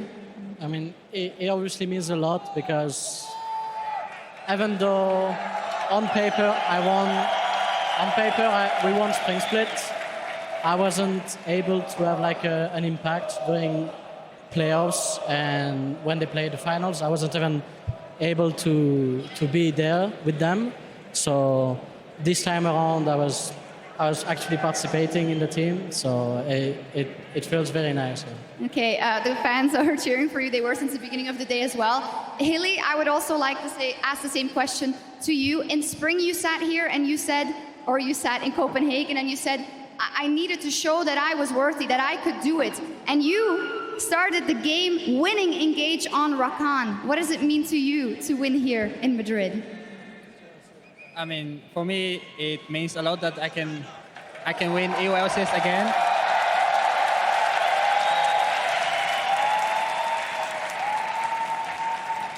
And especially on this arena, because I played here like 3 years ago, and it feels really good to close this page with a happy ending and go from Madrid to just with a win. It feels like really good.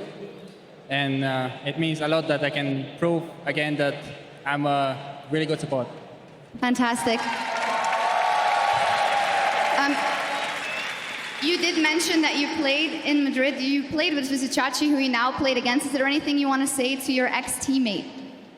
I kind of felt bad when I went to him, and they were all like so sad, and they really wanted it, and we kind of took it away from them. So I'm feeling a bit bad because of that, because I'm close to Chachi, and I don't know. I just wish him best of luck for the next year, and I hope he make it to Worlds.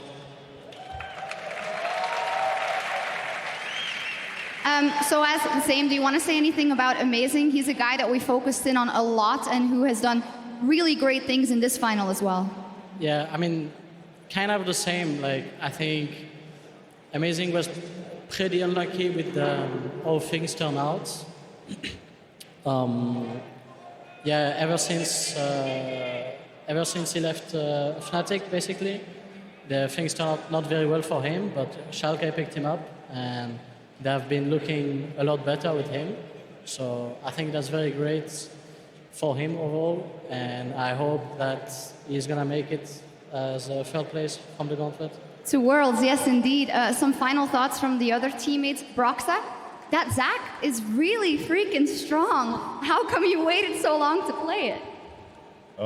Well, the Zach pick specifically was...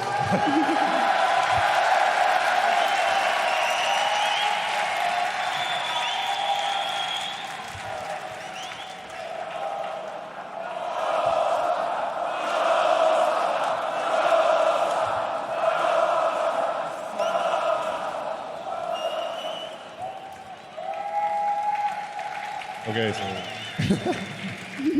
the sack pick specifically was actually not something we had prepared, and I was a little nervous at first because we knew there was a chance we could end up in a spot where I had to play something I hadn't practiced too much, and that ended up being sack.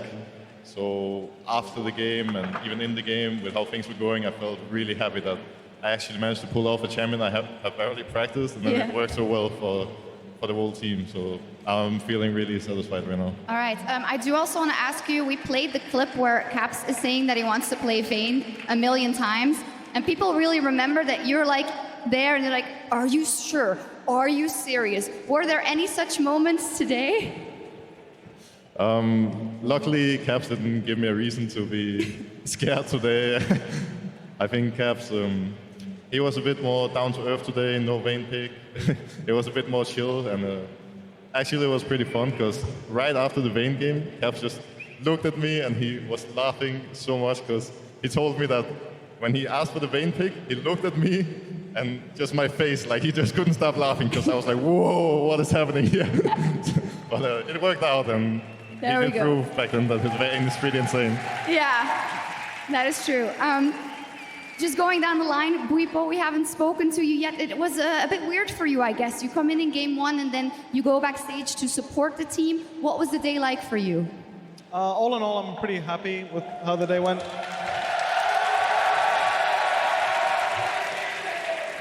I think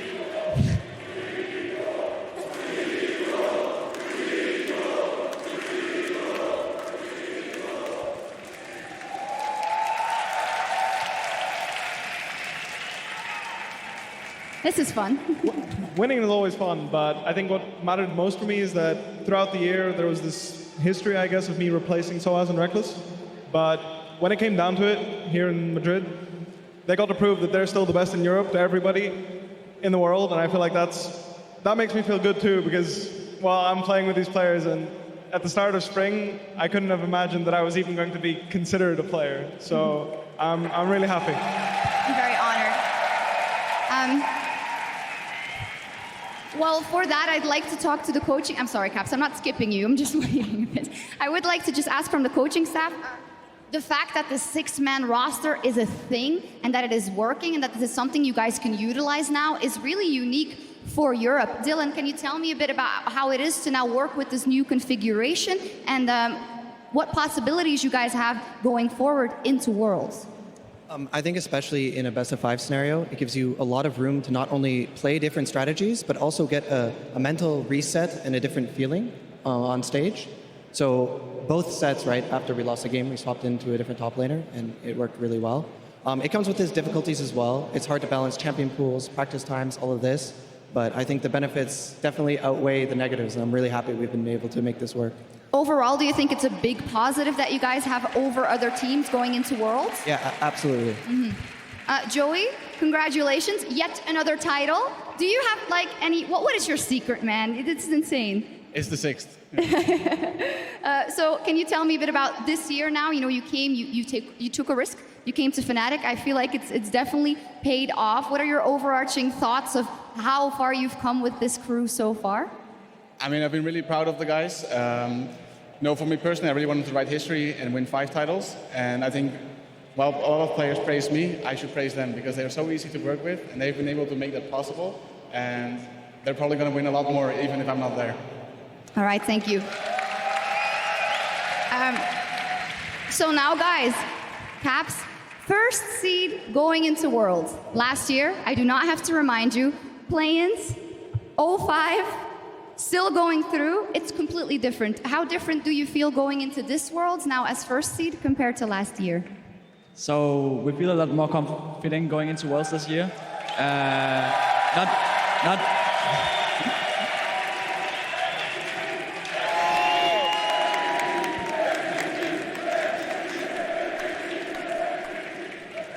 And it might be because we're first seed, but it feels like there's a lot less problems when it comes to behind the scenes. We're meshing a lot better this year, and I feel like it's also showing in our games. So this year we're not going to Worlds thinking, oh, how do we stop ourselves from tilting and all these kind of things. We're just focusing on winning. Mm-hmm.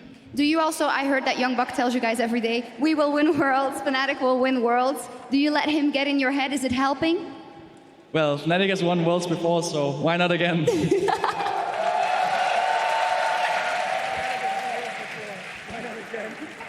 Fantastic. Reckless, once again, it was kind of a perfect balance today. Caps got awarded the MVP of the split. You got awarded the player of the series. Is that ideal for you guys, knowing that you're both on top form? And how good do you think you performed today?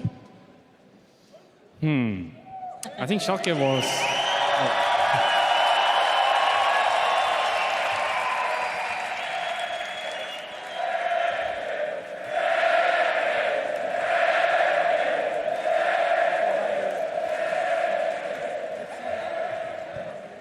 So I think Schalke was actually much better than I thought, and this was, in my eyes at least, a close series. Could have gone either way. So I don't really feel like we underperformed because they actually put up a really good fight. I think we probably played as good as we could have, and I was surprised that it ended 3-1. I was expecting a 3-2 after, I think it was game 2 already. We felt like these guys are actually pretty good. They know what they're doing, and yeah, we just wanted to get the trophy again, right? So I was happy to see that all of us could play up to our standards, because then I know that if we can do it under this pressure, then we can do it at Worlds. And if we can do it at Worlds, we can win the whole thing. You can win the whole thing if you play like this.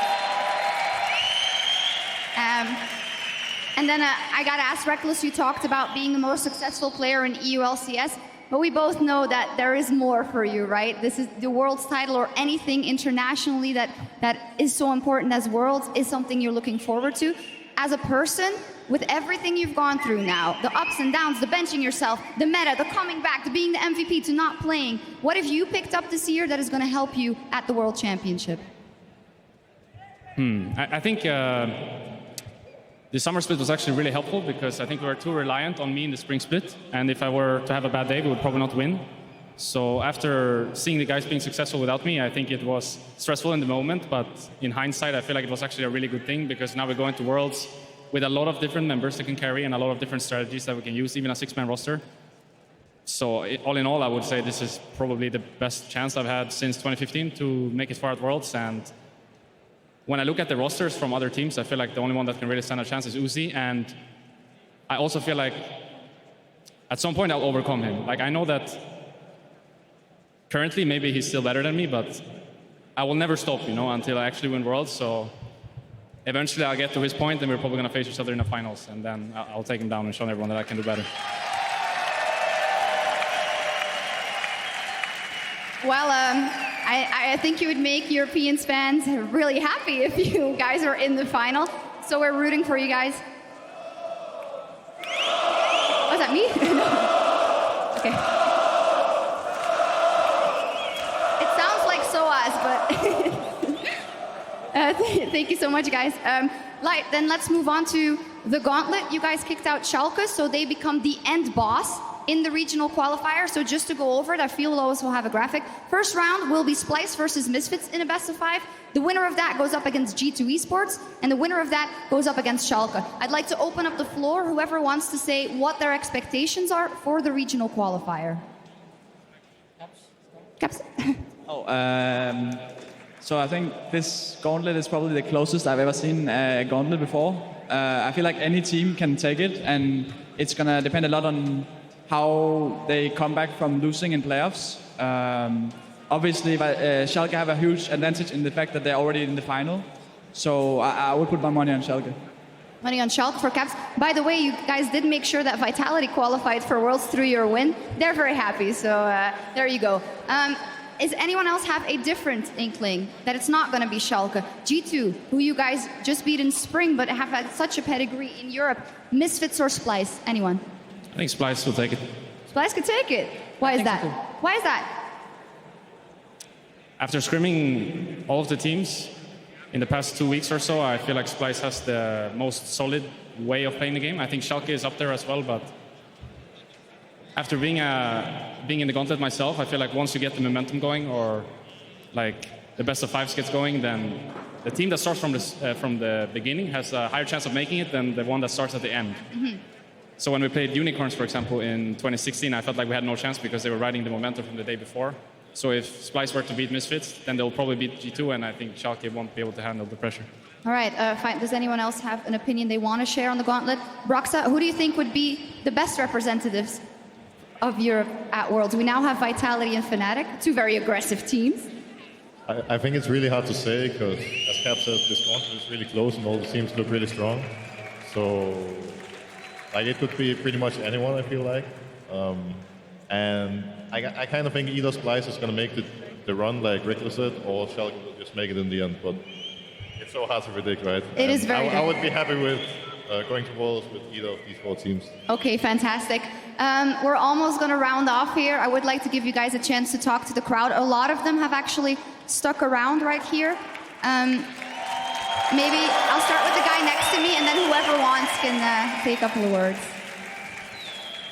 So this crowd is probably the craziest crowd I've ever heard before.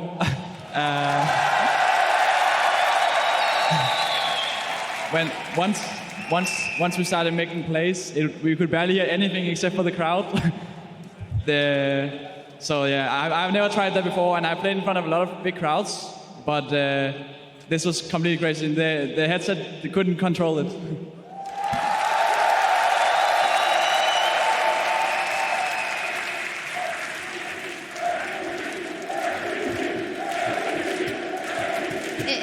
forgotten you are the MVP.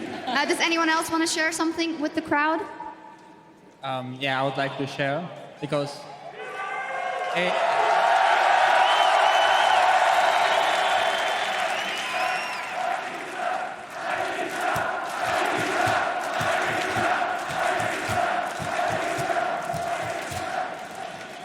I'll say again because I've been here before. It felt like I was the most experienced in this arena, and I was always telling my teammates that these guys are like really crazy. The Spanish fans are like super loud, and when we were playing in game, like we could barely hear each other because it was so loud.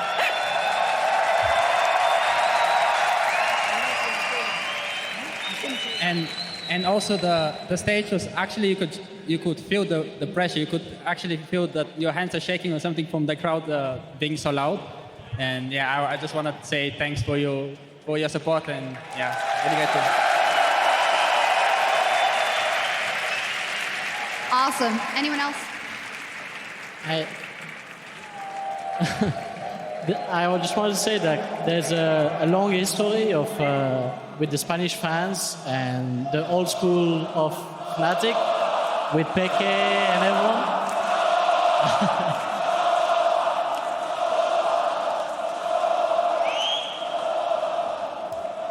Yeah, there's a long history of you guys supporting us with the old school Fnatic, and throughout Fnatic with Peke, through Origin.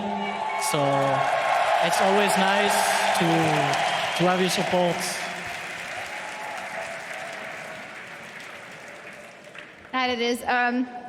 Yeah, I think you guys did everything. You talked about Worlds, you talked about today. What's up now? You guys are going to, I believe you guys are going to boot camp pretty quickly now. Can you share any information on that? You're just jumping on a plane, or? Caps, Reckless, and me are flying tomorrow to Korea, and the others are having a 5 days break just to see their family and everything. And then we are meeting in Korea in about a week or something. All right, I see. Well, the best of luck from all of us on the boot camp at Worlds. Make Europe proud. And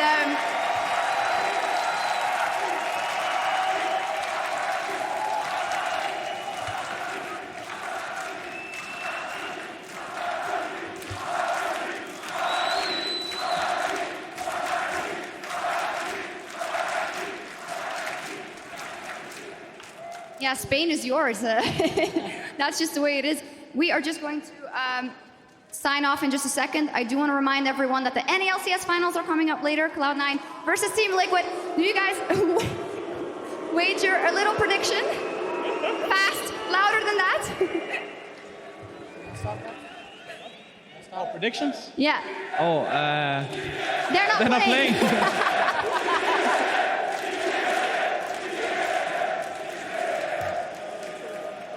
I'll put my money on C9. C9 for Caps. Does anyone want to share their prediction?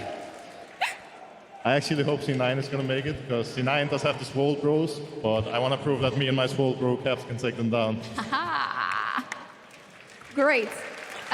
It does start in an hour and a half, that final. We will be signing off, and also at the end of the NALCS broadcast, you'll be able to catch the rebroadcast of the EU LCS finals, because don't you want to watch all this awesomeness again? And furthermore, we will be back next week for the Gauntlet, the qualifier for Worlds. We have Fnatic at Worlds as first seed, Vitality as second, and we will find out the last team next week. Nothing left to be done but to say muchas gracias, España, y Apelación Vista.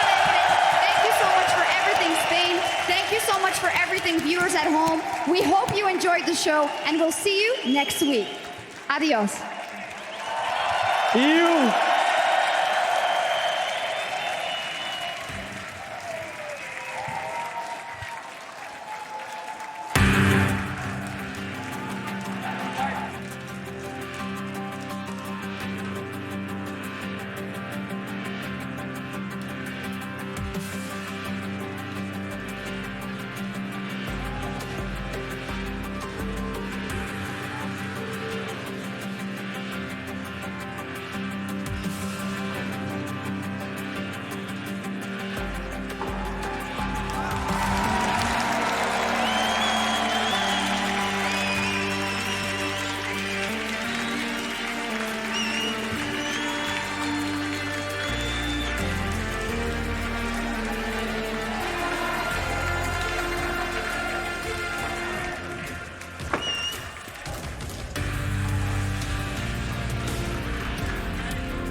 excited already because it's the first game of the summer split, but it's also that insane meta you've heard about. We're moments away from Champ Select. You literally do not know where any champion is going. It's like you've just loaded into your League of Legends experience for the first time ever. You just pick what champion looks cool. You pick what champion feels good to you, and you put it anywhere. That's my kind of meta. I am ready.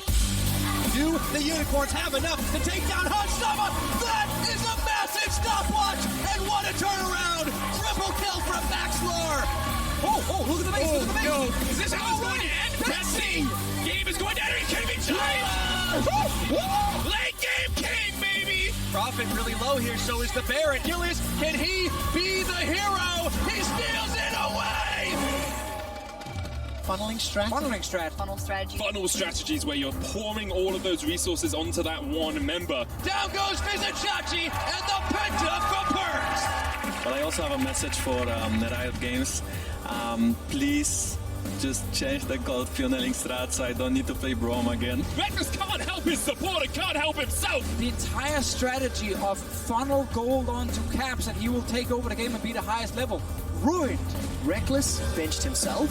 Martin did indeed come up with it himself, and we actually accepted it. And by the way, while all this is going on, Soaz is just solo killing Shepard. Is he going to go with the burning agony? Oh man! Cool guys don't even need auto attacks. Mundo too strong for you. Shizuke is trying to get away from this one. Press the attack, electrocute as well, but Shizuke dodging, flashes away, amazing with the flash chase, but amazing! Cannot get away from Shizuke! The Italian stallion is back in action! Steelback, last man standing, what can he do? That's one, let's go! Oh, Steelback, he's got it, but he can't take down Memento! X2K are rushing if they're going to be able to get this one down, unless splicing it in the pit. Gonna be stolen! How did Xerxes do it? Oh, that Escalon Bobby, you mad thing! He got on board! That is the dirtiest I have seen in years! Is it enough? That's a flash up for him from Shizuke! Constant guillotine! 1, 2, dunk, dunk, dunk!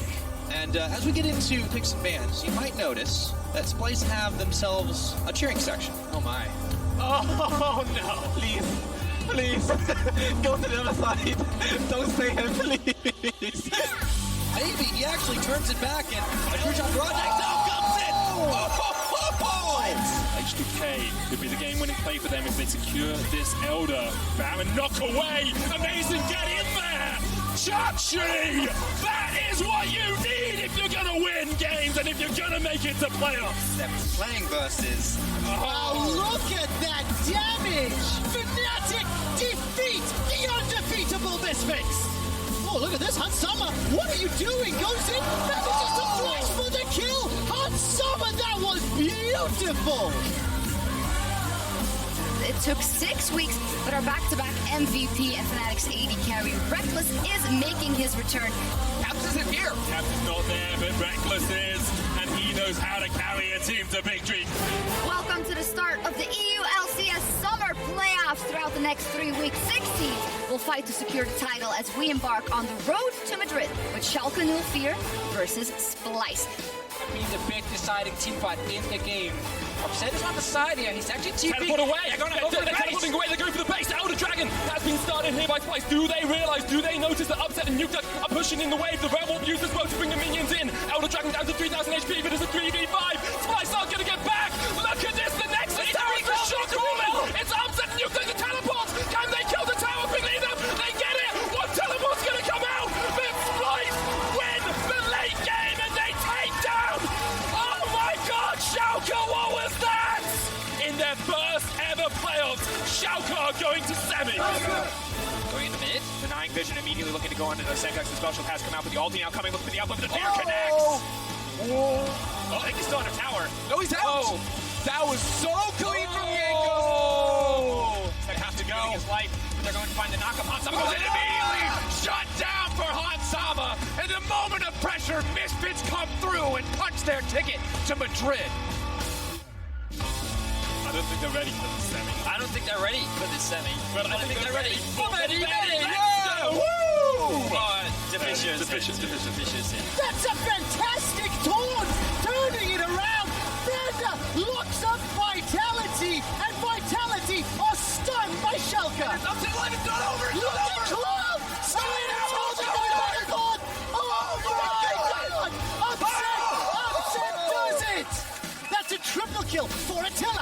looking for more.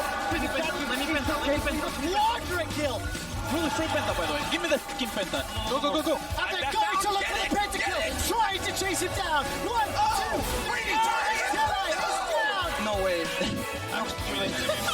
It's a trade back, 1 for 1. Schalke have won the fight. And for the first time ever, Schalke 04 are in the final. There's one. Senko splashes straight into the arms of Ram, and Reckless is flashing forward. Mogas done for, and maybe so are Misfits host Reckless. Holy moly, that's a lot of damage. That's why you bring Reckless back into the team. Getting onto Alpha. Mickey with the 3-man knockup. Heroes entrance comes in. Another 3-man Caps! Caps! Kills and Summer! The reigning champions will defend their title in Madrid.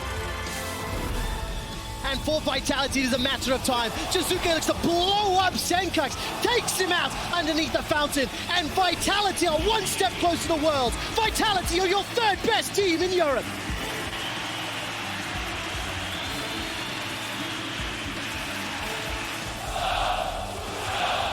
Caps versus Nuke, Reckless versus Upset. The crowd is so excited. Nuke does try to get out, but he's so low. Schalke cut down by Reckless in their final moments. That's the Quadra. Fnatic will not be stopped, gentlemen. They will not be denied. And for the 7th time, Europe, Fnatic are your champions.